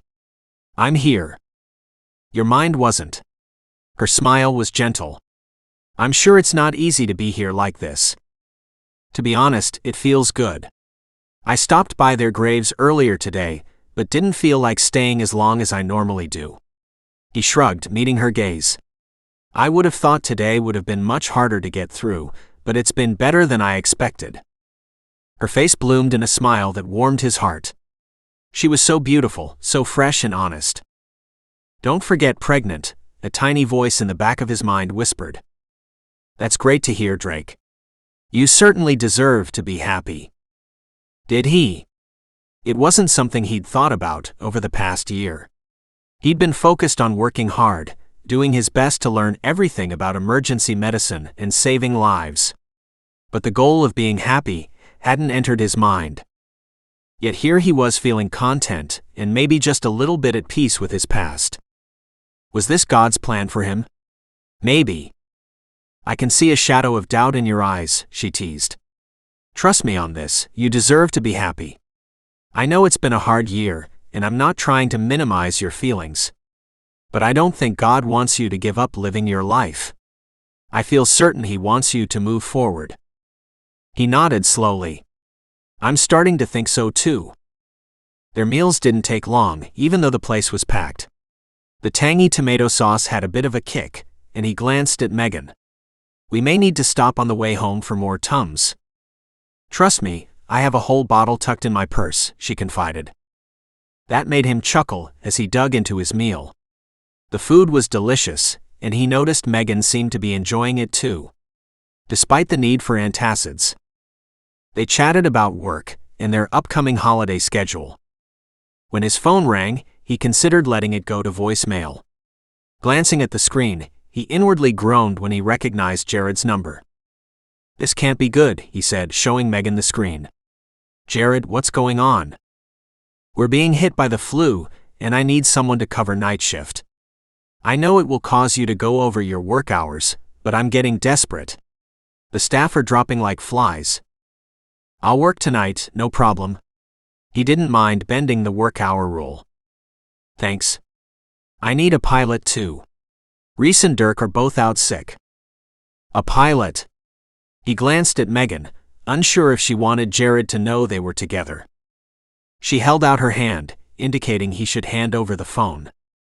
Hang on, Megan's right here. He gave her the phone. I can work tonight. She listened for a moment, then said, Yes, I'll make sure to get some sleep. I'll be fine, Jared, I promise. See you later then. She returned the device. Need anything else, Jared? No. Jared sighed heavily. I'm flying today, and will likely need to fly again tomorrow, so I really appreciate you and Megan filling in tonight. Make sure she goes home to sleep for a bit, okay? Will do. Later. He disconnected from the call and signaled for the check and to-go bags. Megan sighed and leaned back in her chair. Lunch was delicious, thanks, Drake. I feel bad we don't have time to put up your tree. It's not a big deal. I hope heartburn doesn't keep you from sleeping well this afternoon. Jared really wants to be sure you're well rested before our shift. He pulled his credit card out of his wallet and tucked it in the billfold. I'll be fine, she assured him. I trust you, Megan. You're a great pilot. She blushed. Someday I'll be as good as Reese. He's amazing. So are you. He held her gaze, hoping she would realize he was being serious. Thanks. He drove her home and insisted on walking her up to the door. I appreciate your support today, he said in a low voice. It would have been difficult to meet Jolene on my own. Of course, Drake. I'm glad I could help. She lifted up on her tiptoes to press a kiss to his cheek. The innocent gesture quickly turned into something more. He pulled her close and stared down into her light gray eyes before capturing her mouth with his. She instantly melted against him, kissing him back in a way that made his blood boil. Kissing Megan felt right. And this time, he didn't want to stop. 13. Drake's kiss was everything she'd yearned for and more. He kissed her as if she were the most important woman on the planet. As if he'd never let her go. Why had she ever fallen for Cal? At the moment, there was absolutely no comparison. Drake was a much better kisser by far. When they finally came up for air, she rested her head in the crook of his shoulder, breathing heavily, doing her best to rein in her crazy hormones. Amazing, she murmured. Yeah. He held her close for another long moment before releasing her. Thanks for lunch and for being there with my meeting with Jolene. Anytime, Drake. He trailed the tip of his index finger down her cheek. I hate to say it, but I should go. You need to get some sleep, and so do I. I know. She tipped her head back to look into his dark brown eyes. They were clear, without any hint of regret. She smiled, glad that he wasn't putting distance between them the way he had the last time they'd kissed. I'll see you at Lifeline then. Yes? He gave her another quick kiss as if he didn't want to leave, but then stepped back so she could enter her apartment. Later. She forced herself to cross the threshold, closing and locking the door behind her. For a moment she rested there, fingering her tingling lips. Amazing, she said again, pushing away from the doorway. Enough mooning over the guy. Thankfully, she'd see him again soon. Besides, she did need to rest up for the long 12-hour shift ahead of her. Normally she didn't do naps, however, being pregnant changed that. These days, exhaustion was her constant companion. She fell asleep almost immediately, and didn't wake up until her alarm went off at 1,800 hours. Yawning and stretching, she crawled out of bed. After a quick shower, she dressed in her Lifeline flight suit. She ended up arriving at the Lifeline hangar a good 20 minutes before her shift. No one was around, the crew must be out on a flight. After placing her leftover spaghetti and meatballs in the pilot's room fridge, she went out to the debriefing area to check the satellite, taking note of the weather conditions. Winds weren't too bad, but there was the threat of snow later that night. They'd have to keep an eye on that, and the possibility of ice forming on the blades. She heard the womp womp womp of the chopper coming in just as Drake entered the room. Did you get some sleep? He asked, heading for the coffee pot. The smell of coffee still made her feel nauseated, but she did her best to ignore it. I slept for 5 hours, it was great. Jealous, he said with a wry smile. His eyes met hers over the rim of his mug. I didn't sleep much at all. She blushed and turned toward the flight crew that had just come in. Jared looked exhausted, and she wondered how many flight hours he was logging these days. Kate was with him, as was Dirk, their pilot. "Thanks for coming in," Jared said with a tired smile. "Jenna should be here too. It's been great the way everyone has been pulling together to cover these shifts." "Of course, it's the least we can do." Megan shifted her gaze to Dirk. "Any issues?" The older pilot shook his head. "Nope, she's good to go. It hasn't started snowing yet, but there are flurries in the forecast. We have plenty of de-icing fluid in the tank. Mitch filled it up a couple of days ago." She nodded and shifted her gaze to Jared. "Any pending transfers?" "Nope. Maybe you'll have a quiet night." He yawned widely. "I'm heading out, but we'll be back in the morning." When Jenna arrived a few minutes later, Kate and Dirk left as well. The sky outside was dark and would be for most of their shift. Their pagers went off almost immediately. Megan didn't bother looking at the message, instead heading into the hangar to pull out the chopper. Drake and Jenna soon joined her, and they all pulled on their respective helmets. Call is a motor vehicle accident on the interstate. The most serious injury is that of an 8-year-old boy with a head injury. "Got it. Let's go." She jumped into the pilot's seat and started the engine. "Base, this is Lifeline requesting permission to take off." "Granted, Lifeline, you're good to go." She lifted the bird off the landing pad, banking to the right so they could head out to the interstate. She tried not to worry about the child they were picking up, knowing the boy would be in good hands with Drake and Jenna. The crash scene was farther out than she realized, a good 20 minutes from their hangar in the town of Ixonia. Still, it was easily visible from the air, as several ambulances and police vehicles surrounded the vehicle involved. The law enforcement officers on scene shut the interstate down, providing plenty of room for her to land. Drake and Jenna jumped out and grabbed the gurney. She kept the blades going while she waited. This was the hardest part of her job. The red and blue flashing lights were so bright she couldn't see much beyond them. Minutes ticked by slowly, giving her a bad feeling. Usually the crew was intent on getting their patient to the hospital ASAP. She craned her neck, trying to see better. Finally, she caught a glimpse of Drake and Jenna wheeling a gurney toward the chopper. It didn't take long for them to get the gurney inside. "We need to take him to Children's Memorial," Drake said through the microphone. "Will do." She requested permission and listened as Jenna and Drake worked on the little boy. And sent up a silent prayer for God to watch over the injured child. "Pulse continues to be tacky," Jenna said with urgency. "And his right pupil is still larger than the left." Drake knew the kid's condition was tenuous. Benjamin Burke had been in his booster seat, but his side of the vehicle had been crushed up against the tree. He and Jenna had been forced to wait for the paramedics to use the jaws of life to extricate him from the vehicle. Long, agonizing minutes. Keep the cooling protocol going. His main concern right now was Benjamin's head injury, but he still needed to do a full assessment, an impossible task to complete at the side of the road. Drake noticed an abrasion along the left side of Benjamin's chest. Gently palpating the area, he felt certain the boy had sustained a couple of fractured ribs. He was glad the child was unconscious and unable to experience any pain from those ribs. Staying along his left side, he checked the boy's upper extremity. His left wrist looked swollen, maybe a sprain or a fracture, so he quickly applied a splint. "Drake?" His IV blew. "Get me a central line." He couldn't blame the paramedics for placing a peripheral IV. It was all they could accomplish while the kid was pinned inside the vehicle. Jenna opened the kit, and he quickly prepped the right side of the boy's chest, staying away from his injured side. Placing a central line wasn't easy in a child, but he'd done it before and prayed God would guide him in doing so again. "Got it," Jenna said with satisfaction when the blood flashed through the connection. "Yeah." He sutured the line in place, then moved out of the way so Jenna could place a dressing over the site. When that task was complete, he went back to his assessment.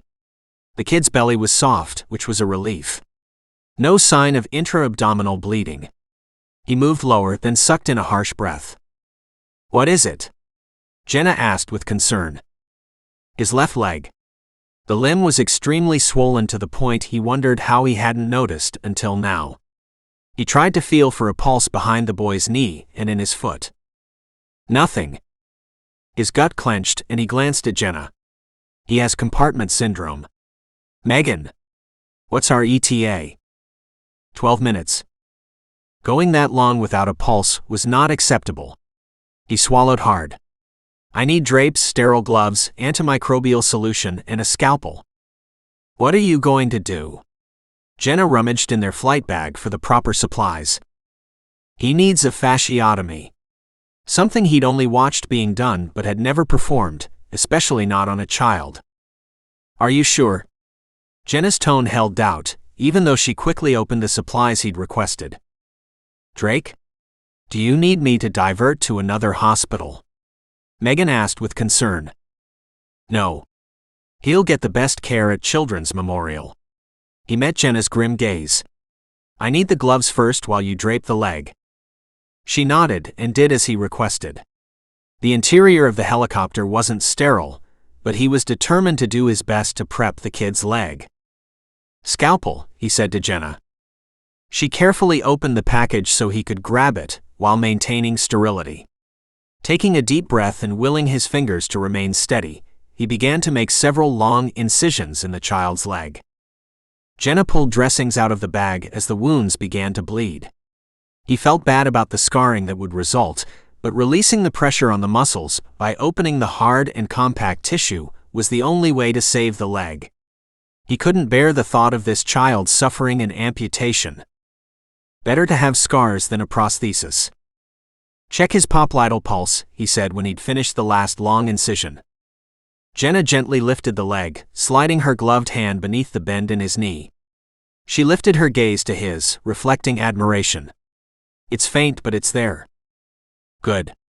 He placed the scalpel in a sharps container, and then changed his gloves to assist with dressing the wounds. Megan sent the chopper into a wide curve, no doubt heading down to the landing pad of Children's Memorial. He was dizzy with relief when Megan landed the chopper gently on the rooftop landing pad. He finished wrapping the boy's injured leg in an ace wrap, even knowing the medical team inside would need to replace it, then tucked the cooling blanket over him. You first, Jenna suggested. He nodded, jumped down, and ran to the back hatch. After pulling out the gurney, she joined him so they could wheel Benjamin inside. When they arrived in the emergency department, he quickly informed the attending on duty what had transpired. Severe case of compartment syndrome in his left leg, likely related to a crush injury at the scene. I'm not a surgeon, but felt it was necessary to perform a fasciotomy en route. Gutsy move. The attending's expression was thoughtful as he unwrapped and examined Benjamin's leg. Drake felt himself holding his breath as the provider felt for a pulse. What if Jenna had imagined it? What if this poor kid loses his leg after all? He wasn't a surgeon, and for all he knew, he could have caused more harm than good in his efforts to help. Pulses are +2. The provider met his gaze and nodded. Nicely done. He managed to find his voice. Thank you. How's his head injury?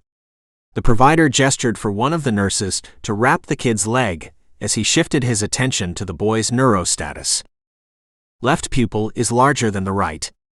We've been cooling him during transport, Jenna said as she began disconnecting the boy from their Lifeline portable monitors.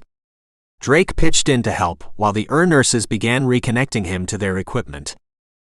The attending examined the boy's pupils for himself and nodded. They're not that far off now, looks as if the cooling protocol is working. Drake and Jenna helped scoot the boy over to the Ed Hospital gurney. When they had all their own equipment wiped down with bleach and piled on their transport gurney, they were ready to go. When they reached the hallway, Jenna flashed a grin. I can't believe you actually performed a surgical procedure on that kid. I know, it was crazy but necessary. He hit the elevator button. How did you know what to do? Jenna pushed the gurney into the open elevator. I've watched it being done in the by the trauma surgeons. Thankfully, there isn't a lot of actual surgical technique involved. Still, I'm sure it wasn't easy. No, it wasn't. Good thing she hadn't noticed how his fingers had trembled while wielding the scalpel. Obviously, a career as a surgeon was not in his future. When they reached the rooftop landing pad, they took a moment to don their helmets before approaching the whirling blades of the helicopter.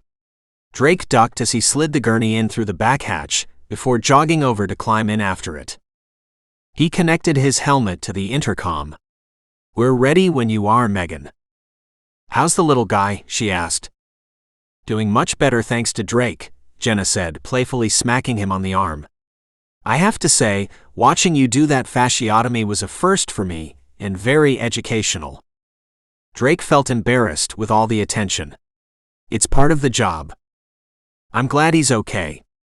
Listen, we just received a request to fly to Appleton for an ICU to ICU transfer," Megan informed them. "The call came in while you were getting settled back there. I need to know from you if we should leave from here or head back to the hangar for supplies." Before he could respond, their respective pagers went off. Drake read the message on the screen. 51-year-old female in full-blown septic shock and on vasopressors. They're requesting a transfer to Trinity Medical Center. "Jenna, what's your take on the supplies?" "We're good, only used pediatric ones during the last transfer." He nodded. "Megan, what do you think? Do we have enough fuel to fly to Appleton and back?" "Yes. And the weather conditions are predicted to be good for the next few hours, nothing but snow flurries in our future. That puts us in green flying conditions." Jenna sat back in her seat with a grin. "At least a trip north will make the night shift go by faster." "I agree," Drake said. "Okay, Megan, let's go." "Sounds good." Megan connected with the paramedic base, coordinating a flight path. 5 minutes later, the chopper went airborne. He smiled, remembering how exciting his first flight had been. Now it was almost commonplace. A weird light in the sky to the right side of the chopper caught his eye. Frowning, he leaned forward, then cued his mic. "Megan? Do you see that weird light out there?" "Where?" The moment she asked, there was a loud clanking noise. The helicopter abruptly lurched sideways, then Megan's voice came through his headset. "Mayday, mayday, we've suffered a drone strike." "Repeat, drone strike." "Going down for a hard landing." "Hard landing?" Drake felt his mouth go dry as the chopper tilted, sending him off balance. They were going to crash. 14. Megan fought hard to keep the chopper level.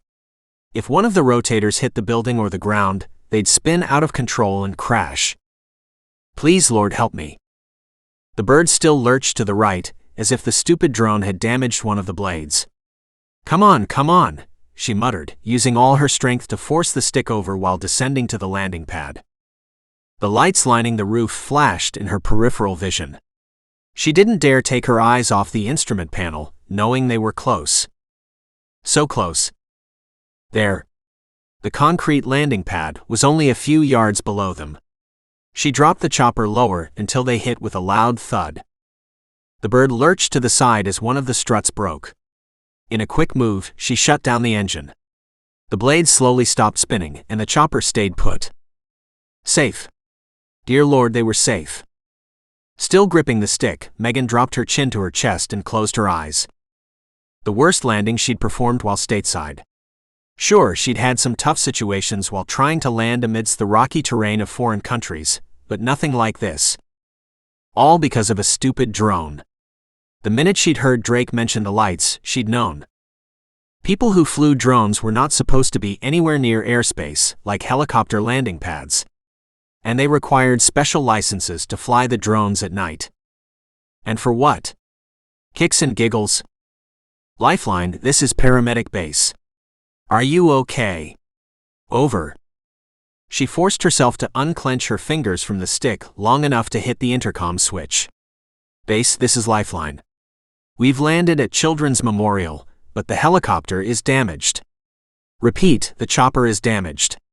We are unable to fly, over. Roger, Lifeline, we'll let Appleton know another transport will be required. She flipped off the switch and reached for the clasp on her harness. Her door wrenched open, a cold blast of air hitting her face. Drake's features filled her line of vision. "Megan? Are you okay?" "Yes. You? Jenna?" Her voice sounded hoarse, as if she'd been screaming. Maybe she had. "We're fine." Drake gently pulled her out of the seat, down onto her feet. Just having him close helped keep her steady. "Let's get inside." "Okay." Her voice sounded muffled, as if at the end of a long tunnel. It took her a moment to remember she still wore her helmet. She pulled it off and tucked it under her arm. As Drake led her inside, she got a closer look at the chopper leaning to one side, its belly resting against the concrete landing pad. It looked like a giant beetle missing one side of its legs. They weren't flying anywhere tonight. Or in the near future. Guilt hit hard. Not only had she crashed the chopper, but there was a sick patient up in Appleton, expecting them to come transport her to a higher level of care. What if that lady died because of her? What if the entire crew had perished? Her knees went weak, forcing her to lean against Drake to remain upright. As soon as they got inside the lobby area where the elevator was located, she stopped and braced a hand against the wall. "I need to call Jared." It was the first thing she could think of. Jared needed to know how badly she'd damaged the helicopter. Plenty of time for that later. Let's head to the cafeteria to sit down for a while. The way Drake hovered at her side made her realize she must look about as bad as she felt. The poor guy was always seeing her at her worst. I'd rather go back to the Lifeline hangar. Sitting in the hospital cafeteria with people surrounding them was not at all appealing. Jenna and Drake exchanged a glance. "Okay, we'll walk back to Lifeline," Jenna agreed. "Wait." She held up a hand. "What about the chopper? I can't just leave it sitting out there." "Well, you can't fly it," Drake pointed out. "When we get to Lifeline, we'll see if Mitch can come and take a look at it yet tonight." It went against every instinct to leave the broken chopper behind, but she knew Drake was right. She couldn't fly it. Not when she had no idea how much damage had been done by the drone. "I'd like to report that drone to the FAA," she said as they took the elevator down to the main level. "Are you sure it was a drone?" Jenna asked. She glanced at Drake. "You saw the lights, didn't you?" He nodded slowly. "Yes, 3 small lights in a row hovering in the air, much like those old UFOs people talked about in the early 70s. I'm sure it was a drone. We've had trouble with them before. A special license is required to fly them, and per the FAA, all drone owners are also supposed to stay out of registered airspace. There's no way that drone should have been so close to the landing pad at Children's Memorial. Why do they bother flying drones at night?" Jenna asked, her brow furrowed in confusion. "You'd think they'd stick to daytime hours." "Photos, I guess." And there was a lot of news about how the rules were changing to allow special licenses for drone owners who wanted to fly at night. She sighed and rubbed her temple. "I should have seen it earlier and found a way to avoid it." "It was behind your line of vision, Megan," Drake said. She shook her head without saying anything more. The crash landing had been rough. Placing a hand over her lower abdomen, she swallowed hard. Thankfully, everyone was okay this time. But she couldn't help but wonder if a better pilot, one like Reese, would have found a way to land the chopper without damaging it the way she had. Drake was more rattled by the landing than he wanted to admit. Sure, they'd all walked away this time, but there was always a risk with flying. Megan would be a Lifeline pilot long after he was back, finishing up his emergency medicine residency. The idea of losing Megan and her unborn child brought back memories of the motor vehicle crash that had taken Serena and Lance. This was why he'd wanted to stay far away from becoming involved. He couldn't do this again. He couldn't love someone and lose them again. When they reached the Lifeline hangar, Megan disappeared inside the pilot's room, presumably to call Jared and Mitch. He dropped onto the edge of the sofa next to Jenna. "That was a close one," Jenna said. He nodded, but didn't say anything. The reality of their near miss was still messing with his head. "I need to call Zane." Jenna surged to her feet, pulling her cell phone from her pocket. Just in case he somehow hears about this through the grapevine. He scrubbed his hands over his face. Without a chopper, he didn't see a reason to stick around. No sense in getting paid to sit here and do nothing for the rest of the night. Would Jared shut Lifeline down temporarily? By the time Mitch was able to repair the chopper, his rotation here could very well be over. I spoke to Jared, Megan said upon entering the lounge. There's a second helicopter being stored at a local airport. Jared is making arrangements to get it here sometime tomorrow. In the meantime, we can all head home. Mitch will go to Children's Memorial tonight, pull the chopper out of the way, then return to work on the bird first thing in the morning. He nodded and rose to his feet. I'll walk you out to your car. No need. I have to finish my crash report. The FAA requires one to be completed within 24 hours of the event. He hesitated, thinking he should offer to stay, yet needing some distance. He'd kissed her twice, but now he wanted nothing more than to finish his Lifeline rotation and move on. He couldn't do this again. Megan stared at him for a long moment, then turned and walked away. He didn't call her back. Instead, he walked Jenna out to her car, then drove home to his condo. It was sterile and empty as always, yet somehow it bothered him now. He sensed Serena would be upset that he hadn't decorated for Christmas. That he didn't have family photos displayed prominently on the mantel above the fireplace. His chest squeezed with pressure, and he put a hand over his heart as if that might ease the tension. It didn't. Why this sudden preoccupation with the near crash? Megan's job was no more dangerous than anyone else's. She wasn't in the military any longer, and she wasn't in law enforcement. But that moment when he opened her door and saw her bent over, he'd thought the worst. That she'd been hurt. She wasn't. And that was something to be thankful for. So why was he sitting here alone in the dark, rather than calling her? He had no idea. Megan knew something was wrong with Drake, but needed to focus on salvaging her career. While she didn't think Jared would fire her for a drone strike, she knew the FAA would investigate. And she needed to be prepared. Sure enough, the following morning, the FAA representatives arrived at Lifeline to question her about the sequence of events that had transpired that fateful night. She only saw Drake in passing, he hadn't called or checked in on her. The closeness they'd once shared had evaporated in an instant. His lack of contact stung, but she did her best to ignore it. By the third day post-crash landing, she was cleared of any wrongdoing and released to return to work. Just in time to take over her Christmas Eve holiday shift. She mentally braced herself for seeing Drake. It was possible he'd found someone to switch shifts with him, but unlikely considering it was the holiday. Everyone else likely had plans to spend the evening with their families. Drake wasn't there when she arrived, but the night crew was all huddled around the table in the debriefing room. The replacement chopper had been up and running for a few days now, and the flu bug seemed to have run its course.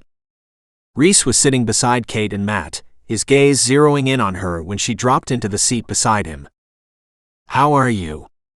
His expression was full of concern. She forced a smile. "I'm fine, thanks. I had a similar experience earlier this year, a crash landing in February when Samantha's ex shot at the bird while we were in flight." He reached over to rest his hand on her shoulder.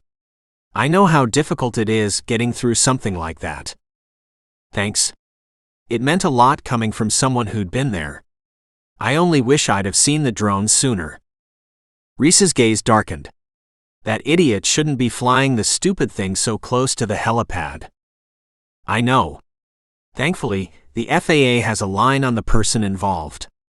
It was the only good news to come out of the past few days. They're issuing a hefty fine and holding them responsible for the chopper repairs." "Good. I hope this helps reinforce the rules for everyone else owning and operating a drone." Reese gently squeezed her shoulder, then turned toward the radar screen. "Snow in the forecast for today.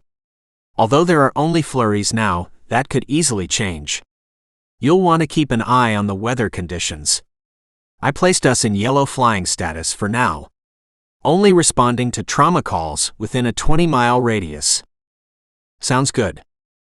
Drake entered the hangar, bringing a cold gust of air with him. She glanced at him, but he avoided her gaze. Sorry I'm late. So this is how it was going to be. Great. Just great. Who are you flying with? Matt asked. Me. I'm here. Jessica came in right behind Drake. Jessica worked only part-time and was required to do 2 holiday shifts. There's a pending transfer from Racine, Matt said once Jessica was seated beside Drake. Reese has had us in yellow flying conditions, so we have the transfer on hold. They're considering ambulance options. Yellow conditions. Drake's gaze skittered past her to Reese.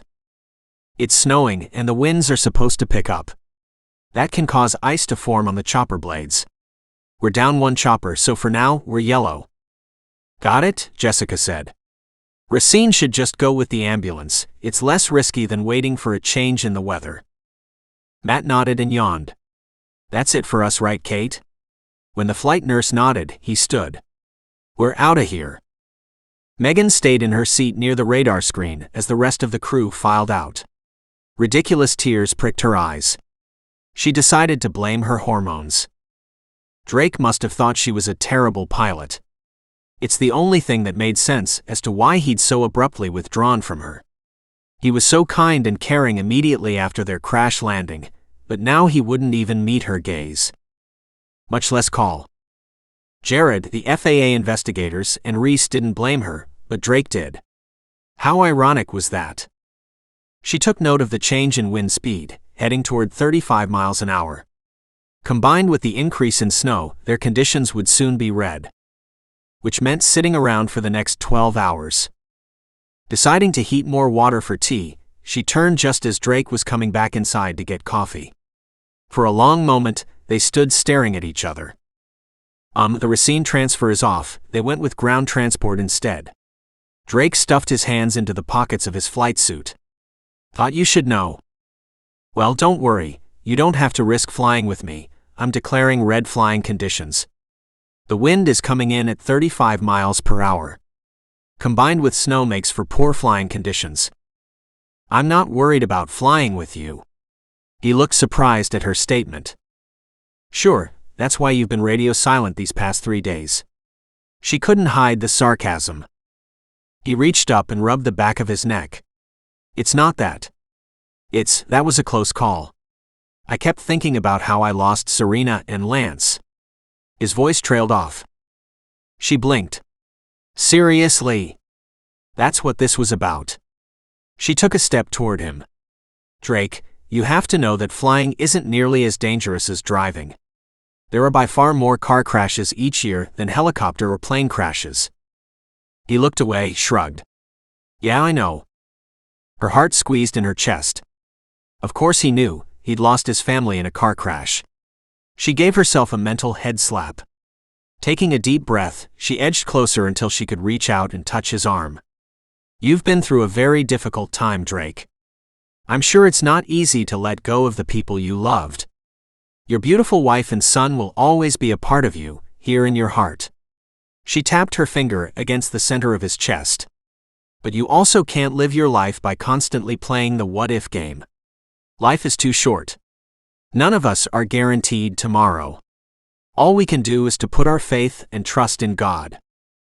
I won't survive another loss. The words came out so soft she could barely hear them. I know you think that now, but that's not how life works.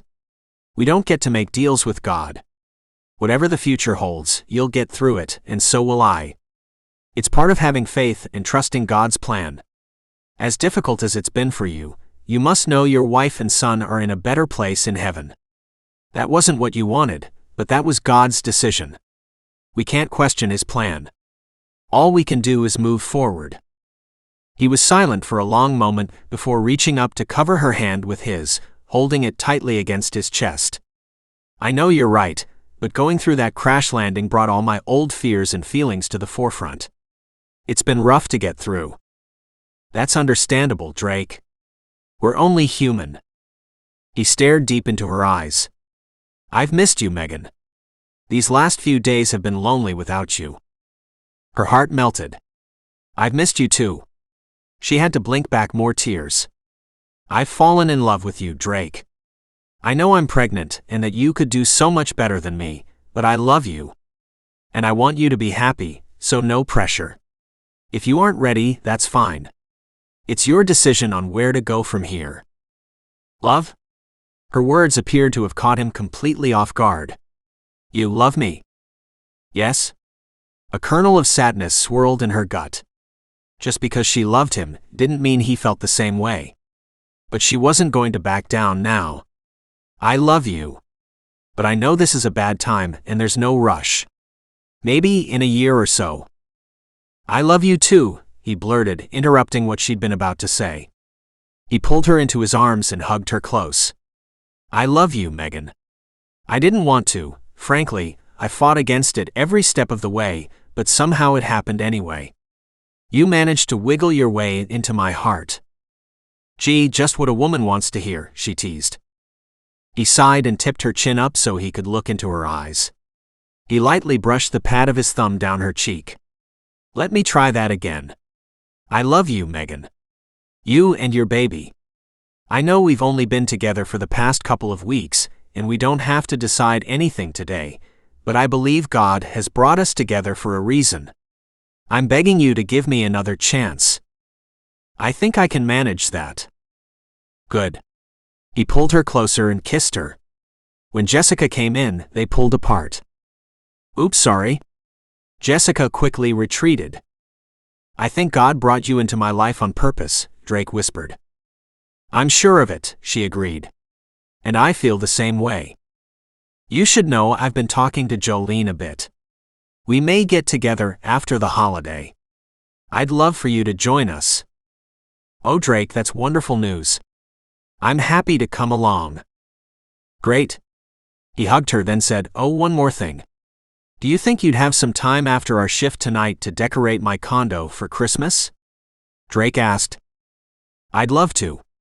She nestled against him for a moment, thinking about what a blessing this holiday turned out to be. For both of them. Epilogue. 6 months later. Drake had just finished his emergency medicine board exam when Megan's text came through. "I'm in labor." They had a game plan in place just for this contingency. At least he'd already finished his boards and wasn't just starting them. No doubt Ivan was already in the process of driving Megan to Trinity Medical Center. He quickly texted her back. "On my way. We'll meet you at the hospital." Once he was behind the wheel, he used the hands-free function of his car to call Jolene, letting her know Megan was in labor. Megan and Jolene had grown close over the past 6 months. He'd been honored Jolene and her husband Harper had attended his and Megan's Valentine's Day wedding. The hospital wasn't far, only 15 minutes away, but he pushed the speed limit anyway. No way was he missing a minute of his wife giving birth to their son or daughter. They had a bet going. He was convinced the baby was a boy. Megan felt certain she was carrying a girl. Deep down, they didn't really care as long as the baby was healthy. After parking in the first available spot he could find, he bolted inside the hospital, heading directly to the labor and delivery unit. For a split second he thought about Serena and the son he'd lost, but then he caught a glimpse of Megan sitting in a wheelchair with Ivan Ames standing next to her. "I'm glad I didn't miss much." He bent down to give Megan a kiss, then nodded at Ivan. "Appreciate the help, Ivan." "Hey, it's no problem." Ivan grinned. "Sounds like pregnancy is contagious these days." Kate announced she and Ethan are expecting, and so are Kristen and Holt. "I'm sure it's only a matter of time before Jenna follows suit." "Jenna and Zane just got married," Megan protested, grimacing as a contraction hit hard. She breathed through it for a long moment before adding, "Give them some time." "Mrs. Thornton." The nurse crossed over to the desk. "Dr. Whalen is on her way in to see you." "I'm Natalie, your nurse for the rest of the evening." Natalie pushed her wheelchair down the hall, leaving Drake to follow. "You'll be going into room 10. Keep us posted," Ivan called. "If Megan has that baby today, Jared's in the running to win the pool." Drake waved a hand acknowledging him. Jared and the rest of the Lifeline crew had a baby pool going as well, and dinner for the entire crew was on the line. "Ooh, these contractions are strong," Megan said with a low groan as Natalie helped her get from the wheelchair into the bed. "This is your first baby, right?" Natalie smiled gently. "The first ones usually take a while, but I'll do a quick exam once you're in a hospital gown to see how things look." Drake stood nervously next to Megan's bed. "Everything's going to be fine." "I know." Her face contorted in another grimace as she was gripped by another contraction. He frowned, thinking they were not only strong but coming pretty fast. "You'd better check her now," he told Natalie. Those were barely 2 minutes apart. In a moment, Natalie was helping remove Megan's clothes and slipping on a hospital gown. He curled his fingers into his palms to keep from ripping the gown out of the way. He tried to remind himself he wasn't an OB expert and that he was here as the husband and father, not a doctor. But he found himself thinking if Natalie didn't get a move on, he'd shove her aside and check Megan's progress for himself. "Oh my goodness. You're already 8 centimeters dilated." Natalie's voice reflected surprise when she finally did the exam. "I'd better get Dr. Whalen in here." "Yeah, you do that," Drake said before he could check himself. "Relax, Drake, at least we're in the hospital and not at the side of the road," Megan teased. He didn't want to remember the baby he'd delivered at the scene of a motor vehicle accident. Those brief seconds when the baby hadn't breathed haunted him still. "Hello, Megan." Drake. Dr. Cindy Whalen breezed in. "I hear you're about to have a baby." "I may have waited a little too long," Megan confessed, shooting him a guilty look. Drake was taking his boards, and I was trying to hold off. "Megan." He sighed and took her hand in his as another contraction hit. "Things look good, Megan," Dr. Whalen assured them. "Baby's head is crowning, and you're fully dilated now. No time for an epidural or anything else, sorry. Right now you're going to have to concentrate on pushing for me, okay? As soon as the next contraction begins, I want you to push." Drake couldn't believe it was happening so fast. "Push," Dr. Whalen repeated. Megan groaned and pushed, sweat dampening her temples. He helped support her with an arm around her shoulders, but felt helpless and useless as Megan pushed. "Good, we're almost there. On the next contraction, push again." Megan didn't answer. All her concentration turned inward as she sought the strength to push their baby into the world. There. A beautiful baby girl. "Congratulations, Mom, Dad." A second later, their daughter began to cry, showing off a healthy set of lungs. "A girl." Megan smiled, tears glistening in her light gray eyes. Dr. Whalen wrapped a blanket around their daughter and nestled her against Megan's chest, maximizing skin-to-skin contact. "Look at how precious she is, Drake. We have a baby girl." He had to blink away his own tears. "Yes," he managed, his voice hoarse with emotion. He kissed Megan's forehead and then his daughter's. "Welcome to the family, Joy." Ruth Thornton.